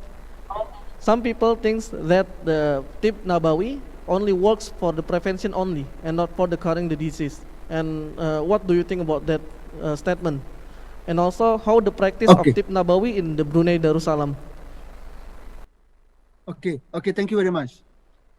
Number one, of course, since Tib Nabawi come from the Prophet, if you try to deny the importance of Tib Nabawi, meaning that you want to deny the importance of Hadith, the importance of Sunnah. Of course, the Tib Nabawi mostly the Sunnah based on what we call the Sunnah that related to medicines. If you, as I mentioned to you, we have to understand the Prophet tried to give you the concept principle of something. You can reinterpret. It's the room for interpretations. Reinterpretations will be open from time to time. As I mentioned to you, some advice of the Prophet, or maybe according to the Hadith, like for example, we say that what we call al-ma'idatu baitu adab, right? Does not mean that the stomach as it is. It mean the food. The food here maybe in the time of the Prophet is not the same as in the time of our time, right? But the concept still relevant, right? Of course, this is maybe we can say that in academic explanation. But now we will look to the practical aspect that we have today. The scope of At-Tib Nabawi just very simple, right? Maybe cupping, something like that, with dengan lintah dia, and then maybe what we call the massage and so on, right? But of course, this is the form, and then including also what we call what we call incantations, or what we call dengan ruqyah sana dan sini. Of course, this is part of At-Tib Nabawi also. But I'm sure since the Prophet is the messenger of Allah SWT, his idea is not what we call very narrow. His idea must be what we call the universal, by which can be practiced at all age, right? That one is simple practice. You can do that if, for example, that practice suitable to you. But if not, maybe we have to accept that we have to find out another alternative. Maybe according to the modern prevention, treatment of disease, and so on. But do not ignore about the importance of that principle in order to find the solutions. Right. Of course, when you ask me about the practice of At-Tib Nabawi in Negara Brunei Darussalam, I can say that number one, of course, the aspect of what we call the incantations, or what we call the very popular here, dengan baca-baca ayat Al-Quran, as well as what we call baca-baca zikir, as well as dengan ayat-ayat al-mu'awwizat untuk menjauhi daripada syaitan dan sebagainya.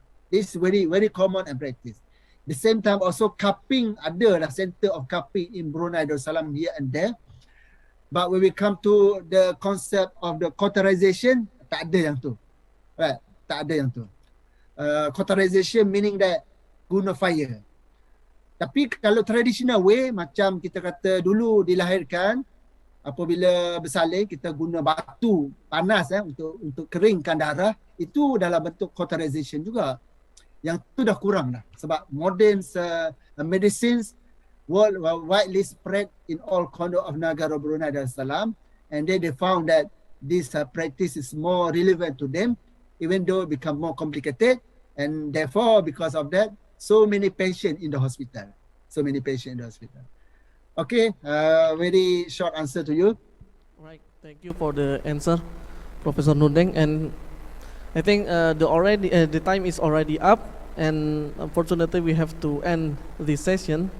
And before we end this session, in the name of the Faculty of Health Sciences, I would like to give the online certificate to you, Professor Nudeng. The online certificate. What's the online certificate?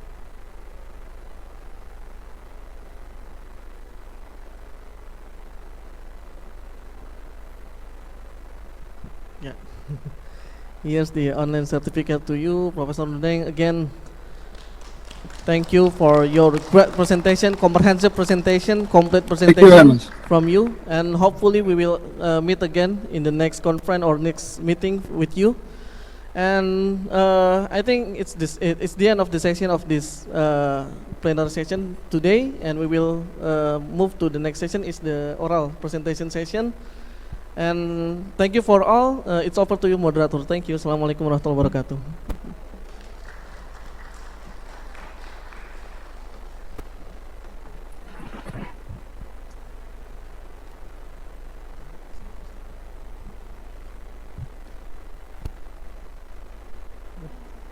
Thank you to Mr. Iqbal for being a moderator in this plenary session. And now, we would like to give a certificate to Mr. Iqbal as a moderator in this second plenary session.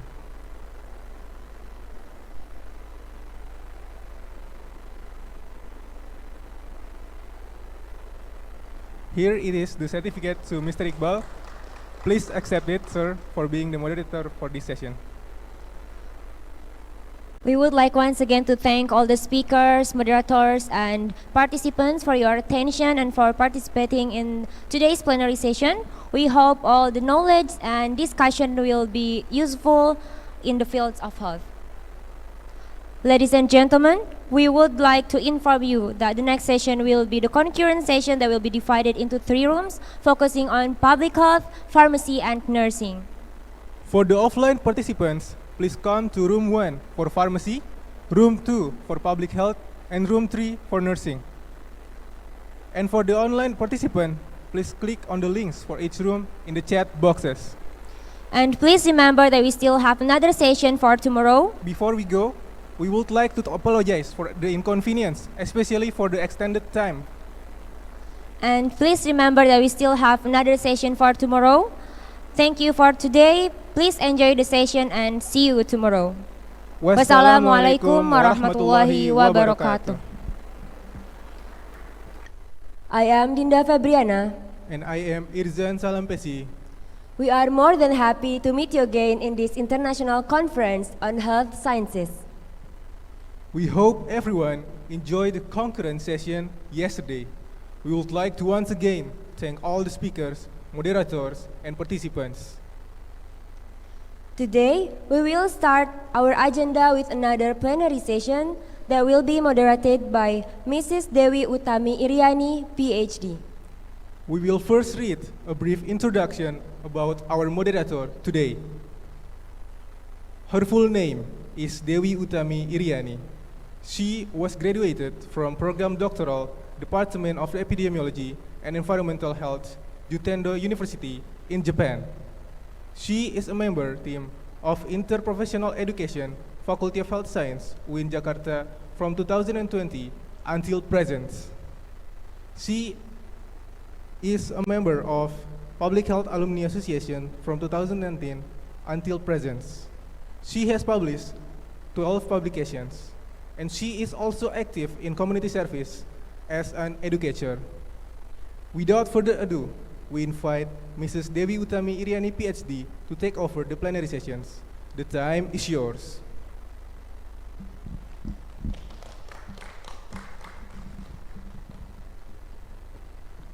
Thank you, Dinda and Irzan.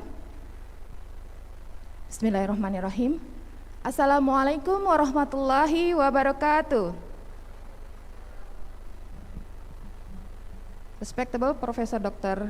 Haji Amani Lubis, Master of Art, Rector UIN SYARIF Hidayatullah Jakarta, Honorable Dr. Zilhadia, Master of Science Pharmacist, Dean of Faculty of Health Science, UIN SYARIF Hidayatullah Jakarta, Vice Dean, Faculty of Health Science, lecturers, and all participants of this virtual conference. Good morning, everyone. Welcome back to second day of IGHS. This is the second international conference on health sciences held by Faculty of Health Science, SYARIF Hidayatullah Islamic State University, Jakarta. Salawat and salam we send to Messenger of Allah Subhanahu wa Ta'ala, Prophet Muhammad Sallallahu Alaihi Wasallam.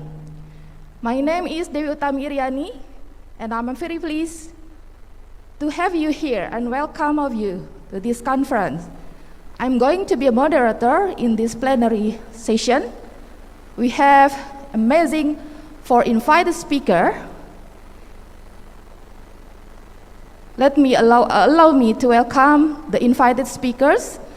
There are Dr. Min Sarnawati, Dr. Eni Nuraini, Dr. Putri Amalia, and Professor Omar Hasan Kasale, who will join us later on.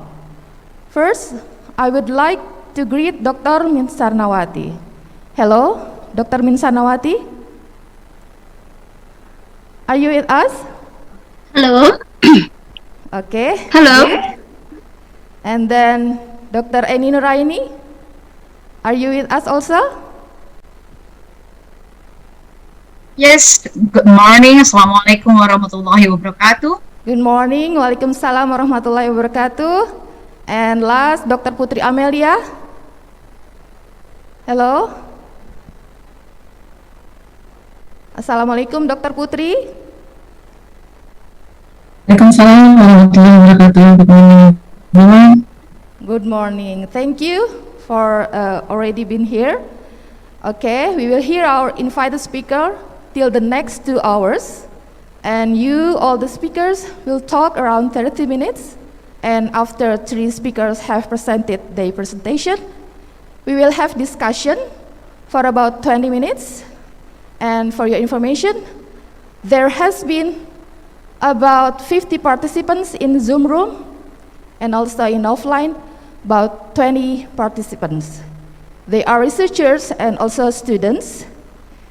And audience can ask question in QA session. You can type the question in the chat box. And don't forget to mention who you are asking, and I will read them for you later on. All right, we are going to our first speaker. I'm going to invite Dr. Min Sarnawati. First of all, I will read your profile. Committee, please. Show the curriculum vitae of Dr. Min Sarnawati. Dr. Min Sarnawati, Master of Public Health. She is a lecturer and researcher from Department of Public Health, Faculty of Health Science, SYARIF Hidayatullah, Islamic State, Jakarta. Works in UIN since 2009. She took Bachelor, Master, and also Doctor of Public Health, Faculty of Public Health, Hasanuddin University. Her research focus on mother and child health, non-communicable disease. Her major interest has been public health issues such as maternal care and community, nutrition and child growth, childhood infection disease, and poverty community. I have noticed there are 13 papers have been published. Her last title paper is Spatial Distribution of Tuberculosis in the Western Region of Java Island, Indonesia. In this opportunity, she will share to us about spatial variation and determinants of stunting in toddler in Indonesia. Okay, Dr. Min Sarnawati, are you ready? You have 30 minutes to share your presentation, and now the time is yours. Okay, ladies and gentlemen, good morning, everyone. Assalamualaikum warahmatullahi wabarakatuh. It's Mr. Mai giving you about variation of spatial and determinant stunting in children under 5 in Indonesia. My outline in introduction, method, result, conclusion, and recommendation. Okay, introduction, stunting, chronic malnutrition, low height or age. Spatial may focus or research in children under 5 in Indonesia.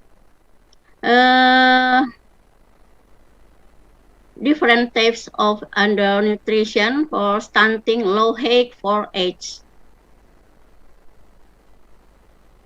Impact stunting for children, shortness, linear growth retardation. The problem of nutrition in the main cause of childhood illness. Stunting cause potential limited growth in children. Children who suffer from stunting more likely risk degenerative disease when they adult, and then the impact of stunting affect the level of intelligence of children. In the three regions, stunting affect 1 in every 3 children.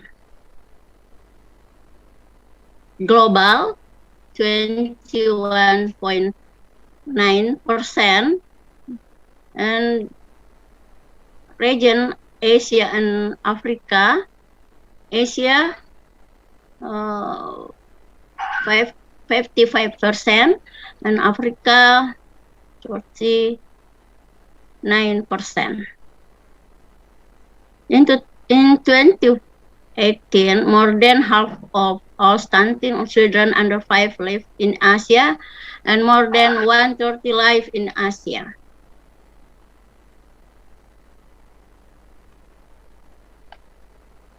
Prevalence of stunting in children under 5 in Indonesia to 2019. This figure, the map zone, red zone, yes, this most district or city, most prevalence, 14%. Objective, the study aimed to find out the severity of the stunting problem using spatial analysis in each district city during 2007, 2013, and 2018, which is described by color zone, red, orange, yellow, and green. 2. Find out the most important determinant in stunting in children under 5 in province with the lowest, the moderate, and highest prevalence in 2007, 2013, and 2018 using data mining analysis is random forest. 3. Design a stunting projection map for children under 5 in Indonesia based on district city level in 2023 and 2026. So, this step of risk is and analyze secondary data. The study's cross-section data were obtained from the Indonesian Basic Health Survey in 2007, 2013, and 2018. Sample is 2007, where 60,383 households from 440 district cities. Well into 2013, there were 49,651 households from 497 district cities, and in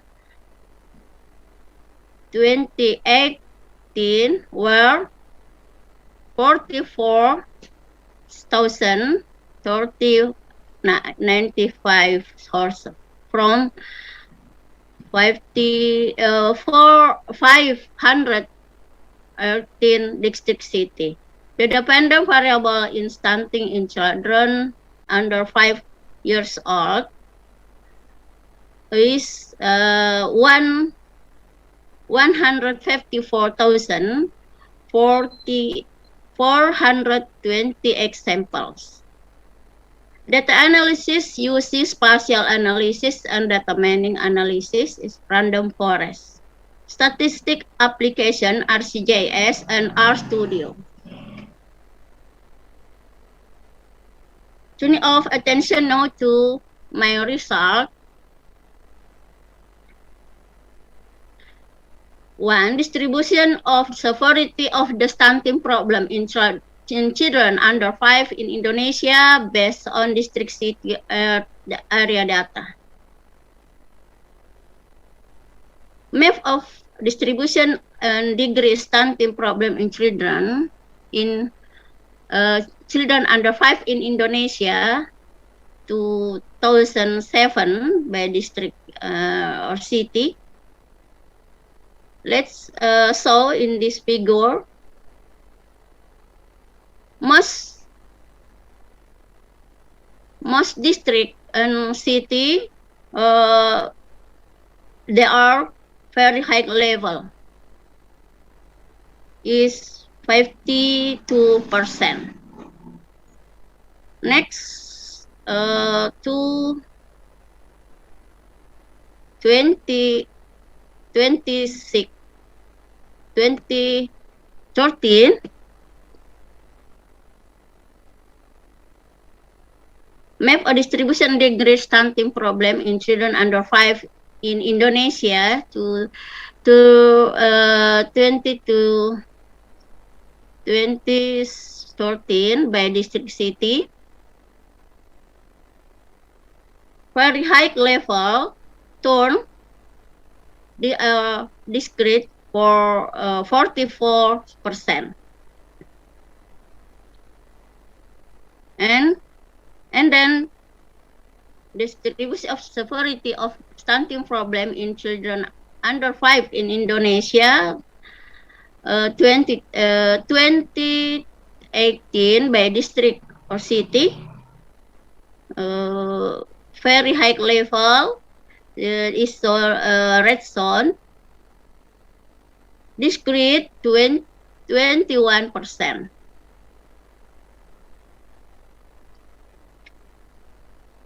Change in the distribution pattern and degrees of stunting problem in children under 5 in Indonesia 2007 to 2018. This map of change in stunting prevalence in children under 5 in Indonesia. Red color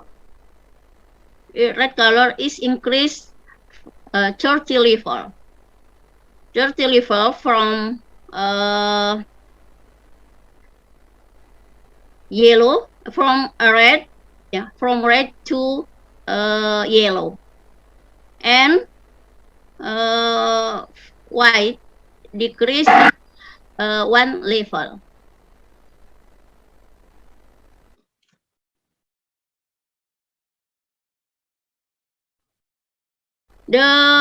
In Kalimantan Island is red zone increase of 30 level most in Kalimantan Island. So Kalimantan Timur. Next, so now let's move on the variation of stunting determinant in children under 5 in 6 provinces in Indonesia. In 2000, 2013, and 2018, based on data mining analysis. The criteria for the province that were selected to be included in the random forest analysis were the first, the province that had the lowest, moderate, and highest prevalence of stunting in children under 5 during the 3 data collection periods. The second, the province represents the western, central, and eastern region of Indonesia. The 6 provinces chosen were Kepulauan Riau, DKI Jakarta, Kalimantan Timur, Sulawesi Selatan, Maluku, and Nusa Tenggara Timur. Variation of determinant of stunting in children under 5 in the province with lowest prevalence of stunting 28, Kepulauan Riau. You see this mean decrease Gini MDG value. Determinant of stunting incident in Kepulauan Riau. There are determinant, most important determinant: mother's height, father height, mother education, mother abdominal circumference, mother upper arm circum, and DKI Jakarta, the same, most important: mother height, father height, father abdominal circumference, mother abdominal circumference, and mother upper arm circumference. And this map show area, province area DKI Jakarta, so green zone or prevalence decrease, yeah, from 2013 and 2008. So let's see variance of determinant of stunting in children under 5 in the province with the moderate prevalence of stunting. Kalimantan Timur. Most important determinant, the same with the Kepulauan Riau and DKI Jakarta. However, this map no zone, red zone. And Sulawesi Selatan, as the province with moderate prevalence of stunting from central region of Indonesia. Most important determinant, the same with 3 province others. So next, variance determinant of stunting in children under 5 in the province with the highest prevalence of stunting is Maluku and Nusa Tenggara Barat. Maluku and Nusa Tenggara Barat from East region Indonesia.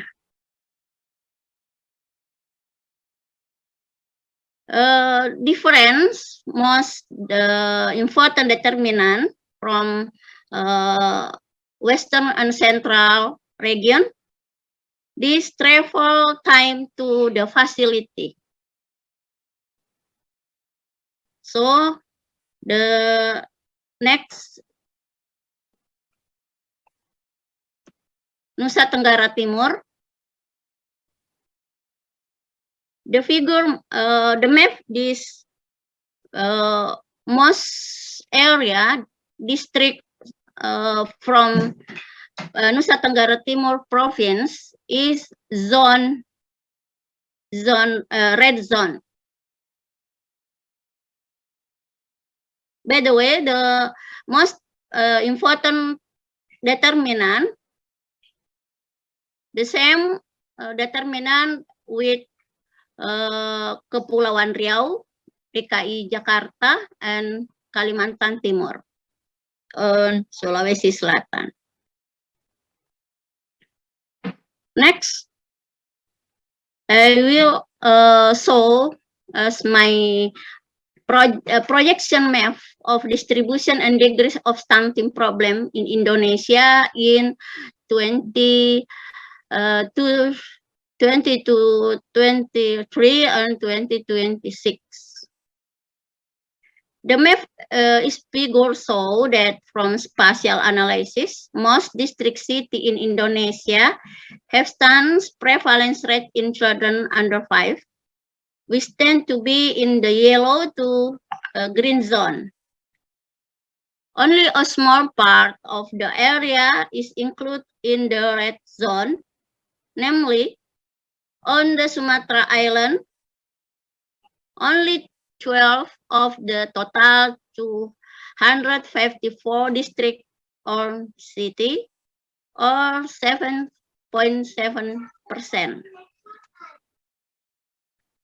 And on the Java Island, 118 district and city, or 0.8%. Namely, the East Java region. On the island of Kalimantan, one of 56 district city, or 1.7%. Namely is West Kalimantan, Kalimantan Barat. And Bali and Nusa Tenggara Island, 9 out of a total of 41 district city, or 21.9%. And all the dam are in Nusa Tenggara Timur. While in Sulawesi, 5 out of 81 district city, or 66.1%. And Maluku and Papua Island, 7 of the total 30 district or city, or 11%. Thus, 33 district city are still in the red zone, or have a stunting prevalence in under 5 more than 14%.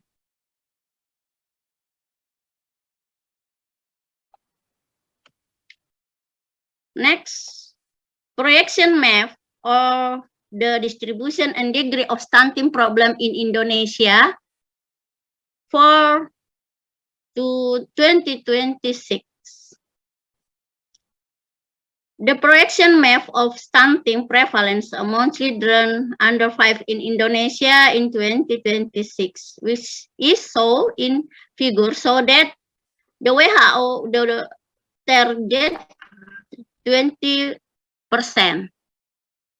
nationally will be achieved in 2026. Most of the district and city in Indonesia have entered the yellow and even green zone. However, there are still district and city that are included in the red zone, which is 4.3%. There are 16 district city in Indonesia that are still red zone in 2026.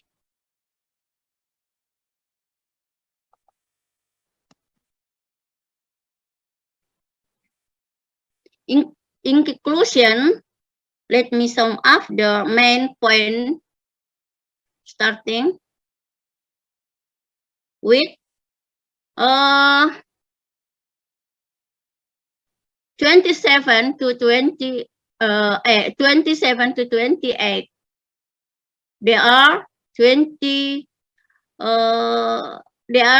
229 districts in Indonesia that include in the red zone. And there are 219 districts and city in Indonesia that include red zone. And to 2018, there are 100 or 21% district or city in Indonesia that are include the red zone. The prevalence stunting children from lowest prevalence area is Kepulauan Riau and DKI Jakarta from 2007 and 2013 and 2018 has decreased. And Kalimantan Timur, Sulawesi Selatan is province the prevalence stunting from 2000 and to 2018 has fluctuated, and the Maluku Nusa Tenggara Timur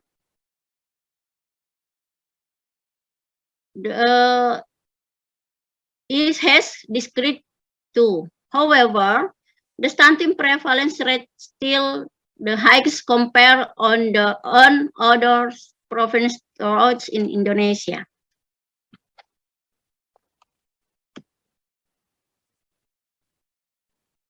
Conclusion meant to the most important determinant of stunting in children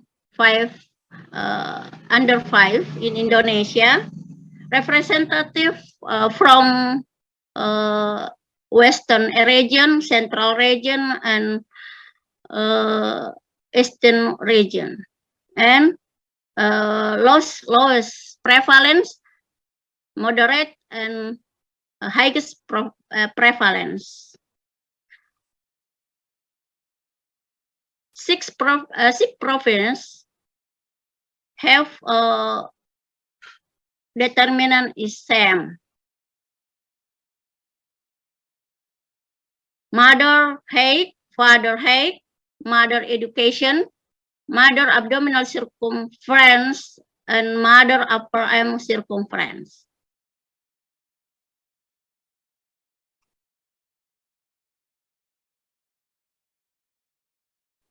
So, conclusion 3, the use of the predictive model for the result of the multi-level logistic regression analysis above is the basis of the finding.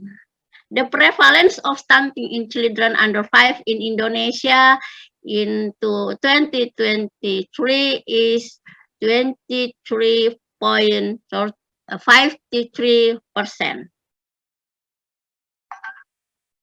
And WHO target of 20% of the prevalence of stunting for each country can be achieved in Indonesia in 2026.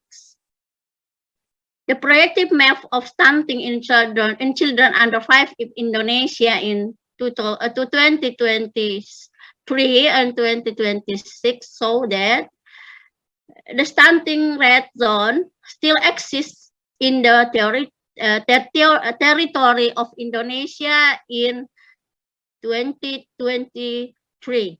As many as 33 Regency City and Nusa Tenggara Timur province has the highest number of Regency City with red zone, namely 9 district city. In 2026, it is predictive that there will be 16 district city that are still in the stunting red zone, namely Nangro Aceh Darussalam, Islahat, and Aceh Tengah District, Sumatera Utara, Kepulauan Nias District, Kalimantan Barat melalui Distrik, Sulawesi Selatan, Pangkajene Kepulauan, Toraja Utara District, Sulawesi Barat, Majene District, and Nusa Tenggara Timur is Flores Timur, Alor, Belu, Manggarai Timur, Timur Tengah Selatan, Timur Tengah Utara District, and finally Papua, Tolikara, Intan Jaya, Lani Jaya District.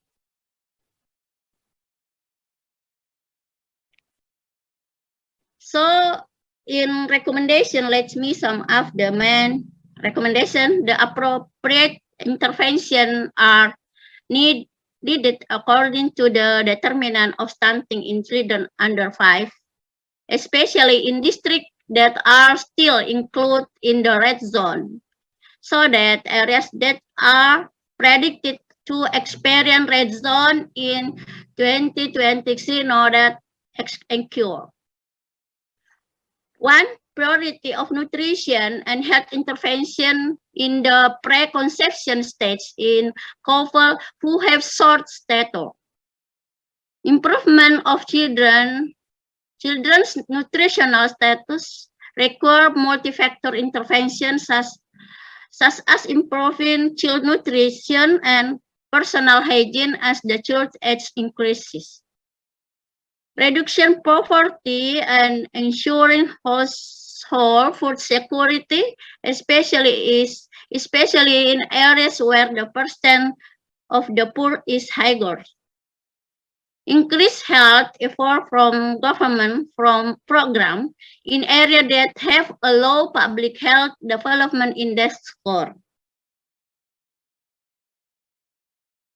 Thank you for attention, everyone. Assalamualaikum warahmatullahi wabarakatuh. Because stunting is the main agenda of our government, therefore the involvement of all parties in accelerating the decline of in the prevalence rate is become a must. All right, thank you again, Dr. Min Sanawati. We will move on to the second speakers. Dr. Eni Nuraini Agustini, Master of Science, PhD. I will read your profile first. Hello, Dr. Eni Nuraini. Hello. Hello. Okay, I will read your profile first. She is a lecturer and researcher in Mental Health Nursing Department, Faculty of Health Science, SYARIF Hidayatullah, Islamic State, Jakarta. She got Bachelor in University of Indonesia, Master of Science in Kobe University, and Doctoral in Hyogo University. Her specialized in mental health nursing. Most of her publication is about mental health in disaster. Now, she will share her research about integrated community-based psychological first aid, CBPFA, to improve community resilience for community volunteer member or cadres at disaster-prone area. Dr. Eni, you have 30 minutes, and now time is yours. Okay, Assalamualaikum warahmatullahi wabarakatuh. First of all, I would like to express my gratitude for this valuable opportunity for me to share one of my study, Integrated Community-Based Psychological First Aid, or CBPFA, to improve community resilience for community volunteer member or cadres at disaster-prone area. This is the part of my project. So it's kind of the preliminary study before I implemented the CBPFA program for the cadres at the disaster-prone area. So these are the research teams, me, myself, and then Mrs. Laila Tofadia. She's a mental health nurse specialist. Mr. Waras Budi Utomo, my co-worker, and as my main supervisor at University of Hyogo, Professor Sono Mashino. So before I start my presentation, so these presentations will be discuss several contents, such as the first about the backgrounds, and then the significance of the study, and then the research proposal itself, the hypothesis that I formulated or we formulated, and then the research design, the data analysis, the result, discussion part, limitation, and will be closed by the implications for a practice and the conclusions. Yes, first of all, I would like to explain the reason why I conduct this study. So, since I would like to create some community-based psychological first aid, so first of all, I have to make preliminary study whether this program is suitable or not for Indonesia community. As we already knew, disaster impacted the affected population in Indonesia, such as loss of life, serious injuries, destructions of the life ones and property, and then it's created serious disruptions in people's lives. And sometimes the disaster also affect their mental health and social well-being. Okay. So in this part, people may develop mental disorder after disaster, while others appear to have a very minor psychological impact. So it means that not every survivor after disaster will have mental disorders. We already have our own psychological resilience to make us stronger after one catastrophic event. However, for those people with psychological distress, they will recover naturally with little or no interventions, and those people who can recover naturally will rely on their personal resilience by the family community support and the local assistance program that will help individual and community resilience. So what is the local assistance program? The local assistance program, especially the local assistance that need community involvement to create community resilience. So at this moment, the trend of building community resilience is seen as a strategy to foster disaster preparedness and community. Because if we want to create greater community resilience, we must include the people within the community to build up their resilience. So, several community disaster mental healthcare models have been introduced, which actively include community member participations and aim to build community resilience. For example, the community-based psychological first aid, or CBPFA, and the other psychosocial interventions and the community support training program. However, only the CBPFA model is well recommended by the WHO.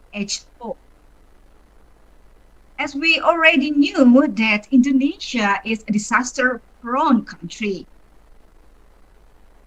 the Indonesian government, honestly, has only started to develop the community mental health system in 2005 by upscaling the community mental health nurse or public health nurse with mental health training and psychosocial program that we called the Community Mental Health Nursing Program.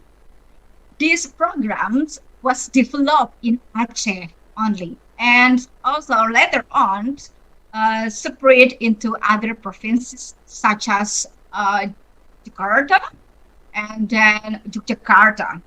But actually, this program is not intended to build community resilience. Actually, the program itself is to respond to the severe shortage in the mental health systems in the aftermath of the 2004 tsunami. So there such a big issue in Indonesia. We lack of community mental health professional.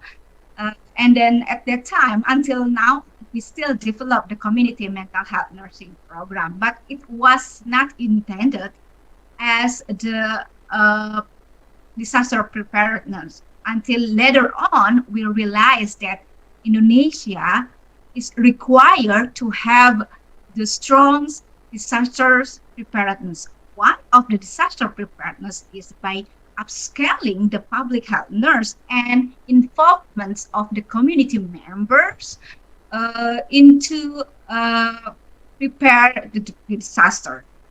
So as we already knew in healthcare professional, there are cadre programs that already established in 1970s.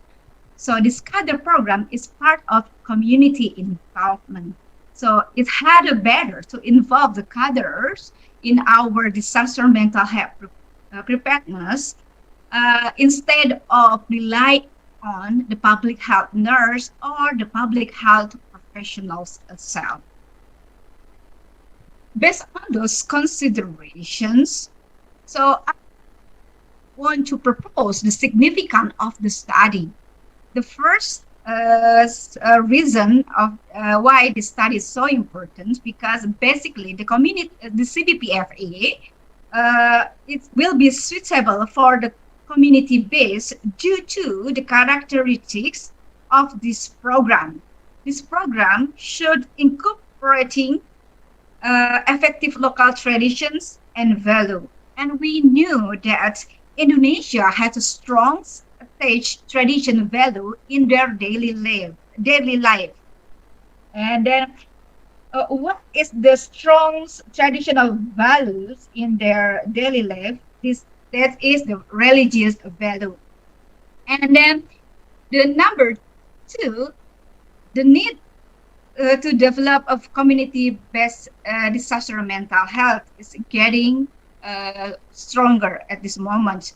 And it requires the involvement of the community who is in this study that can be represented or can be delivered by the cadres. And then to the note that there is no prior training or practice which integrated the spiritual and religious value into the community-based psychological first aid in Indonesia. And those the reason that make up this study is important.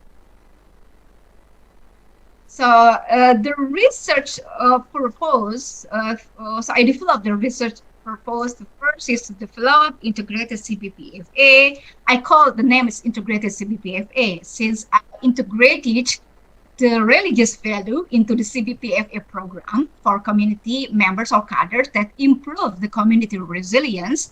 And the second purpose was to evaluate the effectiveness of the training program on cadres' knowledge, their confidence, and their resilience. So we formulated a hypothesis. The first hypothesis is the CBPFA training will increase cadres' knowledge and skill of early psychosocial support. And the second, the integrated CBPFA group will show higher score on the post-training test performance, including their perceived self-efficacy, self-perceived resilience, and then community resilience. So now I'm going to introduce you by step how I developed this program or the training program. First of all, I made up the CBPFA content based on the original CBPFA training program,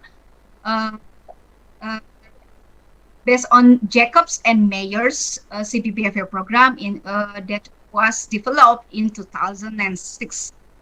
And then I was trying to aid religious and spiritual relaxation technique as a part of traditional value. And then next step, I did consultations with the, of course, the academic supervisors, the expert in CBPFA and Islamic psychologists, because it's necessary before we develop the training program. So feedback from those experts was broad benefit for the training program as a relevant model to be introduced in Indonesia. And then the part that I have to train the team. Of course, when we want to deploy, we want to develop a training program, we need a team. So there were two trainers in this program, including the main researcher itself. We were mental health nurses who had expertise in community mental health and disaster care. So prior to the trainings, the handbook and manual were distributed to the trainers. So in order to have the same competencies and also perspective related to the process of the training and lesson. And, eventually, we start to implement the integrated CBPFA to our small preliminary study. So everyone's actually keep wondering, what is the integrated CBPFA? So the integrated CBPFA is community-based psychosocial training, which integrates the Islamic values throughout the program. So the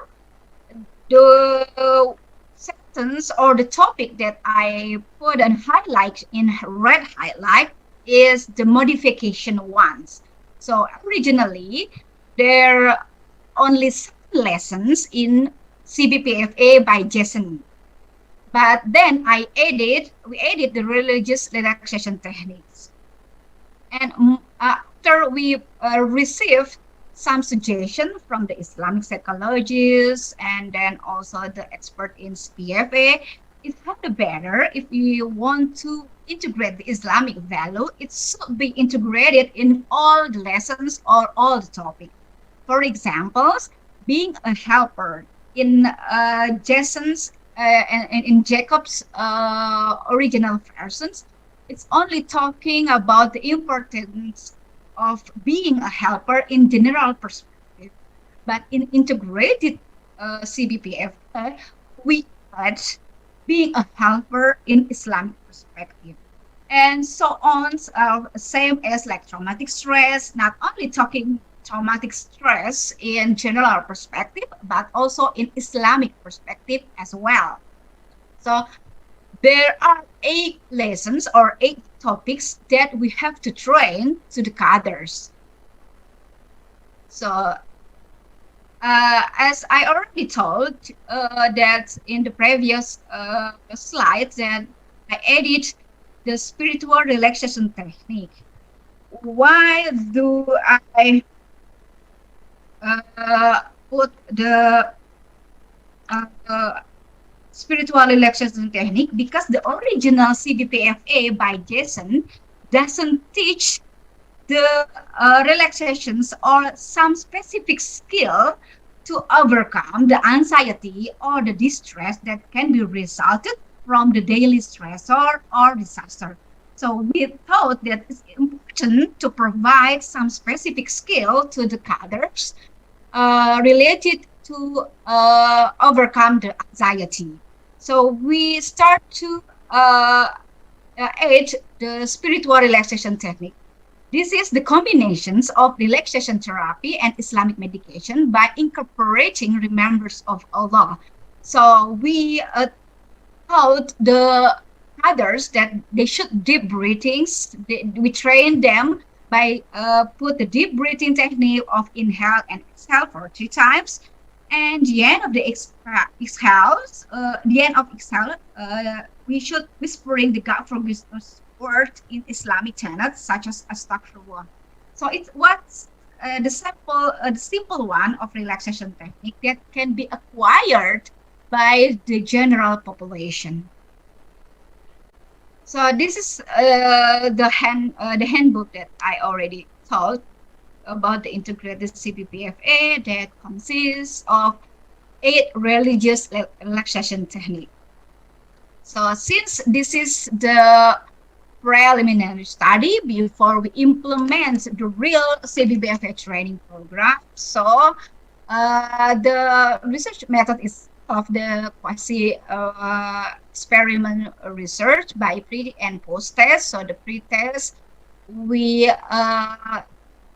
we deploy 4 kind of questionnaires. First, we were asking the knowledge and usefulness of CBPFA, and then the second, we examine the self-efficacy. And then for the psychological or individual resilience, we using the Kanner Davidson resilience scales. And then to examine the community's resilience, we use communities advancing resilience toolkit or card. And then within 2 days, all the others will join the integrated CBPFA training. And in the last day, the end of the sessions, all the cadres or participants should took the post test. So what are the subject? The subject are the cadres at Sumur District in Public Health Center, Banten Province.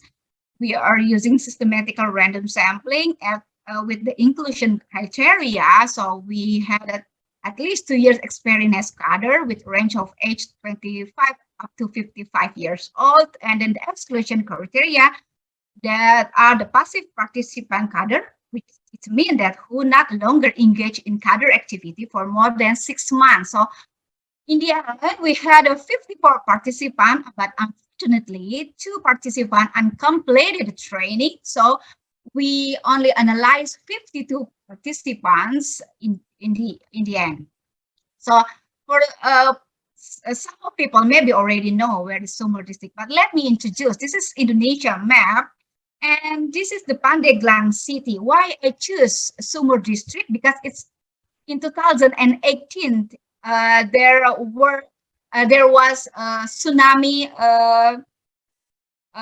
disaster due to Sunda Strait volcanoes in that kind of area, and then Sumur district was the most affected area. Therefore, I choose this place. It's quite far from Jakarta. At that time, 6 hours by car to reach the research area. So regarding the ethical consideration, so we gained approval from University of Hyogo and SYARIF Hidayatullah State Islamic University by in 2020. So this is the data analysis. We conduct the tests of normality tests and then univariate analysis and the variate analysis itself. So this is the univariate data. So such as the age, the mean age is 32 years old, and then years in cadre service, average 6 years, and then there are 10. Surprisingly, I just knew it. There's some cadres in Sumur district are male, so but only 10 participants are male, while 42 are females, and then 45 are marriage women or male, and then the level education, most of them is senior high school graduated. So what I try to compare the training's outcome of participants. So knowledge,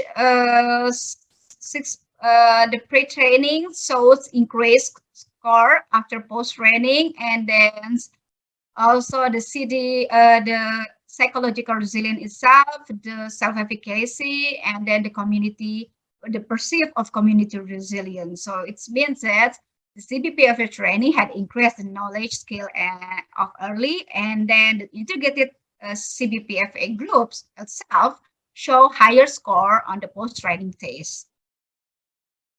Then asking about the usefulness of the CBPFA training. So most of the participants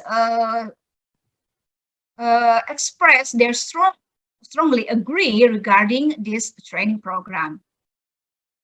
So in this section part, I'm going to divide into two topics. The first, I'm going to talk about the CBPFA and the cultures.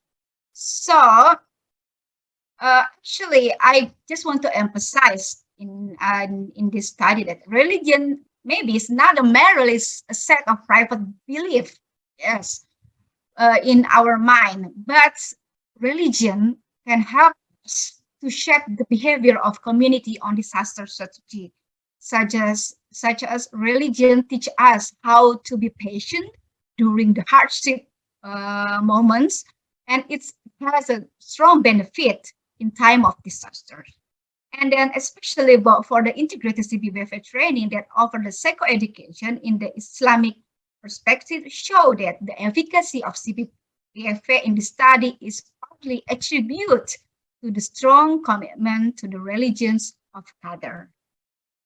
And then talking about the culture again, that we knew that Indonesia, well known about is strongly famous at the collectivist culture.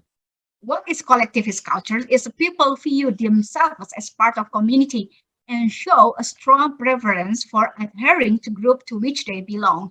So the gotong royong is one part of the collectivist culture.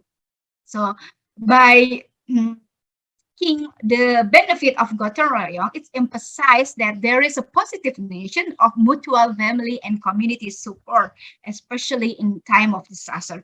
So it means that the spirit of gotong royong is congruent with the aim, with the principle of CBPFA. And then in CBPFA and resilience actually can be learned, can be developed and enhanced through cognitive transformational practice education and environment support. Therefore, Kader learned how to be an effective helper, to understand about traumatic stress concept, to conduct active listening, and to manage their own stress by incorporating their religious value. And then the integrative CBPFA can help to reduce community reliance. So community not only longer rely on the government support, they can help themselves by using the community resilience.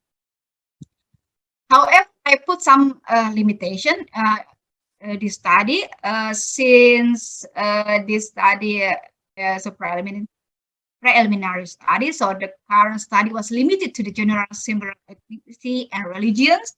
So I mean, it needs more populations to make this training program as a general trainings. And then there's no control study and follow up, of course, because this is just a preliminary study, but it's quite important to evaluate the knowledge retention in long-term period.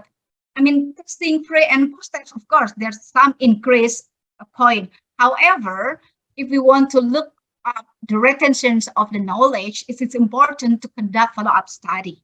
And then this study did not assess the religiosity value of the participant. So the effect of incorporating religious cultural terms into CBPFA was quite vague. And then the implication for practice incorporating religious value in CBPF program is beneficial in Indonesia. And the development of CBPFA seems more visible to be applied in the cadre. And for the future research, contributing the research in the field of CBPFA, and then because this study conducted was an experiment by comparing pre and post-test result only among the integrated CBPFA group. So it's there's a urge needs to have case and control group. So that's the implication of my study. The conclusion that the integrated CBPFA can be regarded as the first CBPF training which combined the psycho-education with Islamic approach, and the studies showed demonstrated the participants were likely to show the integrated CBPFA training more useful for them. So, because we had 72% who strongly agree with this training, and then for the recommendation that using control group and a comprehensive participatory training accompanied with regular supervisions should be considered for future study. That's all my presentation. Thank you very much. Thank you, Dr. Annie. Would you give an applause for Dr. Annie? And the participant in Zoom room, you can choose the icon applause, maybe. Okay, it's very interesting presentations as we live in Indonesia, as many disasters have happened nowadays, but mental health impact sometimes or oftenly maybe we deny it. I'm sure this invites a lot of questions from all participants. Yeah, it's a long way study, yeah, Dr. Annie, because I see in your conclusion you have so many projects afterwards. Okay, participant, I will remind all participants, if you have question, please type in the chat box in the room Zoom. Okay, the next speaker is Putri Amelia, Magister of Pharmacies, PhD, or maybe I will make it short, Dr. Putri. She is a lecturer from Department of Pharmacies, Faculty of Health Science, SYARIF Hidayatullah, Islamic State, Jakarta. She worked in UIN since 2011, if I don't mistake. She graduated doctoral degree in pharmaceutical science in Hoshi University, Japan. Several research have been experienced and published, and her specialized and expertise in endophyte and natural chemistry. She's become a member of Japanese Society of Pharmacognosy, Indonesian Pharmacists Association, and Indonesian Chemical Association. And today, she will present her research about indole alkaloids from Taberna Montana, Marcocarpa jack, and their anti-malarial activities. Okay, please, participants, hear today presentation from Dr. Putri Amelia. Dr. Putri, you have 30 minutes to present your presentation. So please. Okay, thank you very much, Ms. Dewi, for the kind introduction. Assalamualaikum warahmatullahi wabarakatuh. It's a pleasure and an honor for me to join this event and share one of my works entitled Alkaloid from Taberna Montana Macrocarpa jack and their anti-malarial activity. So please let me share my presentation. So this work actually was part of my doctoral research in Hoshi University with valuable help from Dr. Alvarius Eko Nugroho, Dr. Yusuke Hirasawa, Dr. Toshio Kaneda from Hoshi University, and from Takahiro Taugan and Professor Toshihiro Horii and Professor Hiroshi Morita from Hoshi University. So in this presentation, we will discuss about anti-malarial activity and the Plasmodium life cycle and anti-malarial agents from natural product. We will also discuss about the sample of this research, which is Taberna Montana Macrocarpa jack, We will discuss about the previous research from this plan and how to isolate the pure compound from this plant. And we also discuss about the indole alkaloids that will be isolated from this plant, and how to elucidate the structure from this plant, and how about the bioactivity from the indole alkaloids that we isolated. So as the introduction, we know that malaria is life-threatening disease caused by a Plasmodium parasite and transmitted by the bite of a female Anopheles mosquito. According to WHO in 2020, there were estimated 229 million malaria infection cases in 87 countries, with the death infection cases were about 0.49 million. This parasitic disease is widespread in all tropical and subtropical area, including Indonesia. There are 5 Plasmodium species have known causing human malaria, including Plasmodium falciparum, FIKES, malaria, ovale, and knowlesi. Plasmodium has a complex life cycle in human as a host and also in the mosquito as an vector. Generally, there are 5 key stages to the Plasmodium life cycles, including stage 1 is transmission to the human, stage 2 is in the liver stage, stage 3 is in the red blood cell stage, stage 4 is transmission to the mosquito, and stage 5 is in the mosquito itself. Most of the antimalarial agents like quinine, primaquine, artemisinin, and chloroquine works in the stage 3 red blood cell stage. Based on the structure, there are several factors that can affect the effectiveness of the antimalarial agents, including the scaffold or the skeleton of the compounds, the substituents or the functional groups, the linkage positions from the 2 monomer units, and the stereochemistry of the compounds. There will be present the different activity. Although the effective compounds such as quinine, chloroquine, and artemisinin have been known as important antimalarial drugs, but the potential emergence of each resistance makes the finding of the new and more effective parent compounds need to be isolated more. And alkaloids, specifically indole alkaloids with the skeleton, the red one, is one of the major classes of nature that derived compound and exhibit the antimalarial activity such as longicaudatin, longicaudatin F, and sipargamin. And indole alkaloid can be found in Apocynaceae, Rubiaceae, and Loganiaceae family of this plant. So in this work, we use Tabernae montana macrocarpa Jack as the sample. This plant is belong to Apocynaceae family and is distributed in Indonesia, Malaysia, and the Philippines. And as we can see in the screen, these are the part of the plant, the trees, the leaves, and the flowers, and also the fruit. And the preliminary study of this plant showed that the N-hexane, ethyl acetate, ethanol, and the water extract from this plant were reported to have antioxidant and anti-cancer activities.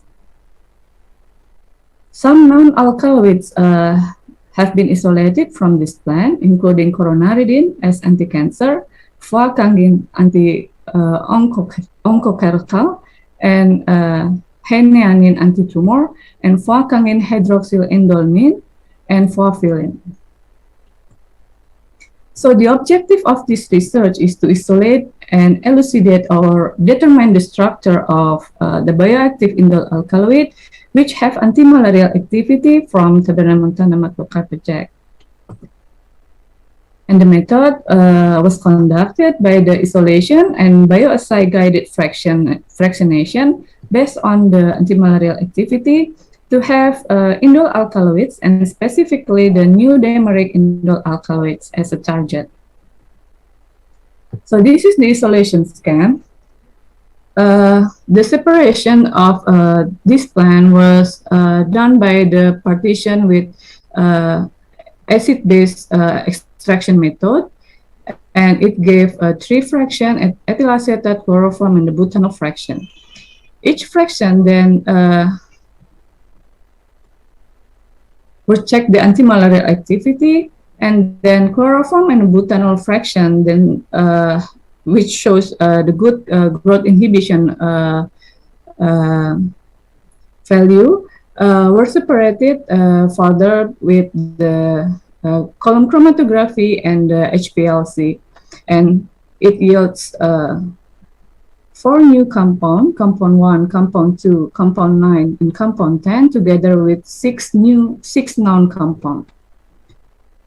So as we got 6 non-compound alkaloids and 4 new alkaloids compound, then the task is to elucidate the structure, how to know the structure of these compounds. We use some instruments for the structure elucidation. We use polarimeter, UV spectrophotometer to get the wavelength and the chromophore. We use the IR or infrared spectrometer to know the functional group. We use the mass spectrometry to know the molecular weight of the compound. And we also use the nuclear magnetic resonance or the NMR spectroscopy to elucidate the structure of the organic molecules, including 1-dimension NMR with proton and carbon NMR, and 2-dimension NMR, including COSY, HMBC, HSQZ, and Roy-C spectra. So here are the physicochemical data of bisnicarpamine A or compound 9. In this presentation, I will focus on the compound 9 and compound 10 because they have big molecular weight, about 700, which belong to the dimeric alkaloid. And compound 9 has absorption based on the around 3,395. It belongs to hydroxy group, and 1,726 which belong to carbonyl. And it's also shown the UV spectrum. From the UV spectrum, we also know the absorption of about 225 and 271, which shown the indole chromophore. So we can suggest it that this compound is content of the indole skeleton. And we use HRICM as mass spectroscopy. We know the molecular weight of this compound is about 733, which means that this compound have a dimeric structure. So this is the HNMR spectrum of compound 9. Usually the dimeric compound has a good activity rather than the monomeric compound. So in the NMR spectrum, we can see the indole skeleton in by check the aromatic check the proton chemical shift around 6.5 until 7.5. It belongs to aromatic proton, and we can also see the methyl functional group shown by the green. It's about 1.7 or 1.8 ppm belongs to the green one. And from the COSY spectra, we can see the correlation of the unit A that belongs to part of the, which have part of A, B, and C skeleton. And the unit B consists of the D, E, F, and G part of the skeleton. So if we compare this skeleton to the literature, we can see also the HMBC correlation of this unit A, shown by the red arrow here.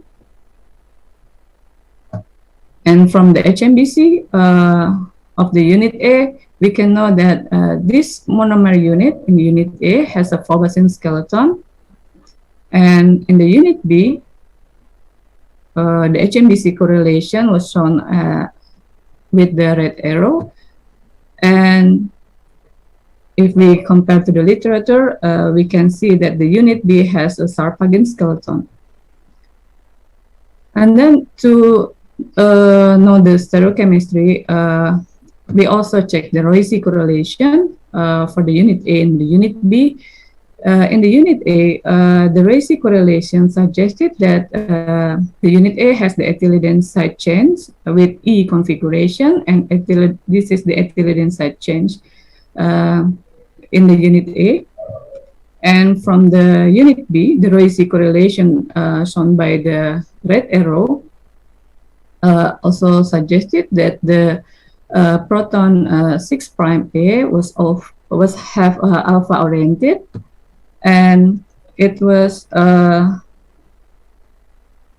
suggested that the unit B indeed has a sarpagin skeleton.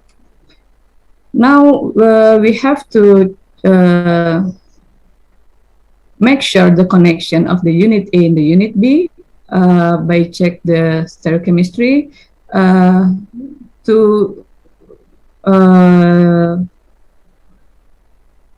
know the linkage position of the unit A and the unit B. We check the HMBC of the here in the unit B at H10' to C3, and also by the Roissy correlation in unit A and the unit B, shown by the red arrows here. So by the this data, we can see that the linkage position of the unit A and the unit B is from the C9' to C3 here. So here is the relative structure of bisneicarpamine A, which have a unit A with phobosine skeleton and unit B with have a sarpagin skeleton. So the next task is to determine the absolute configuration. We use the circular dichroism. The principal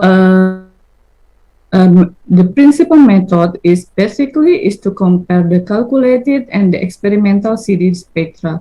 So if the two data is closely matched, the assignment of the high reliability is to be obtained.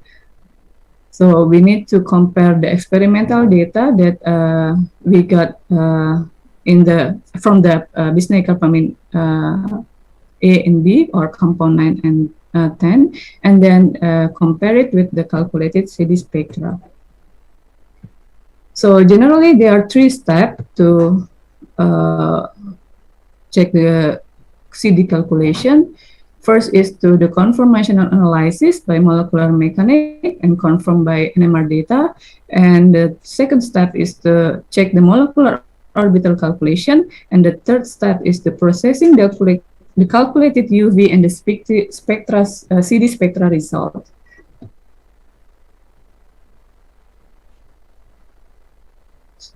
So from the first step,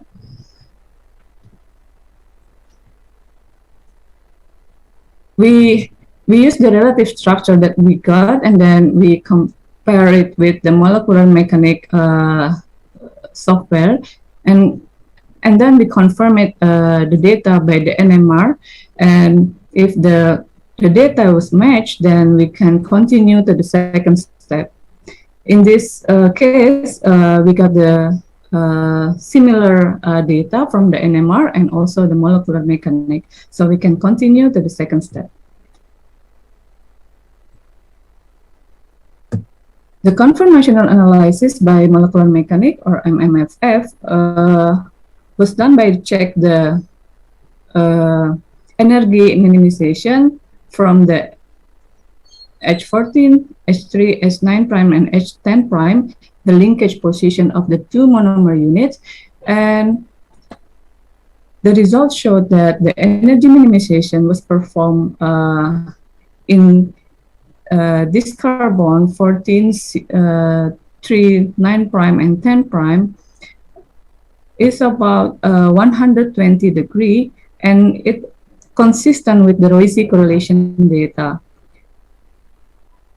From this structure, we know that compound 9 has twist or conformation. And we continue with the second step with the molecular orbital calculation. In this task, we use TurboMol software, and we have to compare the CD and the UV calculation of each conformer by TDDFT. The third one is to compare the spectra that we got from the CD spectra calculated and the CD spectra that we use from the sample. So the result is usually they don't show the good result. I mean, as we can see here, the wavelength of the two CD or the UV calculated spectra or experiment spectra will be different. So we need to make a correction of the wavelength. In this research, I use 10 nanometers correction. So we can get the good result to know whether the CD spectra or the UV spectra is similar or not. In this task, I use the FIKES software. And as the result, as we can see here, now we have the good spectra from the UV or the CD. And this method was also applied to the bisneicarpamine A and bisneicarpamine B. As we can see here, this is the isomer of bisneicarpamine A. The spectra is not good. I mean, they are not in the right position, so we make a correction about 10 nanometers, and now we get the good result from the experimental or the CD spectra. And we also use the FIKES software for this task. And as a result, as we can see here, from compound 9, the CD and the UV calculation has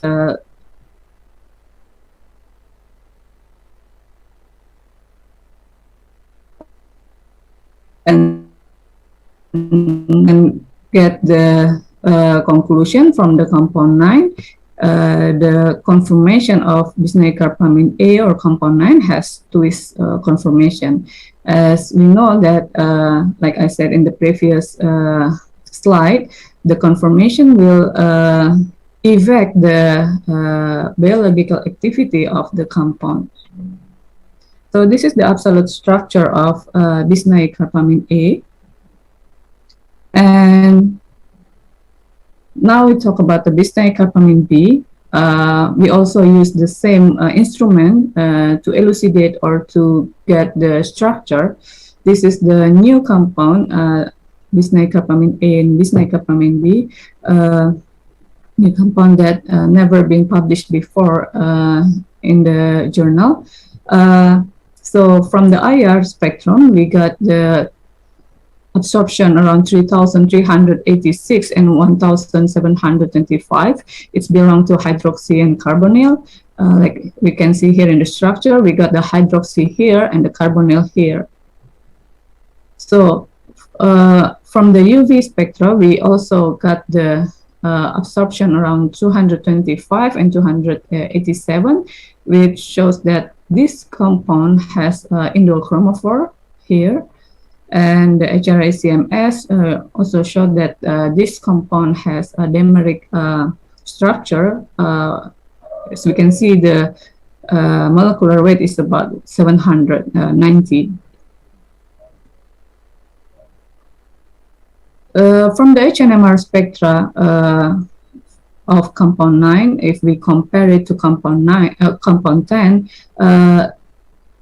there are some differences from the compound 9 and compound 10, I mean from the NMR spectra. Here we can see the difference of the linkage position. In compound 10, the linkage position is from C3 to C11 prime, while in the compound 9, the linkage position is from C3 to C9 prime. And from the HNMR spectra, we also know that there are different functional group in C12 prime. In bisnacarbamine B or compound 10, the functional group at C12 prime is hydroxy, whereas the functional group at bisnacarbamine A or compound 9 at C12 prime is methoxy. So we continue the elucidation structure by check the 2D NMR correlation of the compound 10 using the HMBC, and as a result, we know that the compound 10 also have a phobosine and sarpagen skeleton in unit A and unit B respectively. The bold line is showed the cozy correlation, and the red arrows showed the HMBC correlation. And the Roissy correlation of compound 10 also investigated, and for each monomer unit, unit A and the unit B, shown the similar pattern or similar correlation as compound 9 or bisnacarbamine A. So now the next task is to check the connection or the linkage of the unit A and the unit B of the two monomer unit. In this case, we use chemical shift. We compare the chemical shift of this monomer unit, and also by checking the Roissy correlation. So the result, we can see that the linkage position of the unit A and the unit B is from C3 to C11 prime. So here is the relative structure of bisnacarbamine B. Consists of unit A and unit B with phobosine and sarpagen skeleton. The next task for compound B is to check the conformational analysis by molecular mechanics, and conformational analysis of compound 10 was done around C14, C3, C11 prime, and C10 prime. And the dihedral angle of this compound showed that it's about 110 degree, the dihedral angle of this compound. And it means that this compound has different conformation with compound 9. If we remember that compound 9 has a twist conformation, then that and compound 10 has a planar conformation.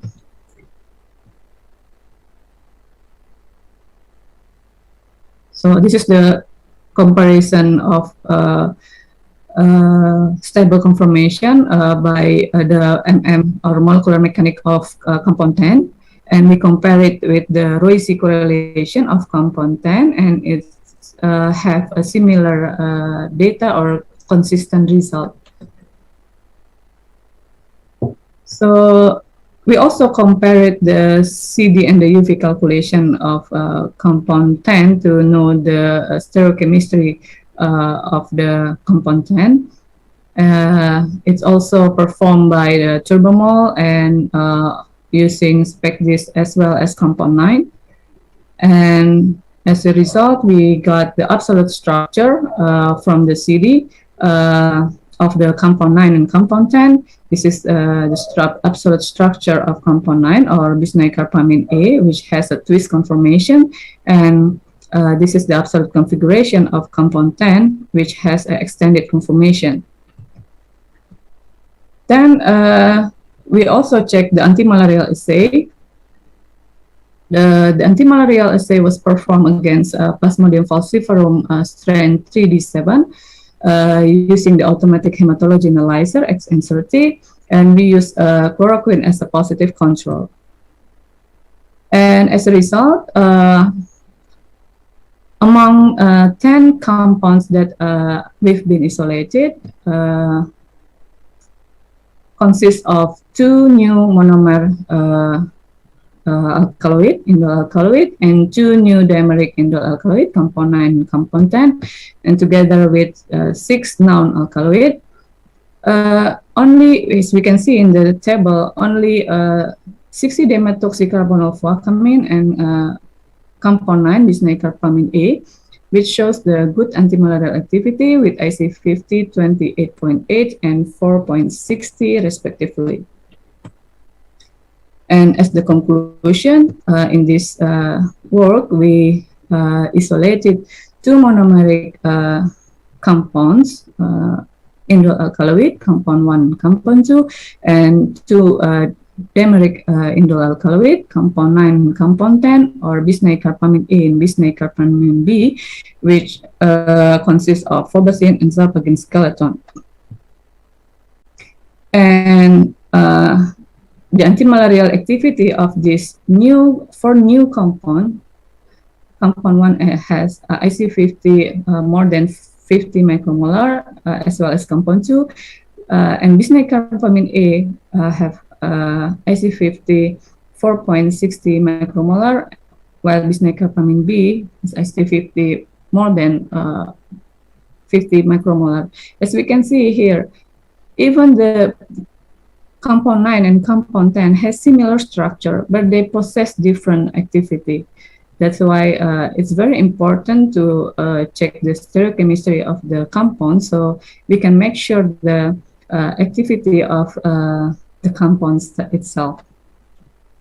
That's all my presentation. Thank you for your attention. Assalamualaikum warahmatullahi wabarakatuh.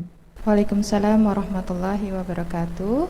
Thank you for your presentation, Dr. Putri, that give us information about alternative of drug malaria. It's quite innovative. Ladies and gentlemen, if you see connection between the invited speakers today, all about health, Dr. Minsanurati have found predictive data about stunting, identification of a health problem, and Dr. Arni talked about treatment of mental health, and also Dr. Putri talked about her innovation of finding alternative malaria drugs from natural chemistry. Ladies and gentlemen, now we have come to question and answer session. I'd like to have a question already note here in the chat box. For Mrs. Minsarnawati, there are 3 questions. And then to Mrs. Annie, Dr. Annie, there are also 3 questions. Participant, if you have if you have a question, please type in the chat box. Okay, first of all, I would like to read the question from Mrs. Febrianti to Mrs. Minsarnawati. Can you explain more about what were the variables that you used to predict stunting prevalence in 2030?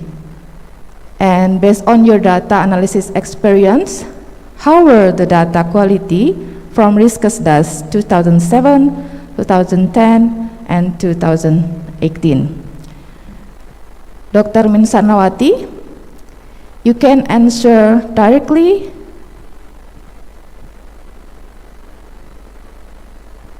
Hello, Okay. Dr. Min Sarnawati? Yes. Okay. Hello. Can you grab the questions or I will read it again? From Mrs. Febrianti. Okay, I will read it again. Can you explain about what were the variables that you used to predict stunting prevalence in 2030 and based on your data analysis experience? How were the data quality from Riskesdas 2007, 2010, and 2018? So please.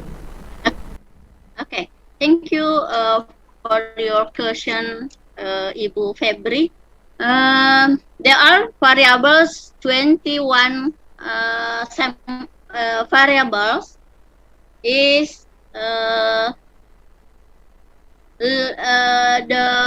children under 5 living in the district, countryside, district life. Yeah, there are 21 variables for development model predictive. For example, children under 5 years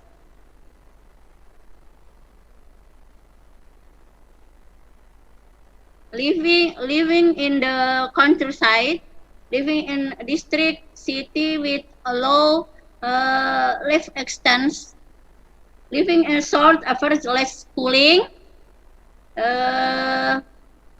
BMI fathers, BMI mothers, BMI leftover garbage collection, mother occupation, was water disposal, number of house members, ownership index, father education, travel time to the facility, health facility, father's age, mother age, father of occupation, father abdominal circumference, mother upper arm circumference, mother abdominal circumference, mother education, father height, and mother height.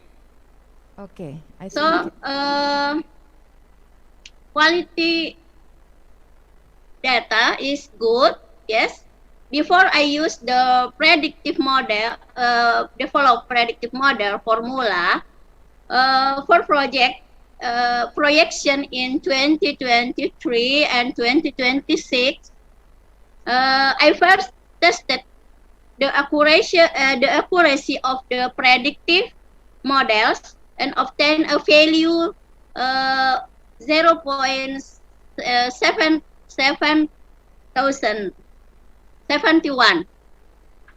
So this model can guess correctly 71.02%, and the determinant coefficient value 76.86%, meaning that the variables contained in this model can contribute 76.86%. Yes. So my conclusion, data from Indonesian health survey is good. Yes. thank you, Dr. Min Sarnawati. And the second question from Mr. Adi. As you said that mother or father's height was one of the most determinant, does it mean that these parents also experience stunting in their early life? Okay. All right. My variable is father's height and mother's age, most important determinant. For my analysis random forest for for all 34 province, two variables meant is father and mother's head. Actually, yeah, population of Indonesia is most population is high and moderator, I can speak bahasa for answer my question Mr. Adi. Saya setuju ya bahwa temuan saya bahwa hampir sebagian besar bahkan ya 34 provinsi yang menggunakan data 2018 itu tinggi ibu dan ayah itu adalah determinan utama untuk lima determinan utama. Nah, jadi ini saya setuju dengan pendapatnya bahwa jadi karena kita memang dari kita dari awal dari awal Indonesia merdeka lah ya, kita hitung itu memang selalu kita bermasalah dengan stunting ini. Jadi kalau kita lihat riwayat ke belakang, orang tua yang melahirkan anak stunting itu memang ditemukan ya, terbukti bahwa ternyata yang berkontribusi besar anak-anak yang stunting ini adalah berasal dari orang tua yang memang ayah dan ibunya sudah pendek ya. Atau tingginya di bawah normal. The answer is probably they also stunting in their early life. Ya, Dr. Min Sarnawati. Because we didn't you didn't conduct the research of their parents in the early life, so we didn't know whether they are stunting or not, but probably maybe like that. Okay, Dr. Min Sarnawati, you have a question from Mrs. Mardianti. Yes. In the third question, it is so sad to know that the prevalence of stunting in 2023 will still higher than WHO recommendation. In terms of global health partnership, what should we do to combat stunting? Special Indonesia needs a partnership with country for intervention to stunting problem. There are programs sensitive and specific. Yes, needs collaboration with funding for program big program to special sensitive program. So we have the program for intervention stunting in specific and sensitive program, and also we have to collaborate with the other parties, right, Dr. Min Sarnawati? Yes. Okay, thank you for the answers. I hope thank you, Mrs. Febrianti and Mr. Adi and also Mrs. Mardianti, you have the answer. And then the next for Dr. Annie.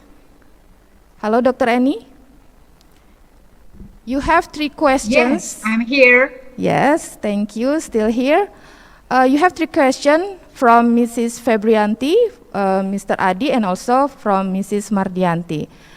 The first question from Mrs. Febrianti is, will the model that you have developed be beneficial to non-Muslim too?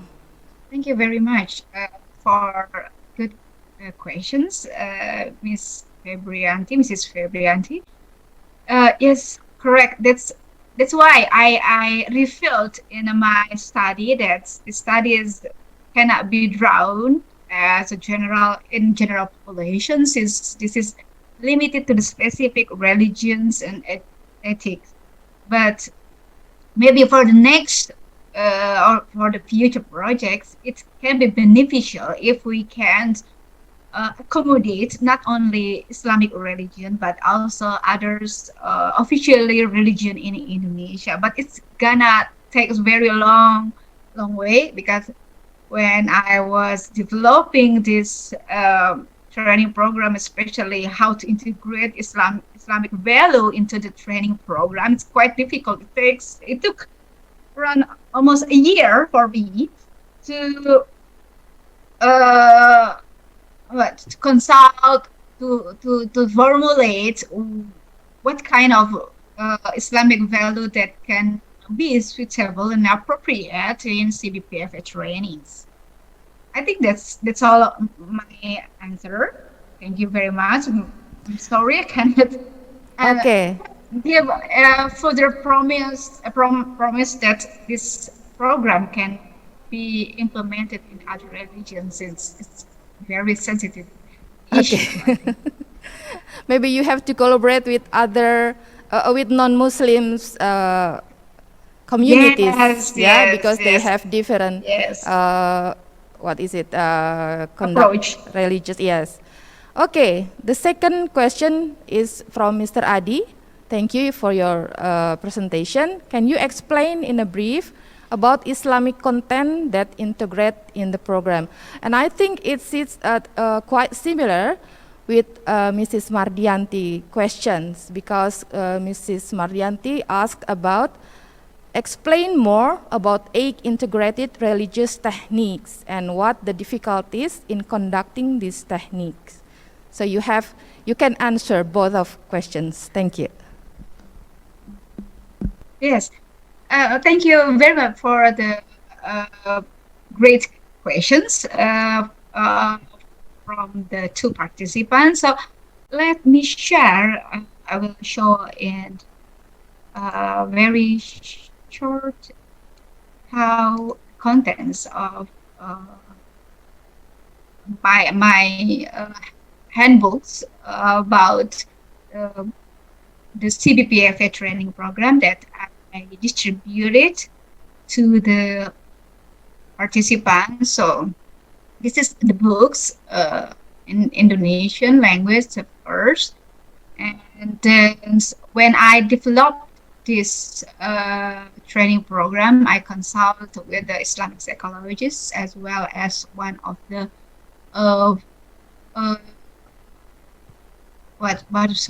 important person in Muhammadiyah Disaster Management Center, because Muhammadiyah Disaster Management Centers already published some fikih kebencanaan book. So I consulted with them in terms of what kind of Islamic value that can be suitable when I put into the book in the trainings. And then these are some of the sample of talking about. First, I have to explain about disaster according to our religions, and it's this kind of contents came from very long discussions and consultation with those of person. And then also when talking about how to be a helper, so first of all, I explain how to be a helper. What is a helper in psychological first aid or PFA? And then in the guidance book also, I explained in brief what is a helper in Islamic perspective, and then how our religion, Islamic tenets, already taught us the beneficial of being a helper. And also the other chapters also I put in some of Islamic perspective, how stress on the perspective of Islamic and so on. And then and then another question talked to me, how is the difficulties? Of course, very difficult.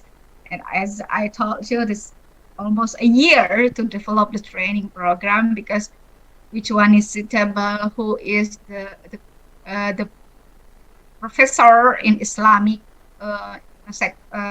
mental health that can be consulted not only in with the Islamic psychologists but also in Islamic mental health nurses.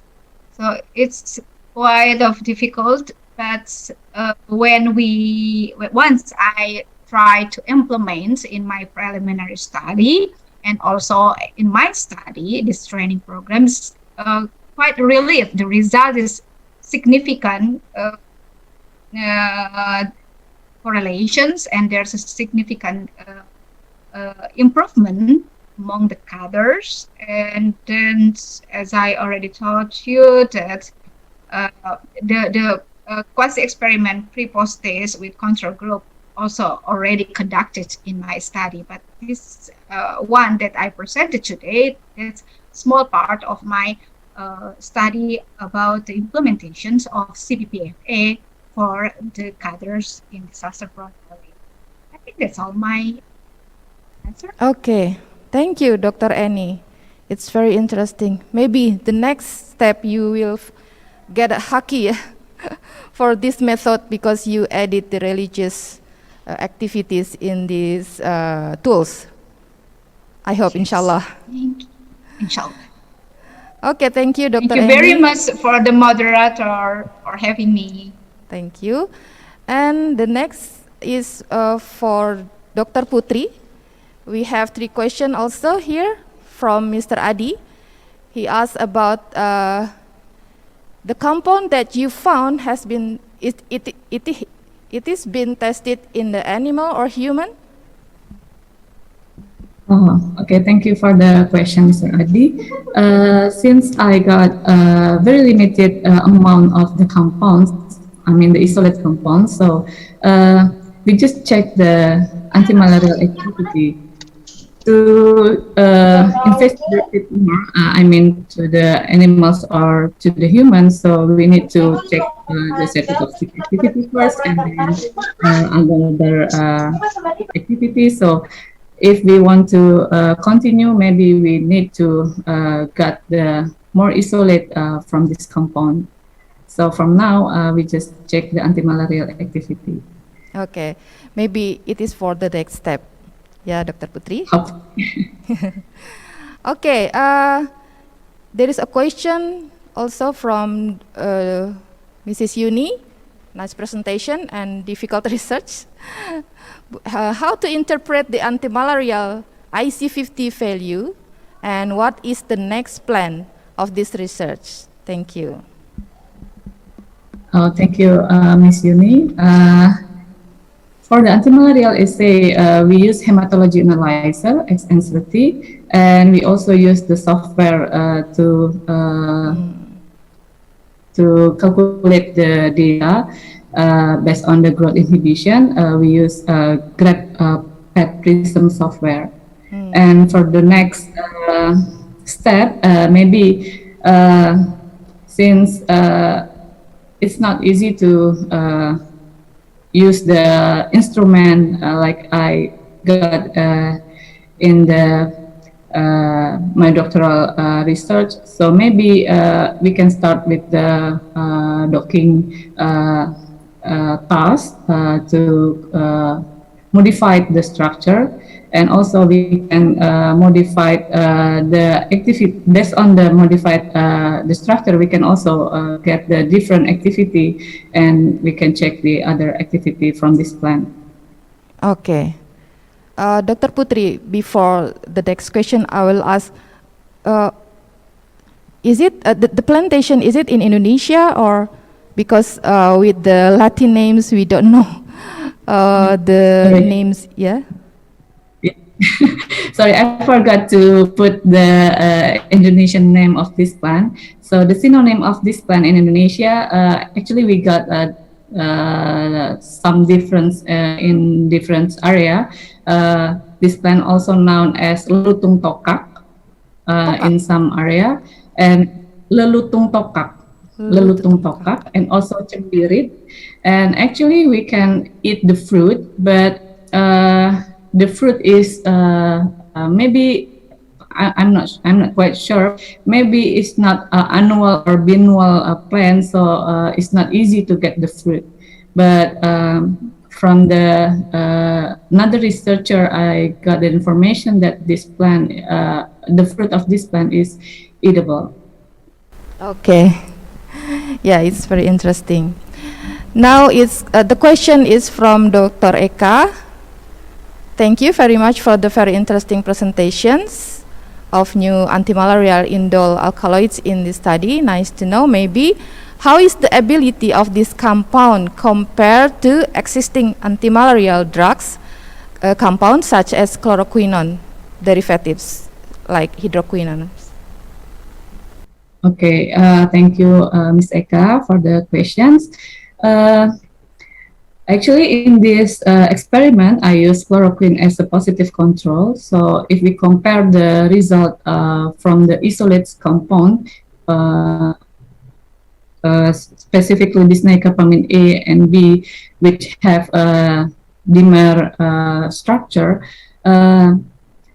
compound 9 or bisnecapamine A has a moderate activity with IC50 about 4.060, while the chloroquine that used as a positive control has IC50 about 0.86, which showed strong activity. But even they have a different activity, I mean the potency is not similar, but we can get the positive positive result, how to modify the structure of the new compound that we got, bisnecapamine A and B, and then maybe we can also change the functional group to get the more active compound, and then we can also check again the antimalarial activity with different or the modified structure.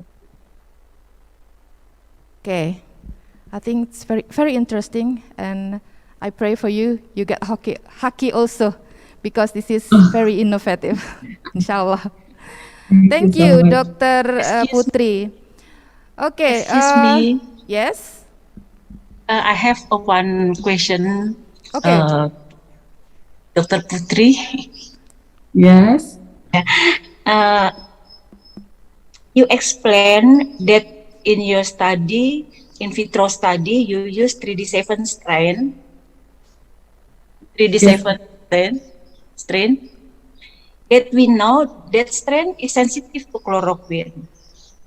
But in Indonesia, majority Plasmodium falciparum already resistant to chloroquine. So, do you have another experience to use the Plasmodium falciparum resistant to chloroquine? Thank you for the questions, Ms. Rita, if I'm not mistaken. Actually, this experiment is, like I said before, is one part of my doctoral research. So I continue the research in my laboratory, which use the 3D7 as a Plasmodium strain. So in Indonesia, maybe it's not suitable to use this strain. So, but unfortunately, I haven't used another strain for the antimalarial activity. Maybe it's interested to use another strain in Indonesia to compare the potency of the plant. Okay, Mrs. Rita, do you have the answer? Okay, thank you. I just want to a little bit information. Yes. As we have some strain of the Plasmodium falciparum, they are continue culture. They are continue culture in our lab. We have 3D7, the sensitive to chloroquine. Q1, there is resistant to chloroquine, also strain from Papua. Papua is resistant to chloroquine. So if we have the what kind of fruit you use, we can to collaborate to to check effectiveness of that fruit to if we use the another strain Plasmodium falciparum actually in Indonesia, falciparum strain local in Indonesia. Thank you. It will be my pleasure. Thank you. Thank you, Mrs. Rita. This is new opportunities, Dr. Putri, to collaborate with other researchers. If may I know, Mr. Rita, where you from? University? What university are you from? BRIN, from BRIN. Ah, from BRIN. I see. Wow, this is the big opportunities, Dr. Putri. Okay. Okay, now because run out of time, we would like to thank to the invited speakers for interesting presentation, has given us insight about stunting, mental health in disaster area, and anti-malarial activities in plantation. As an appreciation, the conference committee will provide you certificate for your contribution as speaker in International Conference on Health Sciences 2022. Please, committee, show the certificate. Give an applause to our invited speakers. Please accept the certificate.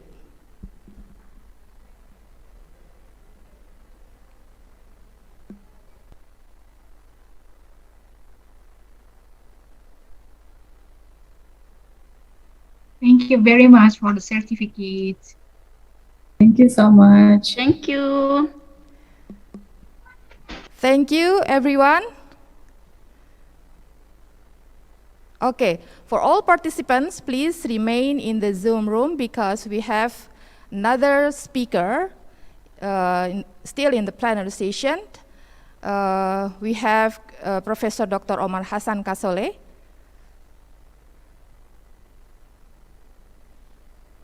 Are you with us, Dr. Hassan? Professor Kasole, I'm sorry. Yeah, I'm with you. Okay, Ready. Thank you. Welcome to our international conference. Okay, allow me to read your profile first. Professor Dr. Omar Hassan Kasole is a medical professor of research method by statistics, epidemiology, study design, study analysis, as well as academic and general management in North America, Southeast Asia, and the Middle East. He's Deputy Dean of Research and Chairman of Research Ethics Committee for more than 20 years. Now, he is a professor and consultant at the Faculty of Medicine and Hospital of King Fahd Medical City. And in 2005 until 2009, in Faculty of Health Science in the University of Brunei Darussalam, Professor in Deputy Dean in Malaysia from 95 until 2005, Teaching Fellow at Harvard University from 81 until 95, and I've noticed there are 11 recent publications and so many attend symposium, conference, and workshop. Today, Professor will make a presentation about global health partnership on addressing Islamic religious determinant for sustainable and equitable health development. To all participants, if you have questions, please type it in the chat room. We will have Q&A session after Professor shares this presentation. Okay, Professor, you have 40 minutes to share. The time is yours. Okay. Bismillahirrahmanirrahim. Wassalatu wassalam ala Rasulillah. It's a pleasure being with you this morning to talk about the Islamic religious determinants of sustainable health. Everybody these days is concerned about sustainability of what we do, and we need to look for factors that can help this find sustainability of health. Now, I want to start by defining two terms that are relevant from the Islamic perspective. The first one is siha. This means health. Okay? And afia, it means being free from stresses. The two go together. Now, physical health, which is siha, is one of the greatest ni'mah that Allah can give somebody. The other ni'mah is called faragh, stress-free time. When you are free of stress, that's also a great ni'mah. Many people don't get these two gifts because lack of stress is a sign of mental health and mental well-being. The Prophet ﷺ said in Bukhari, "Ni'matani maghbun fihima kathirun minan nas." Two bounties of Allah subhanahu wa ta'ala are missed by many people. As-siha wal-faragh. So these two are very important to understand as we start talking about sustainability of health. There is physical health, and then there is mental health, which includes having a stress-free living. Now, again, we need to remember that when we are healthy, we may become sick later on. So, while healthy, we need to do things to benefit from our health. And this is everything we're going to talk about sustainability has to do with that. While you are healthy, you do things that will help you if disease occurs to you. And that's preventive medicine. As the Prophet said, "Ightanim khamsan qabla khams." Try to get 5 things before the other 5 hit you. I will mention all of them. Shababak qabla haramik. While you are young, make use of your youth before you get old. Wasihatuk qabla saqamik. When you are healthy, make use of that before you fall sick. Wa ghinak qabla faqarik. When you are rich, make use of that before you become poor. Wa faraghak qabla shughlik. Make use of your free time before you become busy. Wa hayatuk qabla mautik. Make use of your life before you die. So, health, if we have got health, we need to think what to do to maintain the health, because one day we are going to fall sick. And afia, which, as I said, is being stress-free both physically and mentally, is so important that the Prophet ﷺ taught us to make dua to get afia. So the Prophet said, "Ya Abbas, Ya Amr Rasulullah," the Prophet was talking to Abbas, his uncle, "Salillahu al-afiyah." Ask Allah for afiyah fi dunya wal akhirah, on the dunya and the last day. So, also the Prophet taught us a specific dua for afiyah. When he said, "Allahumma inni as'aluka al-afiyah fi dunya wal akhirah." Allah, I ask you for afiyah in dunya and in the hereafter.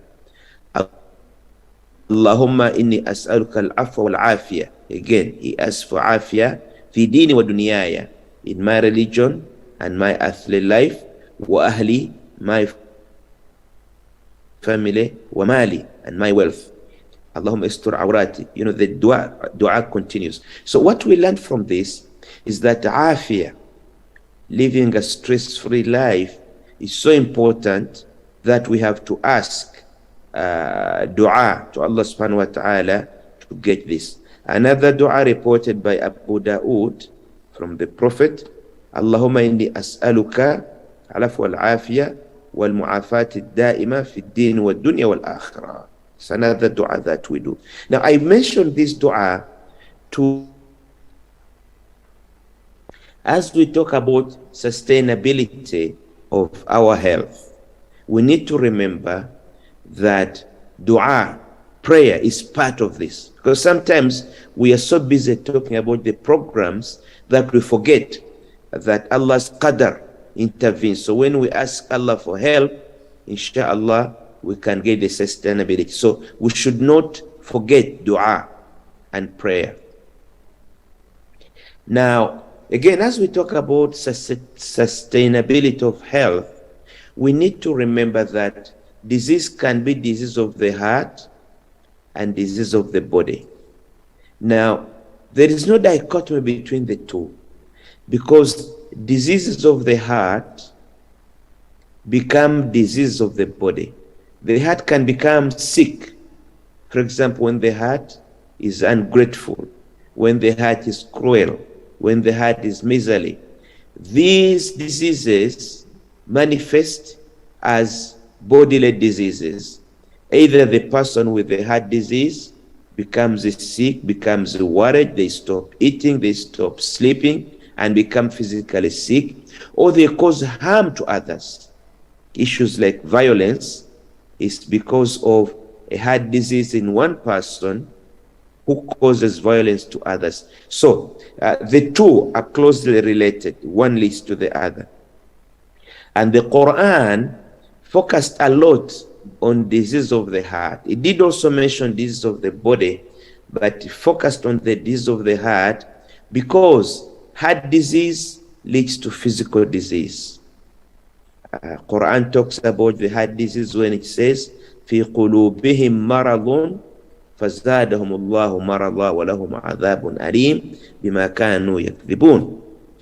Quran says that in their hearts there is disease, there is illness, and Allah will give them even more illness. Now we are talking about moral illnesses this time. We're not talking about coronary artery disease. But as I said, the moral diseases of the heart will lead to physical diseases, either in the same person or in others who interact with him. Now, the Quran also talked about physical conditions of causing illness, because as I said, there's a duality. And one of the prophets of Allah was tested, Ayub. Ayub had a serious skin disease, and وَأَيُّوبَ إِذْ نَادَى رَبَّهُ إِنِّي مَسَّنِّيَ الضُّرُّ وَأَنْتَ أَرْحَمَ الرَّاحِمِينَ. Ayub asked Allah subhanahu wa ta'ala to help because of his disease and made dua. فَاسْتَجَبْنَا لَهُ فَكَشَفْنَا. So Allah subhanahu wa ta'ala answered his dua and cured him of the disease. So both spiritual or heart and physical diseases were mentioned in the Quran, and I just want to emphasize that the two are closely interrelated. Physical disease also can lead to heart disease. When you are sick and suffering, your heart also spiritually may become sick. Now, sustainable health can be achieved for the individual. The point I want to make is that from the Islamic point of view, we are not focused on the individual. We are focused on the community. When the whole community is healthy, then we can have sustainable health of the individuals. So what we want to do is to work on improving community health, and the individual health will follow that. And I think there is evidence for this. Developed countries in Europe and America, and also some developed countries now in Asia, like Japan and Korea, the experience was that global general social improvement became better health for individuals. So there was general economic development, general social development, general environmental improvement, and this resulted into the health of individuals. The only exception to this is vaccination. In vaccination, the approach was on the individual, especially against childhood diseases, and vaccination made a big difference in human immunity because of the immunization technology. But other aspects of health, really the evidence is They were not due to specific interventions in the individual, but due to general improvement in the whole community. So we need to focus on the word community. The Quran uses the word qarya or the word Medina to refer to the community. The word actually qarya is mentioned a lot in the Quran, 57 times. And the word Medina, city, is mentioned 17 times. So Quran is very concerned about the community. And my thesis is that we are going to achieve sustainable health by using community-based.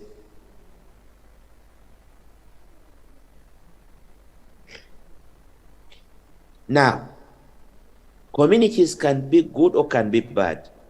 And the Quran actually, as a guidance, has described to us good communities and bad communities. What we want to do is to avoid the bad communities, because they have got immorality, they have got transgressions. Immorality and transgressions are the commonest causes of ill health, but these are community-wide diseases. So Allah talked about communities that have got transgression. رَبَّنَا خَرِجْنَا مِنْ هَذِي الْقَرْيَةِ الظَّالِمِ أَهْلُهَا, to the extent that if the community is doing transgression, is zalim, people argue to go out of that village. Okay?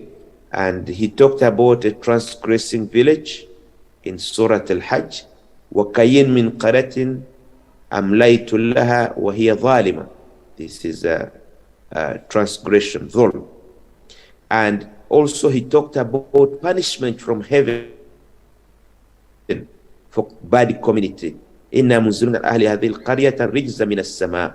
Many communities, because of their immorality and transgression, were destroyed or punished by Allah subhanahu wa ta'ala. Also in Surah Al-A'raf, Allah talks, وَكَمْ مِنْ قَرْيَةٍ أَهْلَكْنَاهَا فَجَاءَهَا بَأْسُنَا بَيَاتًا أَوْ هُمْ قَائِلُونَ.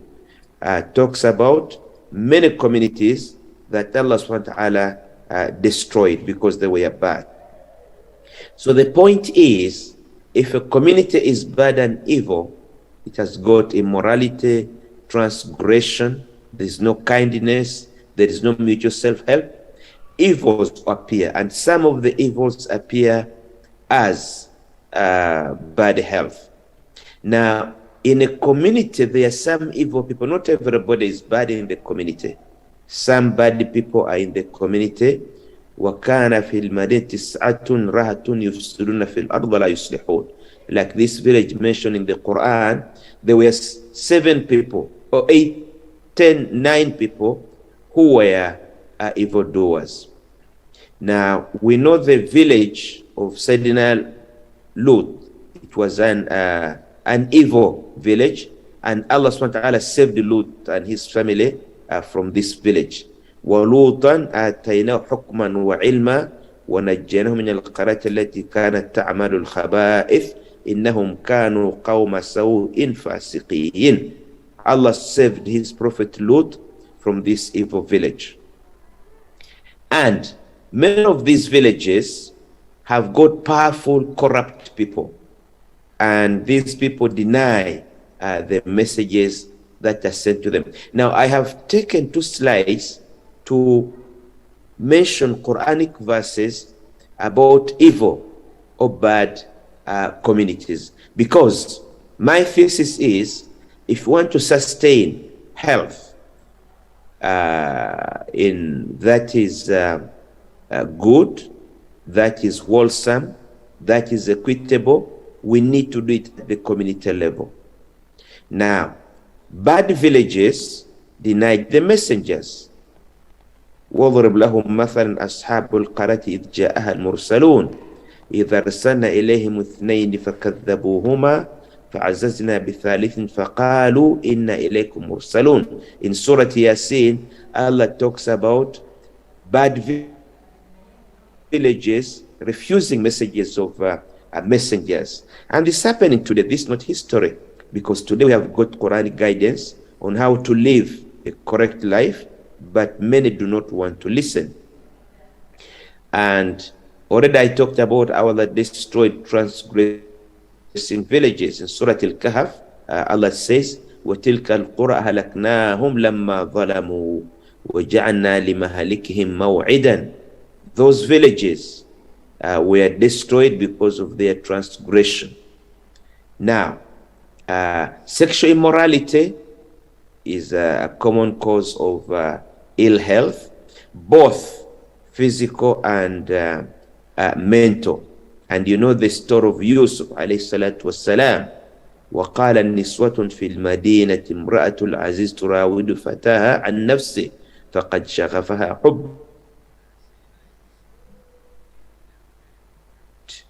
Society in Egypt, and actually in that society the corruption was so much that even women were raping men. So this is sexual immorality in bad villages.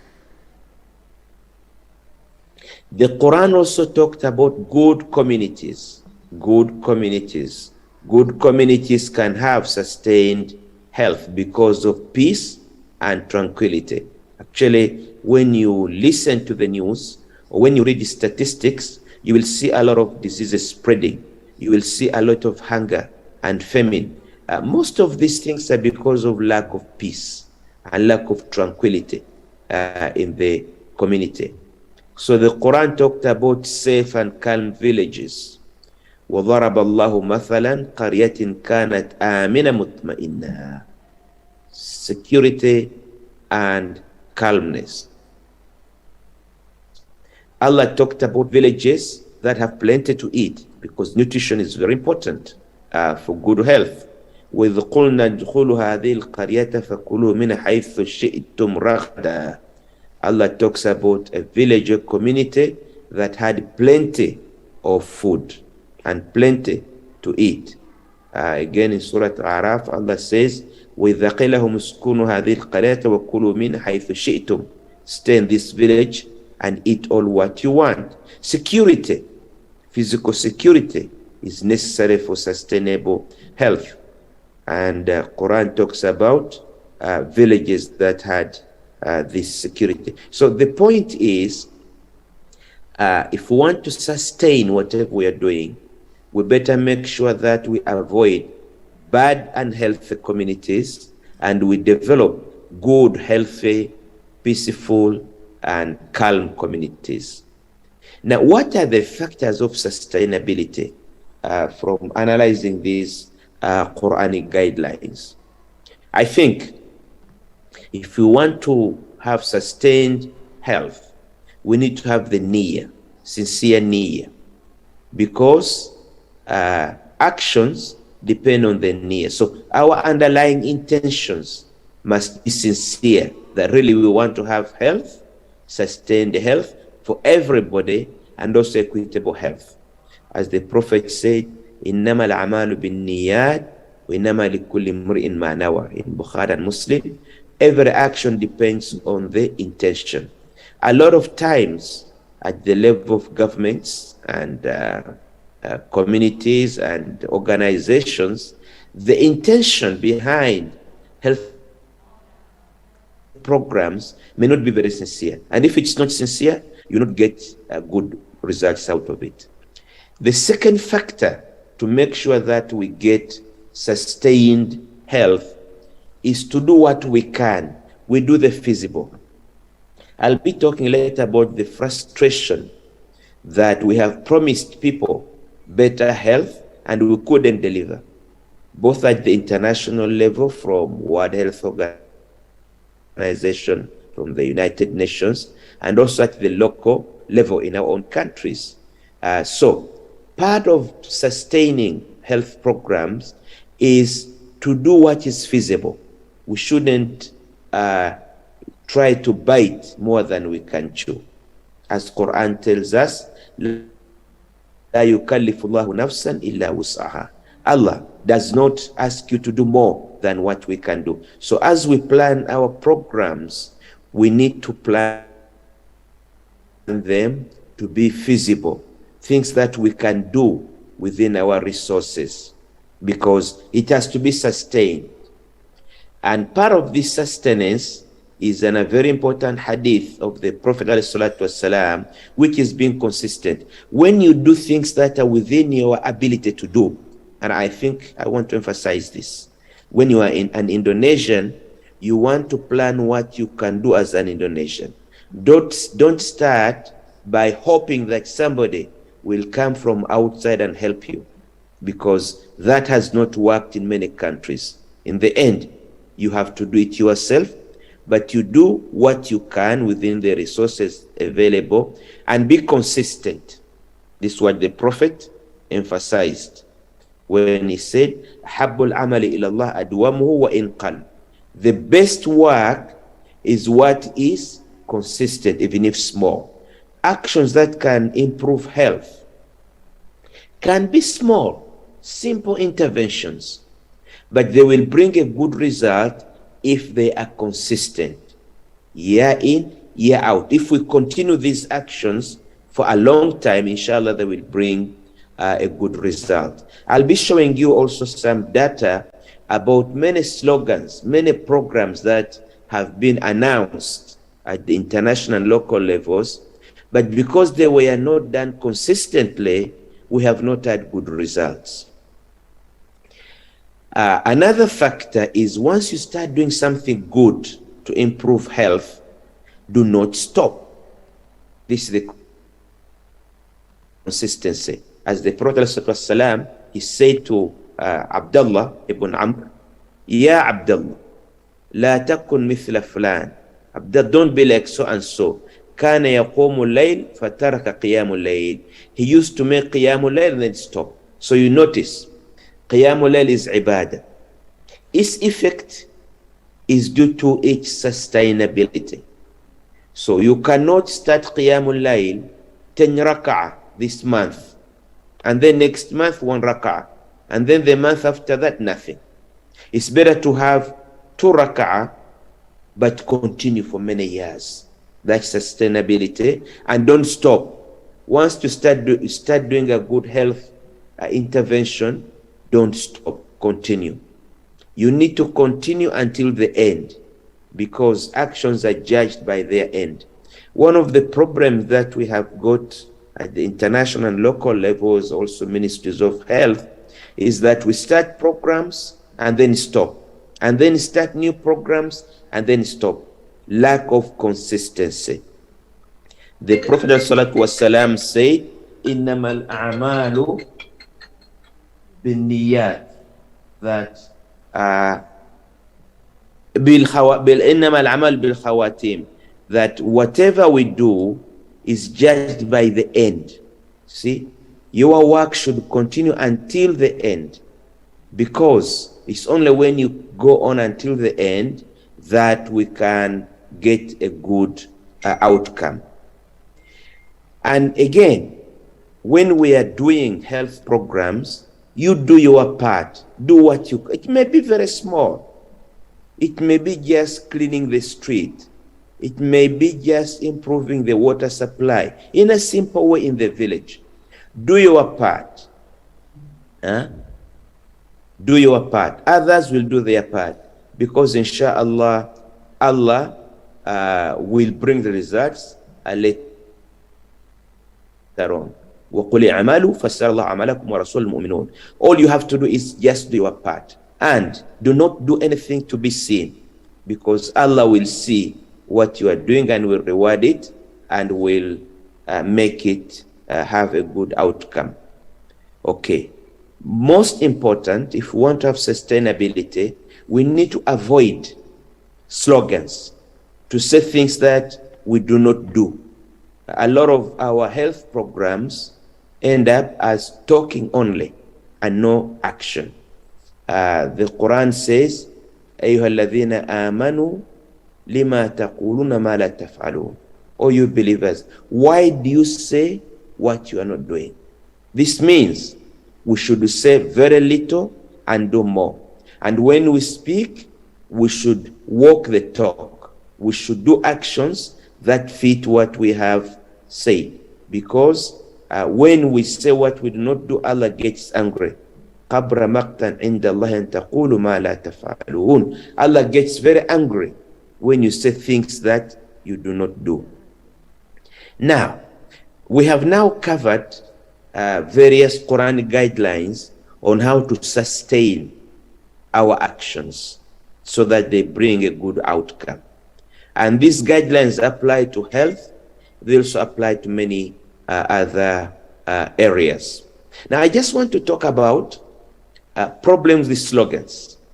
In terms of health, we have had too many slogans, just words without actions, with the result that people get frustrated. When you come to talk to them again about health, they are not interested. We all know the Alma Ata Declaration of 1978 that promised health for all by the year 2000. It didn't happen.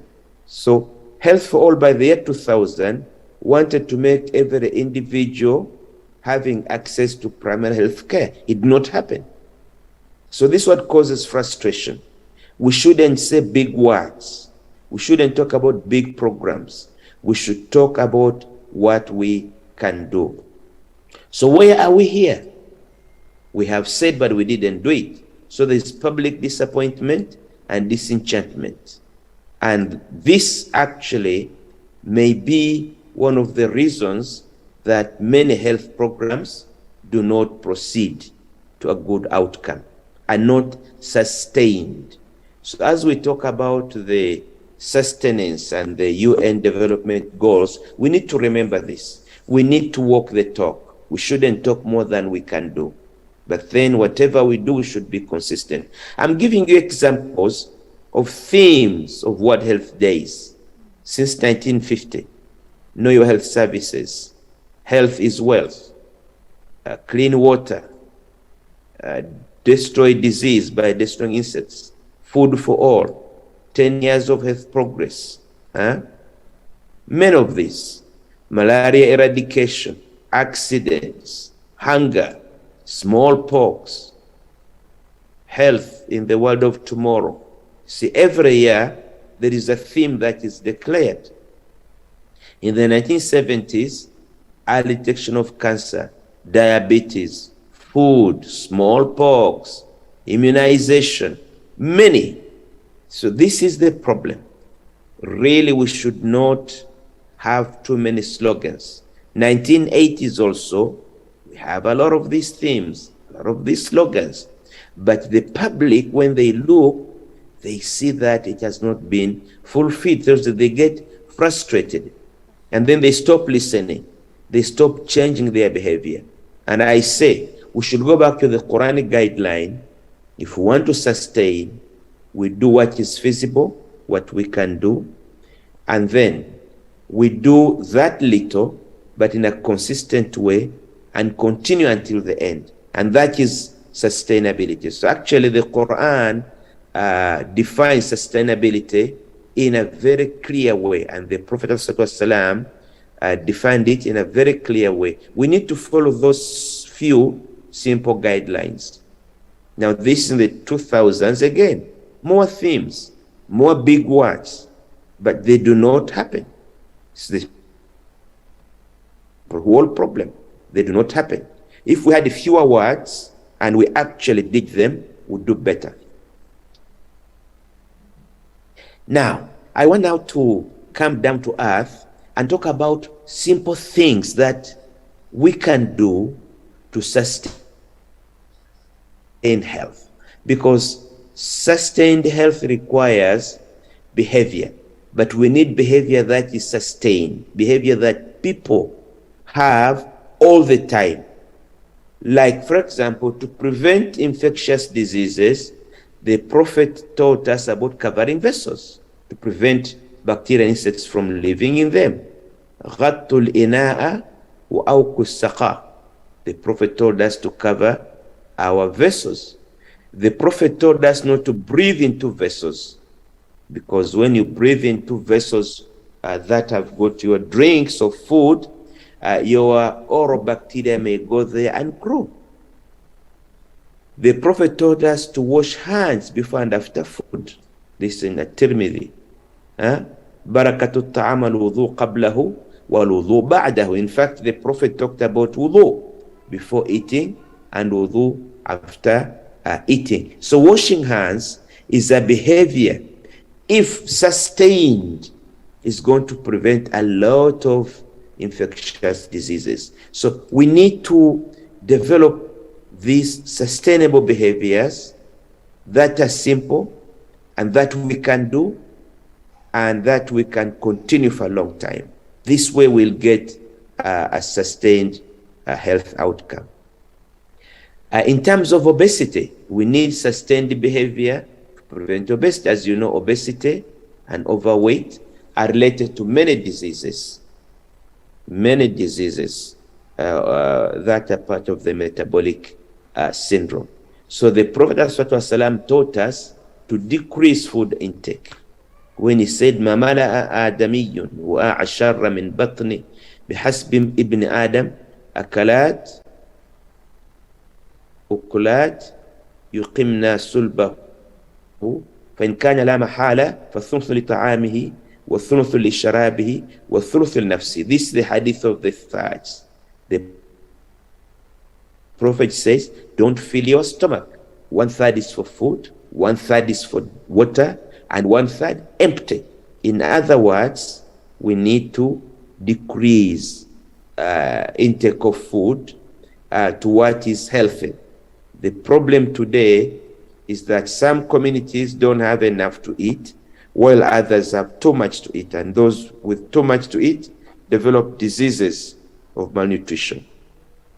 And Quran tells us to avoid excess in food intake.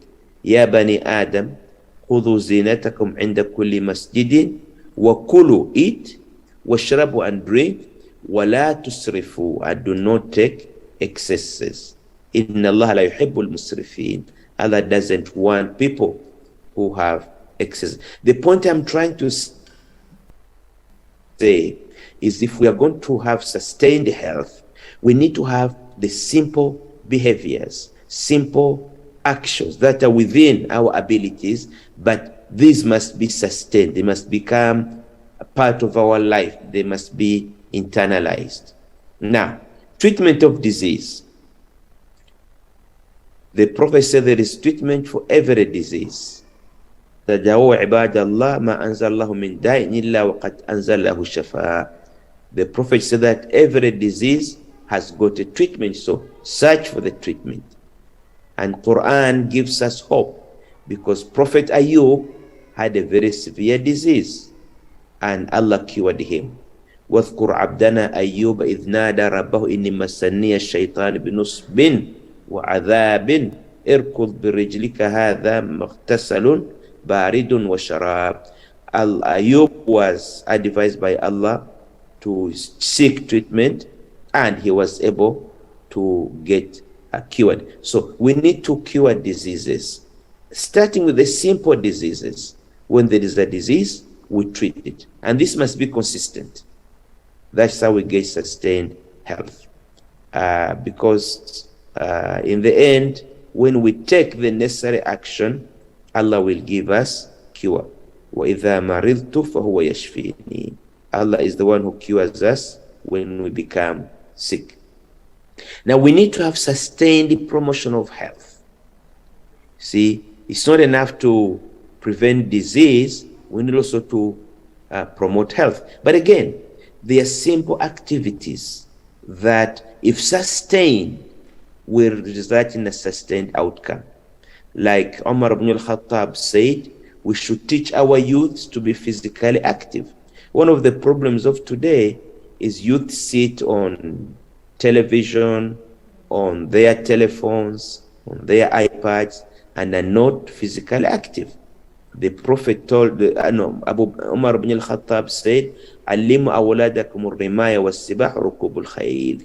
He said, teach your youths physical activities, to be physically active, like riding, like running, like throwing.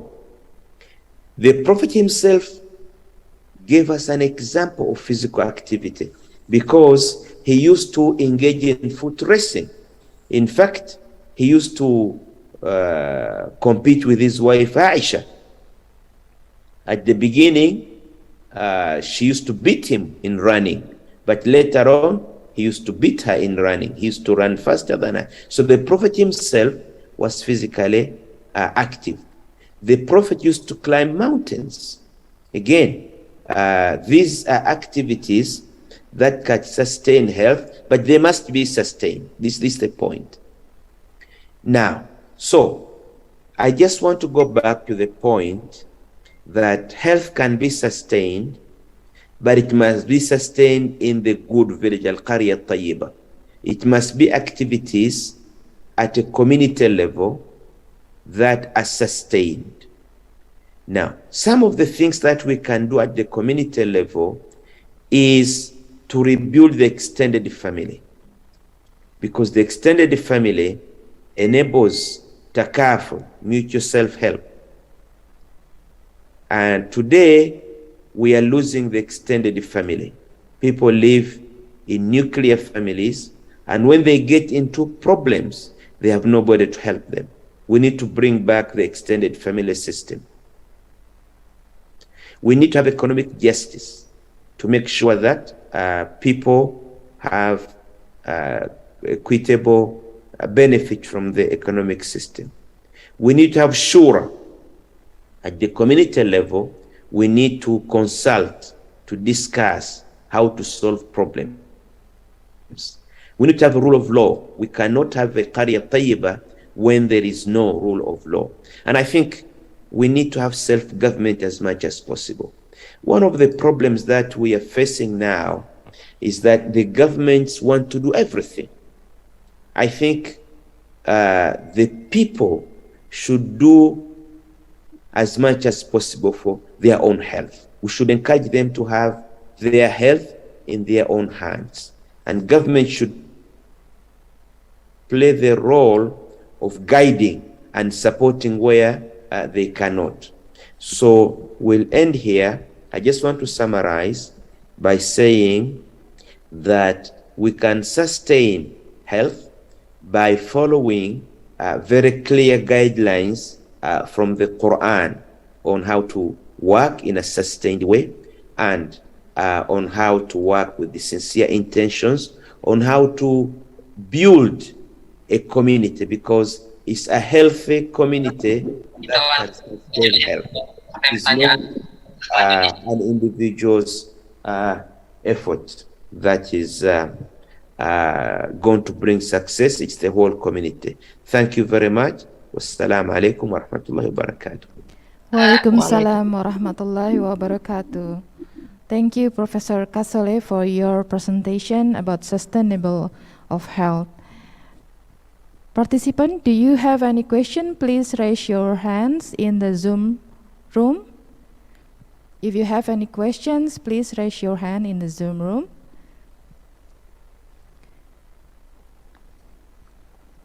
Okay, I have a question actually, Professor. Yes. For example, if we already stay or live in the bad environment area, what we should do, because you said that in the making a sustainable, health sustainable, we have to live in the good environment. Yes.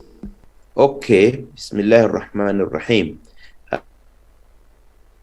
A good community is brought about by a few, not many, by a few good people in that community doing the right thing.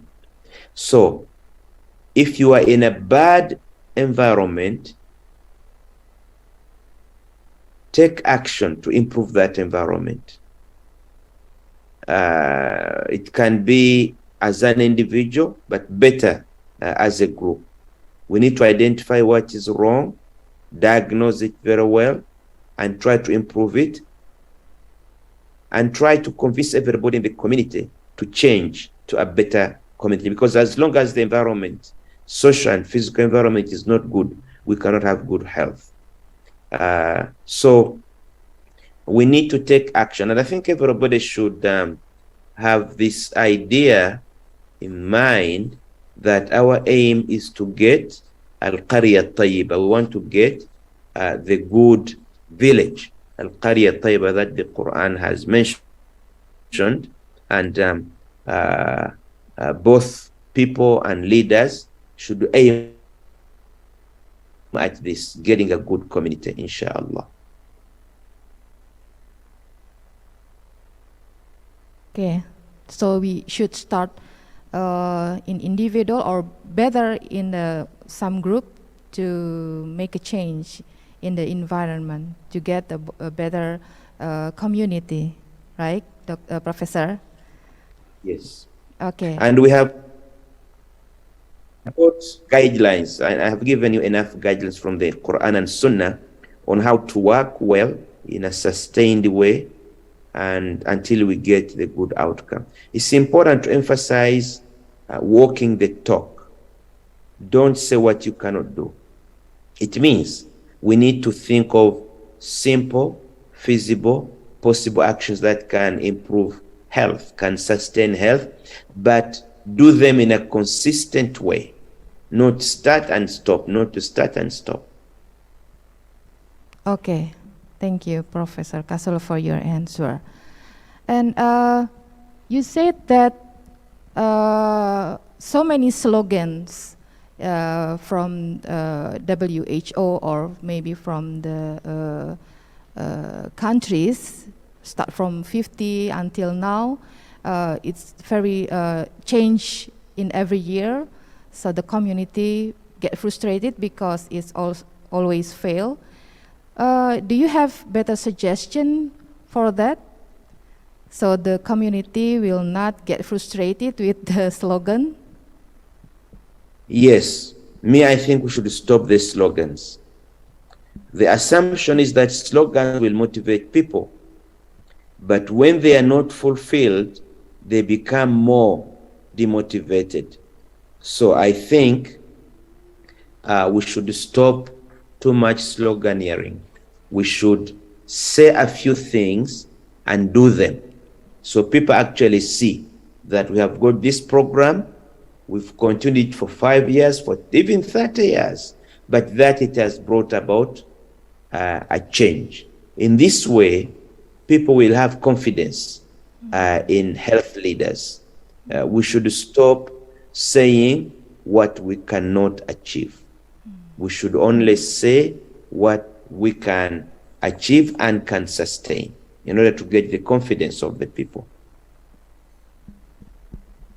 Okay, thank you for your answer, Professor Kasule.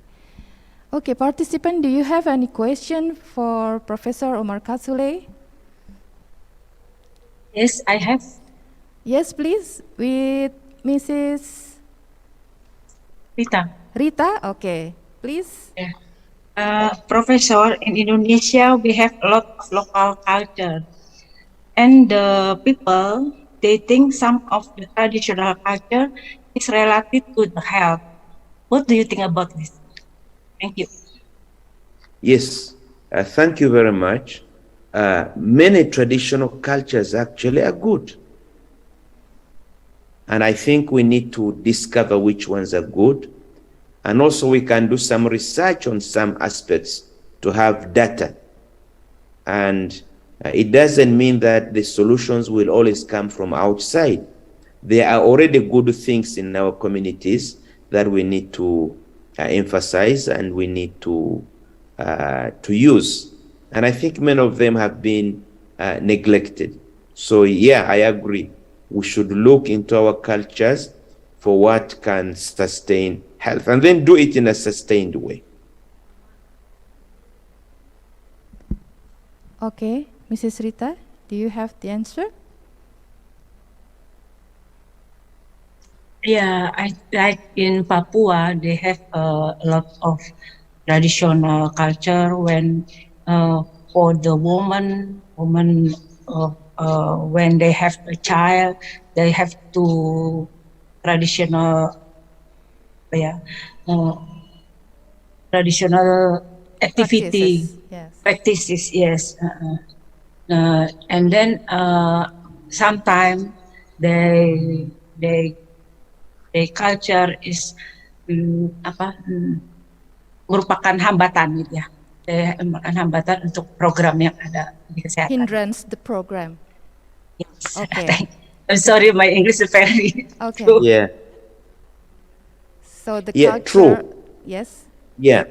Well, some traditional practices are not good. Yeah. So we should look for those that are good, and we should have evidence. We need to have this backed up by evidence and follow those traditional practices that are good and that lead to good health. The bad ones, I think we need to avoid them. So if they are bad ones that injure health, we need to avoid them. And I think the communities can understand this, especially if we can tell them with evidence. The people can change. Okay. So we Thank have you to... the information. Yeah. Okay, Mrs. Rita, thank you for your questions.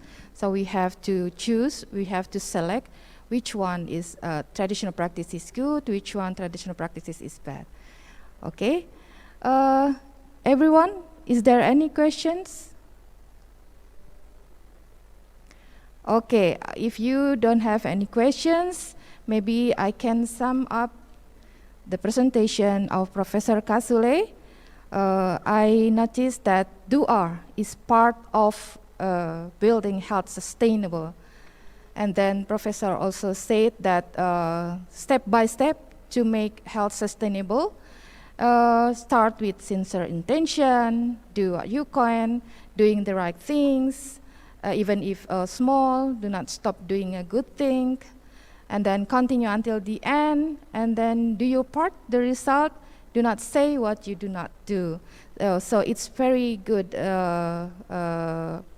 morality, and all of them is in the Quran. Okay, Professor, thank you for your presentation for today. It's very interesting, and we have insight for your presentation. And the committee, as an appreciation, will give you a certificate for your contribution as a speaker in International Conference on Health Sciences 2022. Please show the certificate for Professor Kasule. Thank you, Professor. I pray, Thank or you. we pray, you are always in a good health, inshallah. Amin, ya Rabbal Alamin. Thank you very much. Give an applause. Okay, now we have already in the end of the plenary session. I, as a moderator, do apologize for your inconvenience in the second day of plenary session. And thank you very much for being a wonderful participant during this session. Hopefully to see you again real soon. Thank you very much. Assalamualaikum warahmatullahi wabarakatuh. Assalamualaikum warahmatullahi wabarakatuh. Thank you very much to Mrs. Dewi Utami Iriani, PhD, for awesomely leading the plenary session today. And now we would like to give you a certificate for your contribution as a moderator. Here it is, the certificate to Mrs. Dewi Utami Iriani, PhD. Please accept the certificate, Mrs. Dewi Utami Iriani. We also like to thank all speakers and participants for your attention and participation in this plenary session. We hope the knowledge shared and discussion held will give benefit to all of us.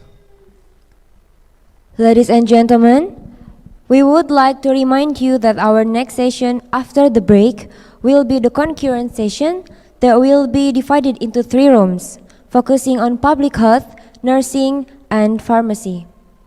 For the offline participants, please come to room 1 for pharmacy, room 2 for public health, but this time, room 2 will be divided into 2 break rooms with 1 moderator in each room. So please pay attention to the moderator's name. And room 3 for nursing. To the online participant, please click on the links for each room in the chat boxes. Until then, we will have a break for 1 hour. Please use this time to relax and refresh your mind so that by 1 p.m. you will be in prime condition. Have a nice break. Okay, Assalamualaikum warahmatullahi wabarakatuh. Good afternoon, ladies and gentlemen. Thank you for joining the oral presentation session at the second International Conference on Health Science 2022. That is organized by the Faculty of Health Science, SYARIF, HIDAYATULLAH, Jakarta. I am Rahma Hidanuriska. It's a great honor for me to be your moderator for this live session. Actually, the oral presentation is going to be conducted by hybrid, so some participants already joined here and other joins by Zoom meeting. Alhamdulillah, we have already 12 presenters who are going to deliver their speech today. And ladies and gentlemen, before we begin the presentation, I would like to inform about the rules of this session. First, during this session, I would like to invite all participants use the virtual background and mute the speakers and turn on the camera.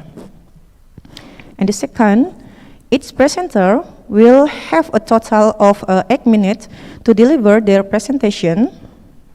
The discussion session will be performed after 3 presenters have done the presentation. And the third, the participant can write the question in the chat room. I will hold my question until the end of the session, and I will then read question out loud of the presenter to answer as time permits. Okay, now let's please welcome our first presenter, Miss Kurnia Amelia. Okay, thank you very much. Moderator, Bismillahirrahmanirrahim. Assalamualaikum warahmatullahi wabarakatuh. Good afternoon from Jakarta, Indonesia. I'm Kurnia Amelia, and today I would like to present my research, risk factor of dyspepsia among final year university students. Next slide, please. And here the outline. Next slide, please. Introduction. Dyspepsia is a collection of symptoms characterized by an uncomfortable feeling in the upper abdomen. Dyspepsia that occurs in Indonesia and various parts of the world. Globally, the prevalence of dyspepsia in ASEAN is around 43 to 79.5%, and the prevalence of patients with dyspepsia symptoms in Indonesia is around 20 to 40%. Dyspepsia not only affects the health of the sufferer, but also has an impact on the quality of life, productivity, and economy of the sufferer. Dyspepsia is influenced by many factors, including gender, stress, consuming irritating food and drink, irregular meal time, dining out, night snacks, and skipping breakfast. Based on the research of Haider and Molina and Afifa, it is known that stress and dietary factors are risk factors for dyspepsia in final year students. Next slide, please. And here from the previous research by Afifa. However, there are still risk factors for dyspepsia that have not been studied on the subject of final students in Indonesia, such as gender, eating habits, type of foods and drink that are risk of stimulating in dyspepsia. In addition, from the research by Afifa, is a dietary factor as a whole genre and has not analyzed one by one the risk factor for eating habits and the type of food and drink that can cause dyspepsia in final year students. Therefore, the research question from this research is, what are other risk factors that have not been studied in Indonesia and have a relationship with dyspepsia in final year students? Next slide, please. The method. The design study from this research is use a cross-sectional design, and this research was conducted at the Faculty of Health Science, SYARIF, HIDAYATULLAH, Jakarta via Google Form in April until June 2022, and population in this study were all undergraduate students at the end of the 8th semester of the Faculty of Health Science, SYARIF, HIDAYATULLAH, Jakarta, who are working on their final project or thesis. And the sample technique in this study was probability sampling with simple random sampling. The exclusion criteria for this study are 2nd, 4th, 6th, and 10th semester students currently taking drugs, especially which have an effect on the digestive tract, has been diagnosed with Helicobacter pylori infection and has chronic disease. The sample of this study was 163 respondents and has met the minimum required sample size based on the sample size formula simple random sampling. Next slide, please.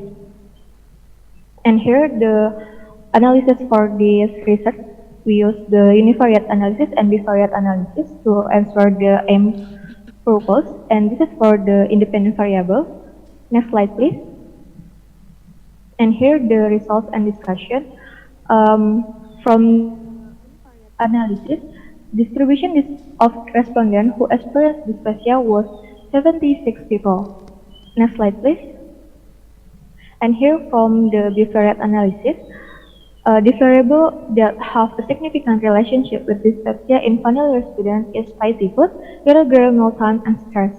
First, spicy food. Spicy food, the frequency of consuming spicy food can increase the stimulation of gastric acid secretion, increase motility or peristalsis of this gaseous organ, and cause damage to the walls of the gaseous organ such as inflammation and wounds. And this is what causes the dysphagia symptoms. And second, irregular meal time. Irregular meal time, irregular eating habits have a negative impact on gastric adaptation efforts regarding meal times. This causes the production of gastric acid excessively, so that it can irritate the gastric mucosa and cause symptoms of dysphagia, such as pain in the stomach and nausea. And third, stress. The presence of psychological disorder in form of stress can interfere with the balance of the autonomic nervous system, hormonal function, and the immune system, so that the effect on the digestive tract interfere with secretion in the gastric organs, increase gastric motility, vascularity, and reduce pain threshold. The occurrence of secretion disorder in this gastric organ can increase cortisol from the adrenal cortex, thereby stimulating gastric acid production excessively and reducing prostaglandin E, which causes symptoms of dysphagia. Next slide, please. And here the conclusion. Dysphagia in final year student was 46.6%, and the risk factor of dysphagia in final year student are the frequency of consumption of spicy food, irregular meal time, and stress. And the suggestion is final year students are recommended to avoid spicy food, stress, irregular meal time in order to avoid spastic symptoms, so that the complication of dysphagia can be prevented in the future. Thank you very much for your attention. Wassalamualaikum warahmatullahi wabarakatuh. Waalaikumsalam warahmatullahi wabarakatuh. Thank you, Ms. Kurnia, for the excellent presentation. If the participant have a question, please type the question in the chat room. And now, let's please welcome our second presenter, Ms. Intania Ayu Nur Ari. Assalamualaikum warahmatullahi wabarakatuh. Good afternoon, everyone. My name is Intania Ayu Nur Ari. Now I want to present my research about determinant of hygiene and sanitation behavior in the use of medical masks as a prevention of COVID-19 in South Tangerang City 2022. The introduction. COVID-19 is a disease caused by a new type of coronavirus transmitted from human to human. Banten province is included in the 10 provinces in Indonesia with the highest COVID-19 cases. South Tangerang City has the highest number of cases Banten province. Government in Indonesia, through the task force for handling COVID-19, has issued a circular on the provision for traveling domestic people during the pandemic coronavirus disease, in which the circular contains the 6M health protocol that must be implemented and complied with when traveling, one of which is wearing the mask.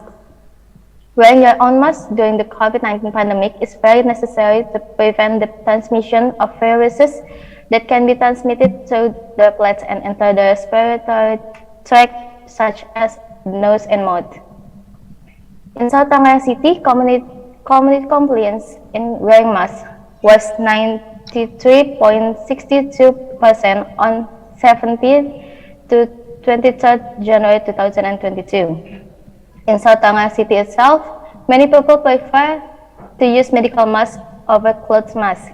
The high level of community compliance in using masks must be accompanied with hygiene and sanitation behavior.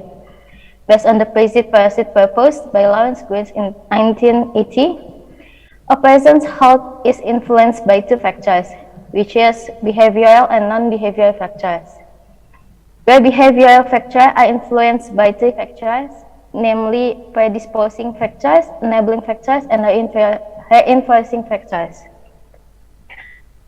This study aims to look at the determinants of hygiene and sanitation behavior in the use of medical masks as an effort to prevent COVID-19 in South Tangerang City in 2022.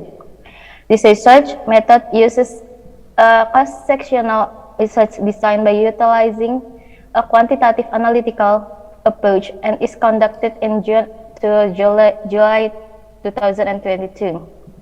The population of this study is all people who live in South Tangerang City aged 12 to 55 years and who use medical masks during the COVID-19 pandemic. The research sample was 102 people living in South Tangerang City in 2022. The source of the data used is primary data collected online using Google Forms with purposive sampling technique. The inclusion criteria for this research are people who have lived in South Tangerang City for 6 months and more, are willing to be respondents, and use medical masks at least 4 days a week. The description of the dependent variable, namely hygiene and sanitation behavior in medical masks, and the independent variable consisting of age, gender, education level, knowledge, attitudes, information exposure, availability of facilities and infrastructure, and support from community leaders. Based on the result of the study, most of the respondents had poor hygiene and sanitation behavior using medical masks. And teenager, females, college graduates had poor knowledge, have a negative attitude, are not exposed to information, have the availability of facilities, infrastructure, and did not receive support from community leaders. In this table shows the distribution of respondents based on the dependent variable and the relationship between the two. The percentage of good hygiene sanitation behavior in using medical masks is mostly teenagers, female having graduated from SD or ME, have good knowledge and have positive attitude, are exposed to information and have the availability of facilities and infrastructure. The discussion, hygiene and sanitation of medical masks need to be carried out. This is because various diseases can be transmitted through the medical mask waste that is not managed properly or in accordance with infectious waste management guidelines. During the COVID-19 pandemic, the amount of medical waste, especially medical masks, has increased. This can be from the new adaptation of the community in wearing masks when going out of the house. However, the medical waste processing is still an obstacle even before the COVID-19 pandemic. According to Johani, there are various impacts of poor sanitation of used medical masks, one of which is health problems. An example of the health problems can be arise due to poor sanitation of used medical masks is COVID-19. In age, increasing a person's age can affect the natural risk factor for that person's health. In this study, the result of the statistical tests show no significant relationship between age and hygiene sanitation behavior in the use of medical masks in the community in South Tangerang City in 2022. This result may be possible because of the age of the respondent, who tend to be homogeneous, where most of the respondents are in the teenager age category. In the gender, hygiene and sanitation using medical masks are one of the efforts to prevent the transmission of viral infection in the prevention channel, including COVID-19. So, hygiene and sanitation using medical masks should be carried out without discrimination against gender. In this study, the result of statistical tests showed that there is no significant relationship between gender and hygiene sanitation behavior. In education level, a person's education can influence that person's behavior. The result of statistical test shows a significant relationship between education level and hygiene and sanitation behavior in the use of medical mask community in South Tangerang City in 2022. A person's level of education can impact awareness of the vulnerability and severity of disease because they understand well the effectiveness and consequence of not implementing health protocols. In knowledge, a higher person's knowledge or understanding of health will increase the person's perspective on the concept of health and illness. This will also affect the person's behavior in preventing disease. In attitude, according to Suwono in 1997, individual attitudes can change according to the acquisition of additional information related to the object through persuasion or pressure from social groups. In addition, a change in a person's attitude can also occur following the relationship of benefits or from an object. In exposure of information, according to Green theory described by Noto Atmojo in 2014, the health behavior of a person or a community can be influenced by several supporting factors, one of which is exposure to information and the availability of health facilities and infrastructure. Technological advance in this area of globalization make it easier for us to access various information quickly.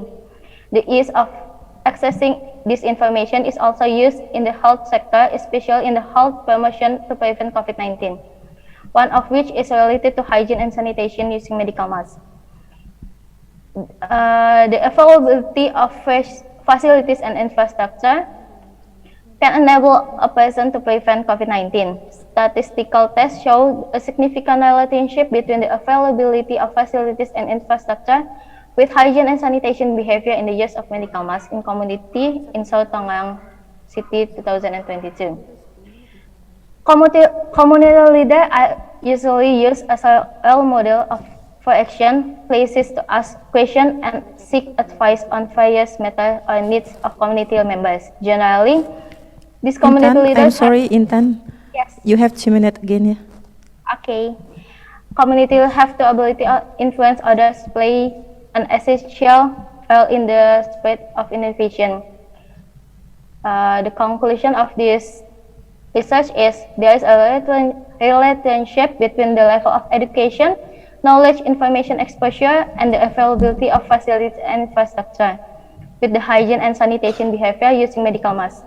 While the factors that are significantly related were age, gender, attitude, and support from community leaders. Based on the finding, they suggest that public can increase behavior related to hygiene and sanitation by using medical masks to prevent COVID-19, following the recommendation by WHO and the Indonesian Health Ministry.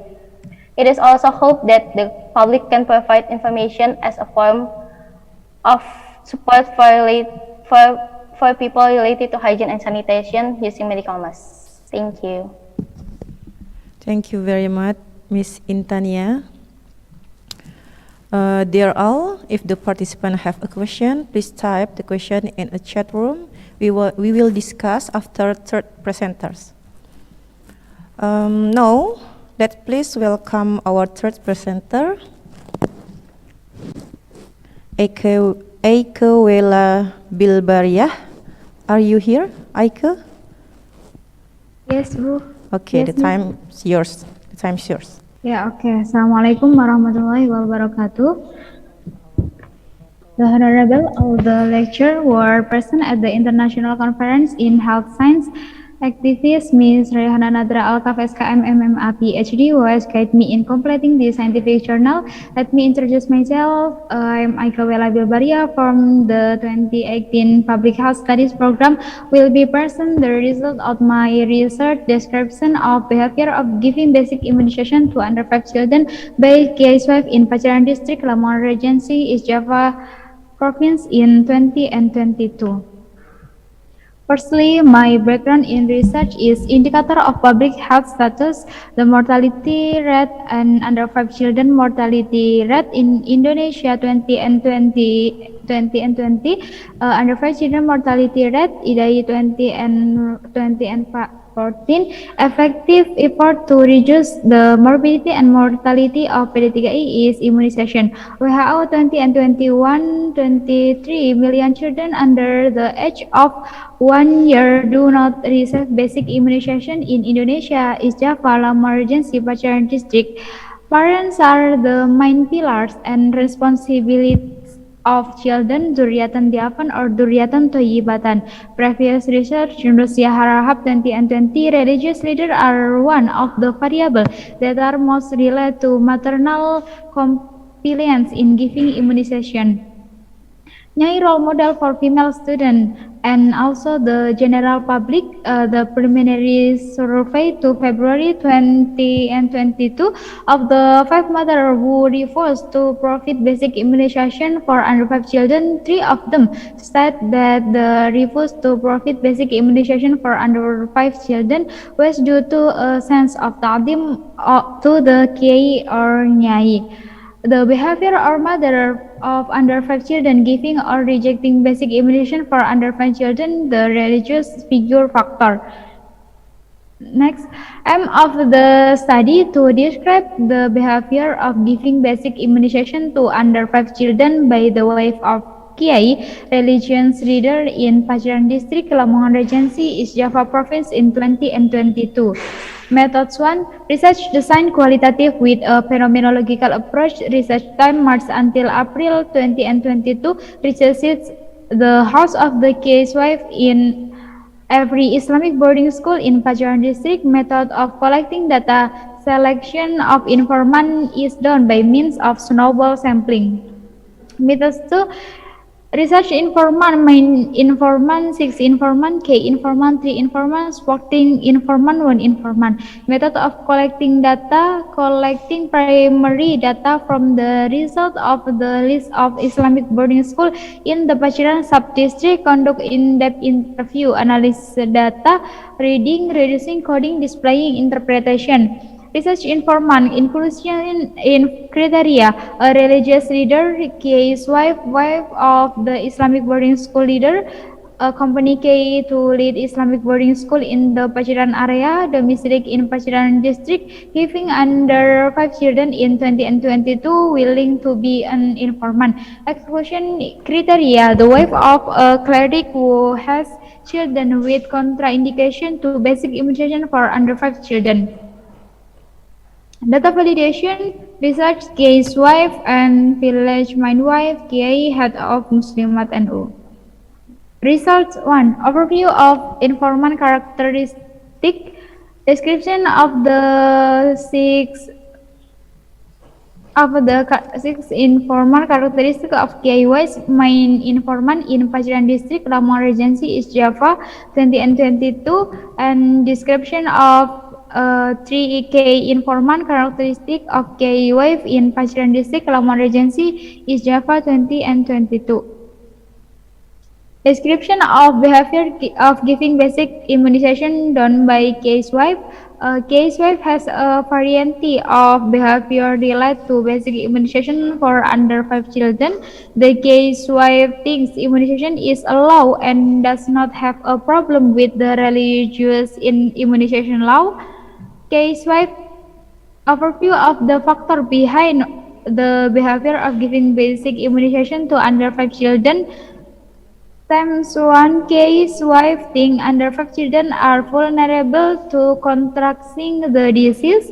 The There are variants in the opinion of the case wife regarding the risk of severity of under 5 children if they do not receive immunization.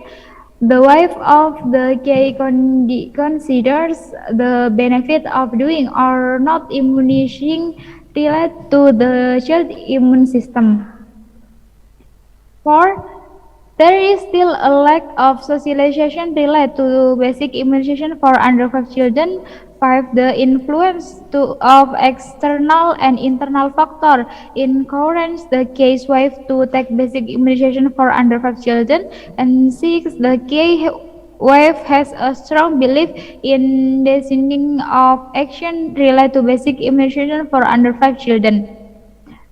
Discussion: behavior of giving basic immunization for under 5 children performed by case wife.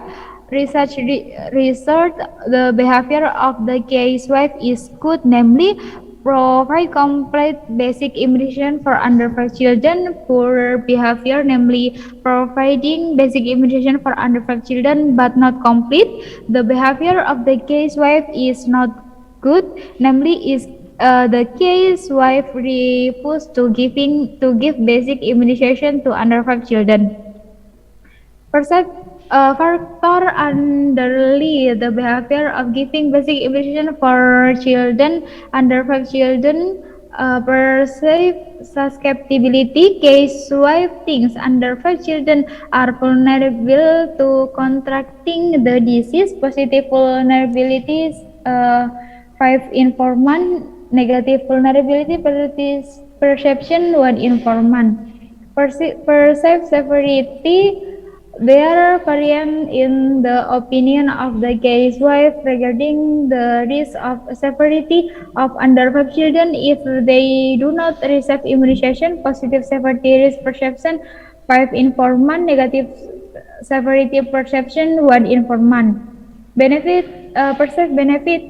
The wife of the case considers the benefit of doing or not immunizing related to the child's immune system. Good perception of benefit. 5 informant. Poor perception of benefit. 1 informant. Perceived barrier. There is still a lack of socialization related to basic immunization for under 5 children.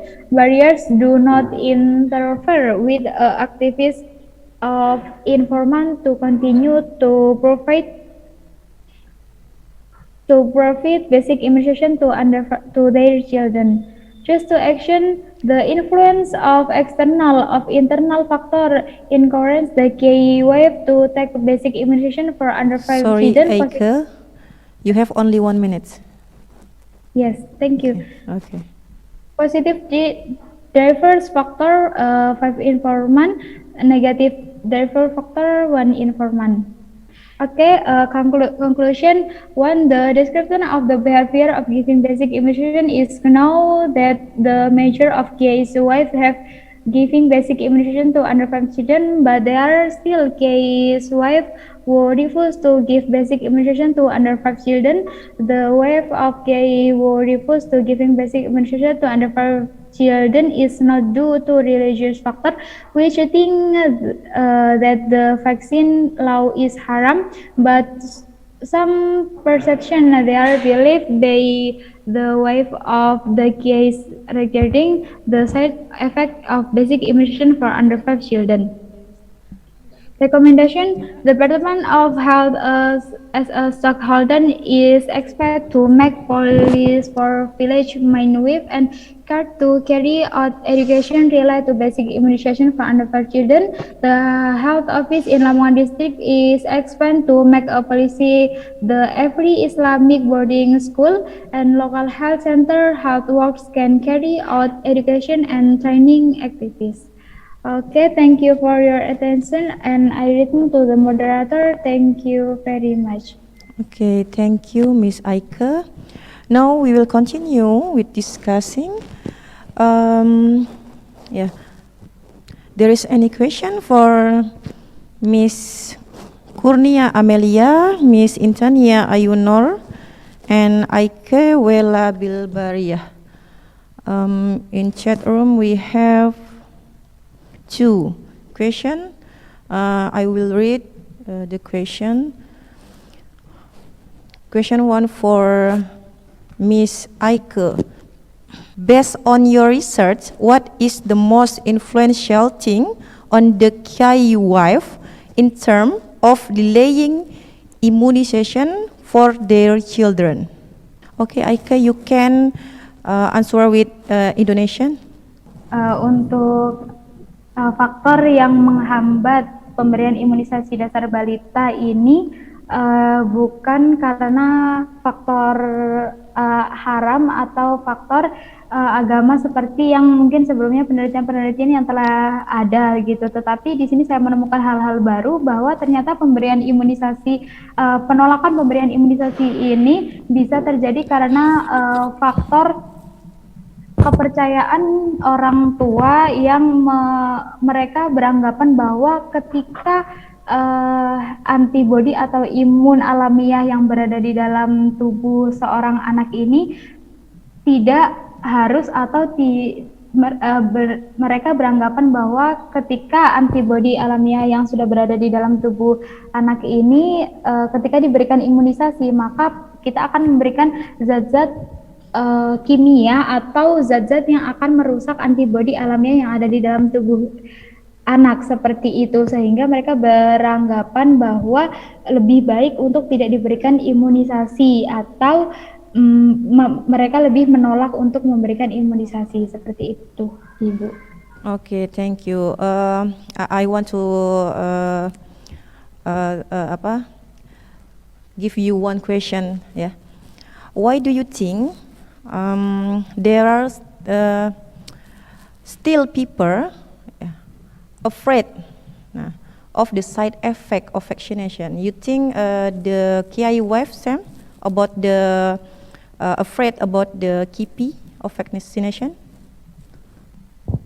Saya rasa ketika setelah saya melakukan analisis data untuk faktor KIPI ini tidak terlalu berpengaruh karena mereka menyadari ketika anak ini divaksin mereka akan sakit, tetapi mereka lebih memiliki persepsi bahwa antibodi alamiah yang ada di dalam tubuh ini tidak baik ketika dicampurkan bahan-bahan kimiawi seperti vaksinasi, seperti pemberian imunisasi atau vaksinasi, sehingga mereka juga beranggapan ketika antibodi alamiah ini diberikan imunisasi mereka justru vaksin ini hanya akan merusak antibodi alamiah gitu, sehingga kalau misalkan mereka beranggapan KIPI ya menjadi faktor yang kedua seperti itu. Tetapi faktor pertamanya adalah mereka beranggapan kalau imunisasi ini hanya akan merusak, sehingga yang kedua ketika KIPI itu muncul maka mereka akan semakin beranggapan bahwa vaksin ini justru hanya memberikan dampak yang negatif seperti itu, Ibu.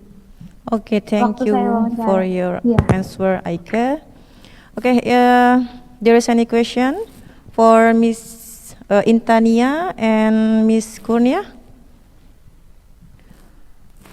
There is no question yet. I want to give one question for Miss Kurnia. I think if we are stressed, we are easy to get dyspepsia. What should we do? What should we don't have to do if we have dyspepsia when we are in condition with stress? Before that, thank you very much for your question.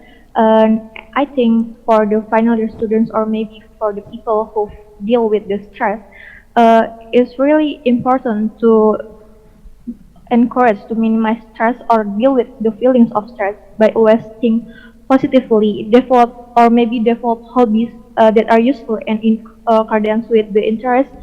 Also, we can discuss the problems with someone who is trusted, so we can to minimize the stress. It's clear.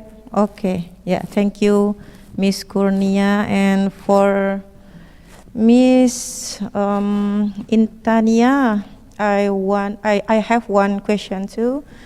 It's now when we just cut our mask when we disposing.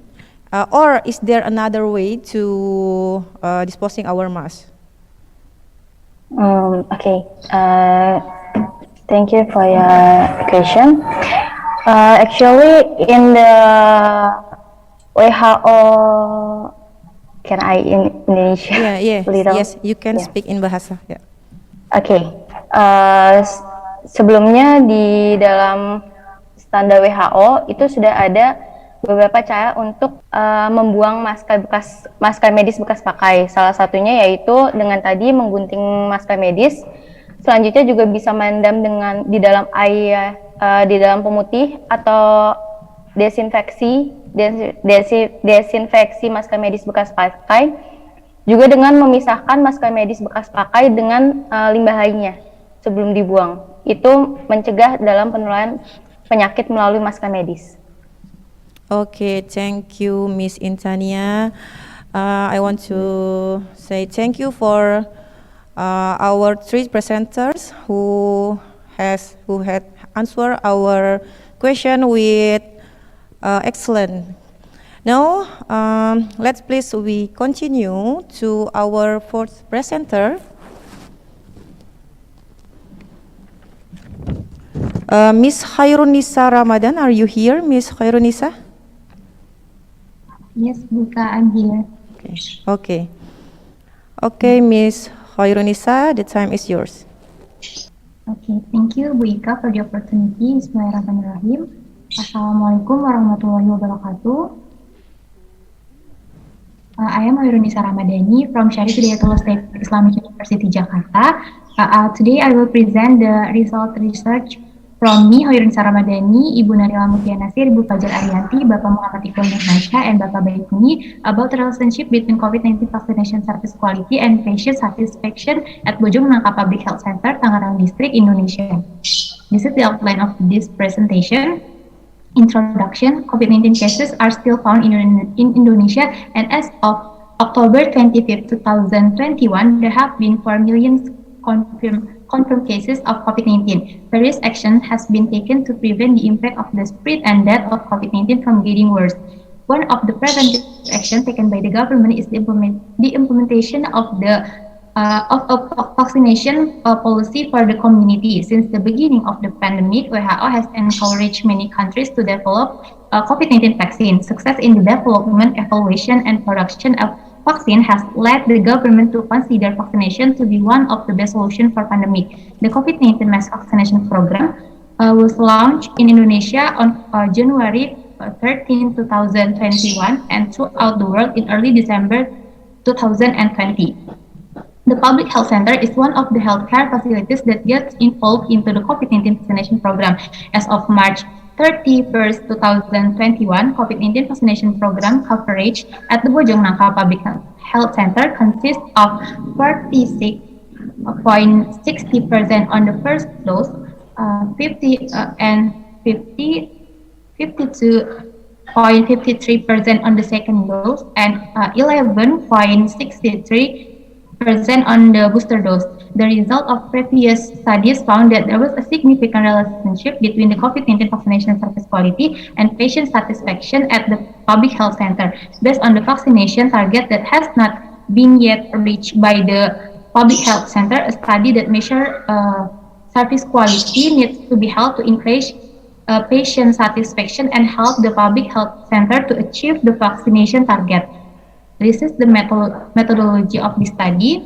The study is a descriptive and analytic study type with a cross-sectional research design. Was conducted at the Bojong Nangka Public Health Center from April to May in 2021 and consisted of 115 people aged 18 years old and above who received COVID-19 vaccination service in the last 2 months.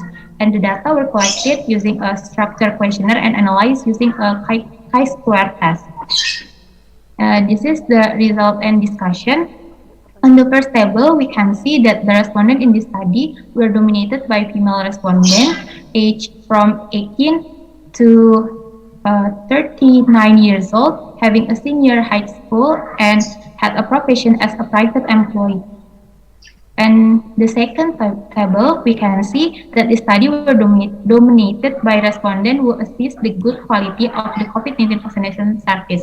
And the third table, we can see that dominated respondents were satisfied with the COVID-19 service quality. After doing chi-square test, we found that all dimensions of COVID-19 vaccination service quality have a significant relationship with patient satisfaction. The result is supported by research of Yuantari et al. 2022, which found a significant correlation between the indicator of vaccination service quality with patient satisfaction at public health center. Moreover, we also found a significant relationship between COVID-19 vaccination service quality with patient satisfaction. And it is supported by Andriani et al. 2020 findings that found a relationship between the immunization service quality with mother's satisfaction level in Posyandu. And next, this is the conclusion of the study. The majority of respondents assessed the COVID-19 vaccine service quality at the public health center were good. The majority of respondents were satisfied with the COVID-19 vaccination service quality. There was a significant correlation between all dimensions of COVID-19 vaccination service quality with patient satisfaction, and there was also a significant correlation between COVID-19 vaccination service quality with patient satisfaction. This is the reference that used in the study. Thank you for all your attention. Wassalamualaikum warahmatullahi wabarakatuh. Waalaikumsalam warahmatullahi wabarakatuh. Thank you, Ms. Khairunisa, for your presentation. Okay, dear all, if the participants have a question, please type the question in the chat room. And now, we continue for the second presentant. Muhammad Iqbal, Mr. Muhammad Iqbal, are you here? Okay, Bismillahirrahmanirrahim. Assalamualaikum warahmatullahi wabarakatuh. I'm honored to be presenter in the second International on Health Science 2022. I am Muhammad Iqbal as was author, and Ibu Rehana Nadra Alfat, PhD, author from Public Health, Major of Public Health, Faculty of Science, SYARIF HIDAYATULLAH, University of Jakarta. Of the research is the relationship between reading the Quran and social support with our circle of Muslim workers in the informal sector in Indonesia in 2020. Next, from background, 2 billion of the world more than 15 years have a profession of informal workers in number of 61 to data from National Labor Force Survey also Sakarnas in 2019 explained that most population work in informal sector as much as 55.72%. Next, in April 2020, as many 2 million formal and informal workers COVID-19. Informal workers are at high risk of poverty, productivity, and income. Income tend to be lower than worker on formal sector. So this problem can cause the American Institute of Stress in 2019 explained that 83% of its workers are exposed to work stress. Half of the American population are exposed to work stress at a percentage of 20%, and American businesses are losing up to $300 billion dealing with work stress. Next, Indonesian Central Statistics Agency in 2014 said that at least 11.6% to 17.4% of the 150 million adult population are emotional and psychiatric caused by stress of work. If everything is not handled properly, this problem can cause health problem and unhealthy lifestyle. One method, this study aims to determine the relationship between reading the Quran, individual statistics, and social support with the work level of Muslim workers in the informal sector in Indonesia in 2022. study use a quantitative approach with a cross-sectional design. The data collection method use non-probability sampling method with fast sample technique. Population in this study are Muslim worker in the informal sector. Based on the calculation of the sample with the two proper proportion different tests, a minimum sample of 112 respondents. The instrument used in the study was a questionnaire, and the data analysis technique used were univariate and bivariate. For result from this data, it's envisioned there is no relationship between age and success level. With p-value result is 0.095. And then there is no relationship between gender and success level. With p-value result is 0.936, and there is no relationship between marital status and success level. With p-value result is 0.116. And then there is a relationship between length of work and success level.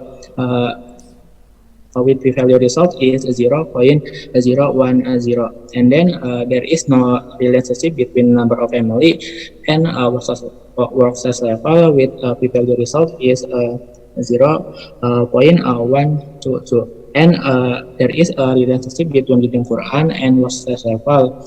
With p-value result is 0.008, and then there is a relationship between social support and success level, which value result is 0.000.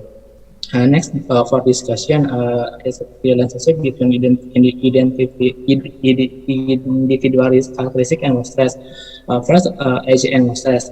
There are differences in the research with the research of Secretary, where there is a significant relationship between age and work stress of raised male workers. In the study, worker age 36 to 45 years were at risk of work stress, and in line with the study of this, and in line with the result of the study, workers aged more than 34 years had a high level of work stress.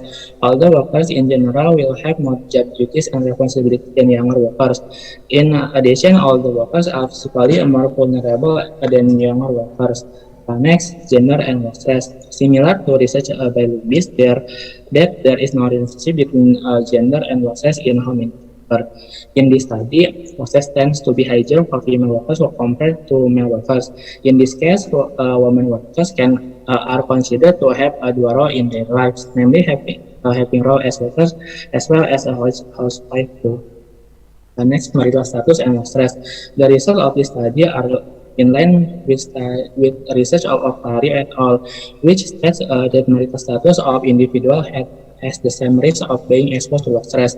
Marital status is closely related to responsibility, in which the individual will have a dual role. In addition, married individuals have the potential to have family problems.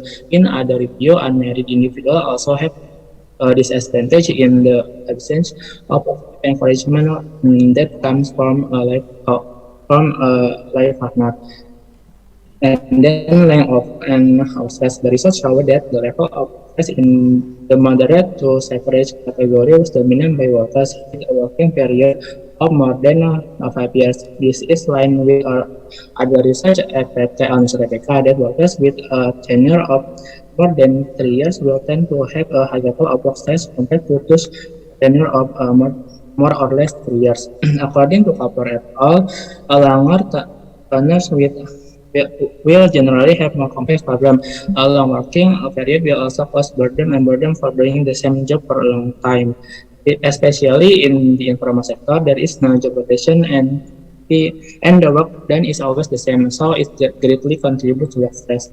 Sorry, And then, Mr. Iqbal, you have 2 minutes. Okay. Based the result of the analysis of the family depends more and or less for people. The majority have normal and long work stress level. Family responsibilities are closely related to needs. The high number of dependents in the family will associate with increasing family needs. This will have an effect on high work demand, which will result in increased workload and potentially for work stress. The next relationship between reading Quran and work stress.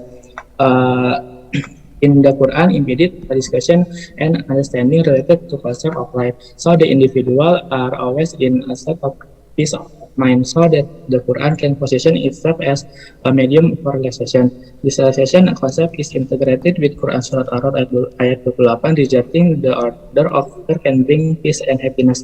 And one of the implementation of the zikr method is by reading the Holy Quran. And the last relationship between support and work stress. Social support is an important capital to strengthen the psychological between individual. Social support can be reflected in attitude of mutual help between individuals. A conclusion as to of work within the Quran and social support have an influence of the incident of stress among Muslim workers in the informal sector. Suggestion for Muslim workers in the informal sector can increase religious activity by regularly reading the Quran and improving social support based on activity.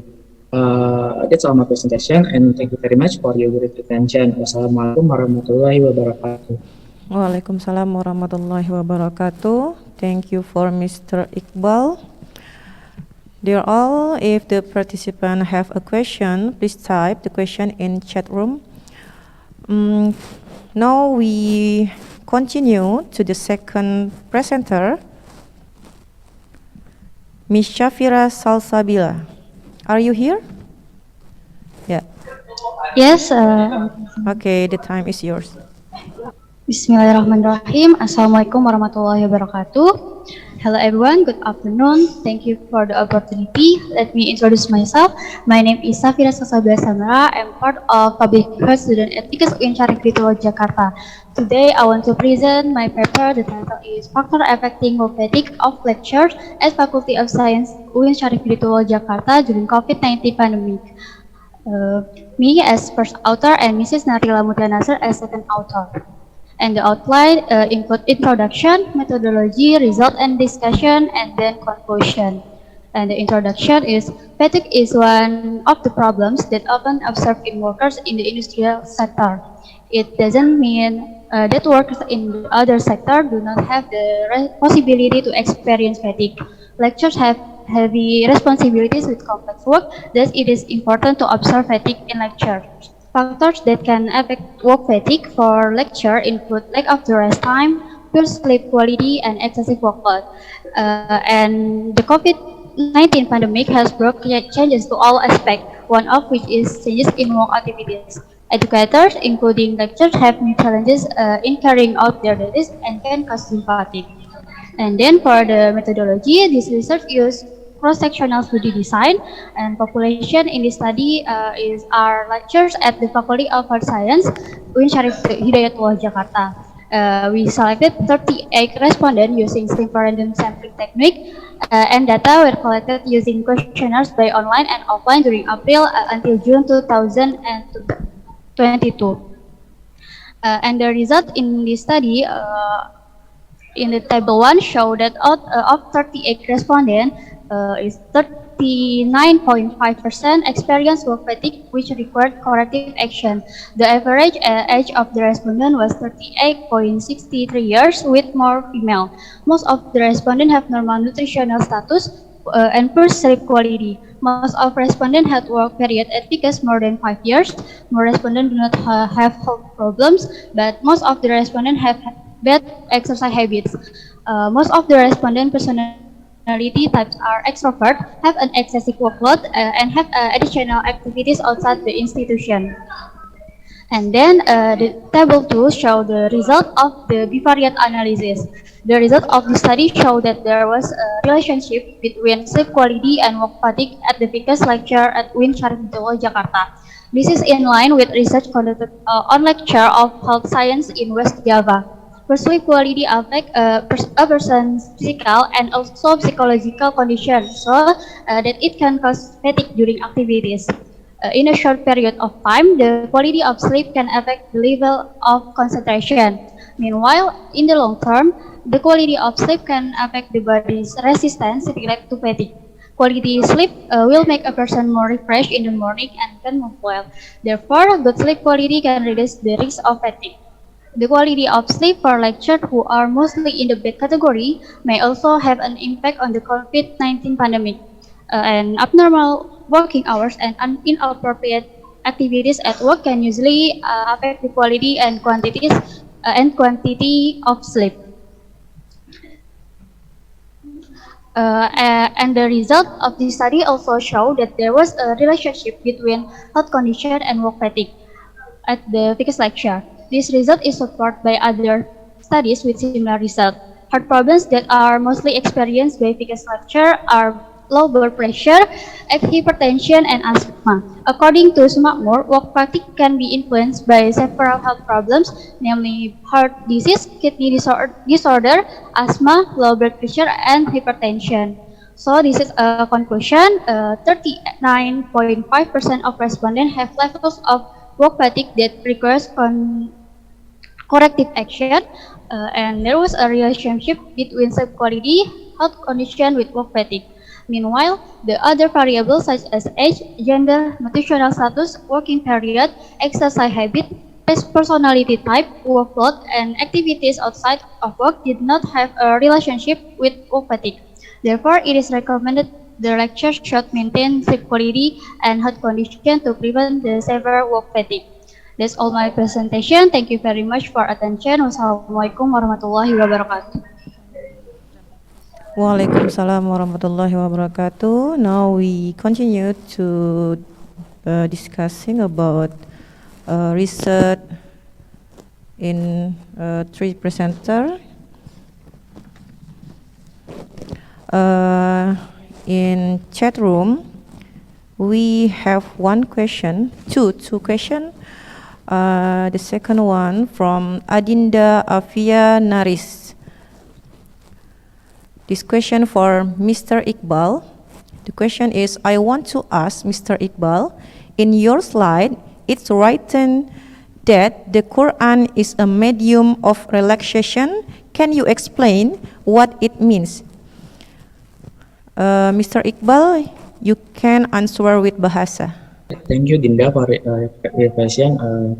I want to answer the question. When we reading the Quran, all techniques are included in it, such as listening, reading, and viewing from the ayat to ayat in the Quran. So that indirectly all body function individual will be influenced to work. The whole process will then controlled by the brain, our brain, and consequently during this whole series of processes, the body will get a feeling of relaxation or refreshment. So that the feeling of fatigue and boredom over time from the process will be disappear. So that can I explain. Thank you. Okay, thank you, Mr. Iqbal. I'm interested with your research, Mr. Iqbal, and I want to know how many we have to read Quran in a day to decrease our stress. If there are any reference about it. Question from Husna to Safira Salsabila. Okay, Ms. Safira, in the research sample technique, you collect research data online and offline. What if the difference between giving questionnaire online and offline? Is there any difference in the result of your research? Is there any difference in the result of your research? Okay, thank you for the question. Let me answer this question. So there is no difference between online and offline because both of them using the same questionnaire. So this is no different between data online and offline. Okay, thank you, Ms. Shafira. I have one question for you, Ms. Shafira. How to regulate sleep pattern for lecturer who have a lot of work? Ya, jadi dari kualitas tidur dengan workload beban kerja itu memang ada kaitannya gitu. Jadi beban kerja yang berlebih itu menandakan banyaknya pekerjaan aktivitas yang dilakukan oleh dosen, di mana semakin banyak waktu yang dimiliki oleh dosen untuk melakukan aktivitasnya, sehingga itu dapat mengganggu kualitas tidurnya, mengganggu waktu istirahatnya juga, seperti itu. Okay, thank you for your answer, Miss Safira. There is any question for the presenter? Okay, I want to give one question, maybe to Ms. Khairunisa. Based on your research, the service quality at the public health center were good. So, what you think about the people who don't follow the vaccination COVID-19? Okay, thank you, Ika, for the question. I will try to answer in English. So the reason why the other people not taking vaccination because of the preparation of KIPI that we get from vaccination. Okay, is KIPI side effect, yeah? Okay, thank you for your answer, Ms. Khairunisa. Okay, everyone, if we have no question for this session, we go to the last presenter. We have Miss Narila Mutia Nasir. Miss Narila will present her research in this room, yeah, with offline. For Miss Narila, the time is yours. Okay. Thank you, moderator. Today I would like to present about my research with my student, and some of a lecturer. So Muhammad Regiansa, me, and Raihana Nadra Alkaf, and also Dela Aristi. So the title is the pornographic exposure and premarital sexual behavior among senior high school students in Tangerang Selatan Municipality. Okay, next. So as the background, adolescent has unique characteristic. They can easily affected by negative things from their surroundings, such as exposure to pornography, due to their high level of curiosity, and the easy access to pornography, which may cause problems such as premarital sexual behavior. Adolescent Reproductive Health Survey in 2017 found that 2% female and 8% male said they did premarital sexual behavior.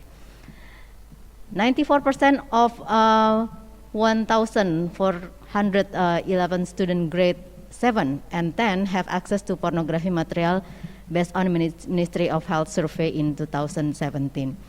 And Yayasan Kita dan Buah Hati in 2011 also found that 67% of among around 2,818 adolescents in Jabodetabek area have access pornography material from various media.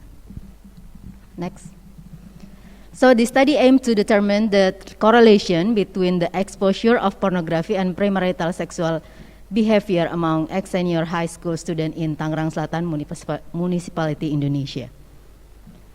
As the method, the study used a cross-sectional research design using proportional random sampling. We recruit 111 students in ex-senior high school in Tangerang Selatan Municipality as respondent.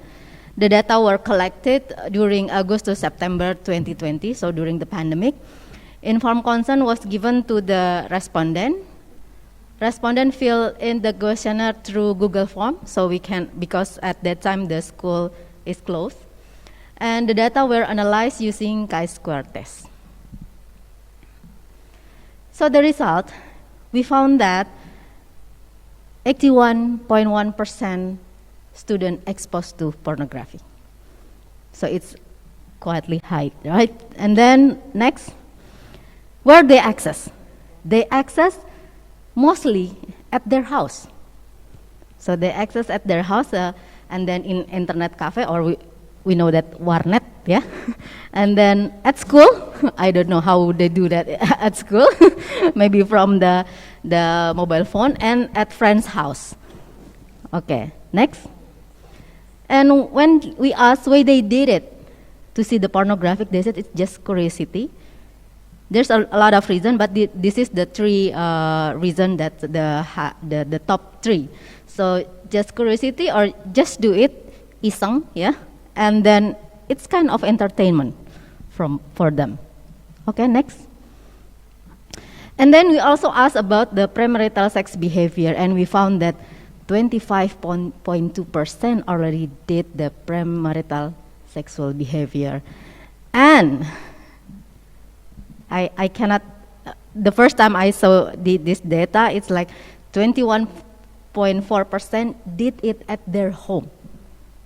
And 32.1% did it at their partner's home. So maybe there should be maybe a date or only friends, I don't know. Next. So we also found that there was a significant relationship between exposure of pornography and premarital sexual behavior among the students with p-value 0.034. And we also did a further analysis and indicate that we include parents' sex of the respondent, and we found that the parents' role had associated with the premarital sexual behavior. Next.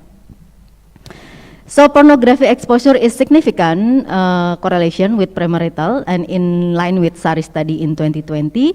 And in this study, home as the main place to do the premarital sex behavior is also the same with similar with Tanjung study. And we have to know that although the premarital sex behavior is forbidden from the perspective of religious or social values, but the internet era, now the access to internet is more influenced to adolescent. And I don't know if you know now it's the term of FWB, friends with benefit. So it indicates actually related to you can have sex with your friends without like any relationship. So parents should aware about this issue, and they should improve their roles, how to prevent about pornography and premarital sex. Okay, next. So as a conclusion, because we saw that many students exposed to pornography and they did it mostly at home, which is significantly associated later to premarital sexual behavior. So parent roles was significant as the control variable in this issue. It is suggested that parents should establish good communication with their children to reduce the opportunity of them to be exposed to pornography, and which can lead to the premarital sexual behavior. Okay, next. Okay, thank you. And I have to say that sex is holy union, not an audition for marriage. So don't try this before you get married with this. Okay, thank you. Okay, thank you, Ms. Narila, for your presentation. There is 2 questions for your Ms. Narila. For the first question is, what is mean by premarital sex by Husna? The question is from Husna. Okay, okay. Thank you. It means, we said that the term premarital, it means that they do sex before married, before they get married. So when we say about free sex, for example, free sexual, it can be done with people with like 2 people with get married. I mean, one male and female, actually both of them married, and then they did it. It could be, it can be said that free sex. But when we say premarital sex, it means that they do that before married, before the officially married. Yeah. That's the difference. Okay, thank you, Ms. Narila. I am interested with your research, Ms. Narila, and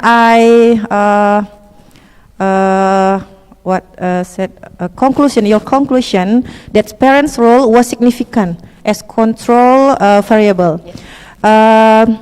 As we know, though the information about everything the children can get with their gadget in their home, yeah, because every house have their own internet. Yes. So why we can prevent with from our home, and our know every children and kids have their own phone cell, you know. Yeah. Okay. Yeah. Okay, thank you for your question, Ms. Ika. Actually, it's a challenge, a big challenge for parents to do such kind of thing, right? To control.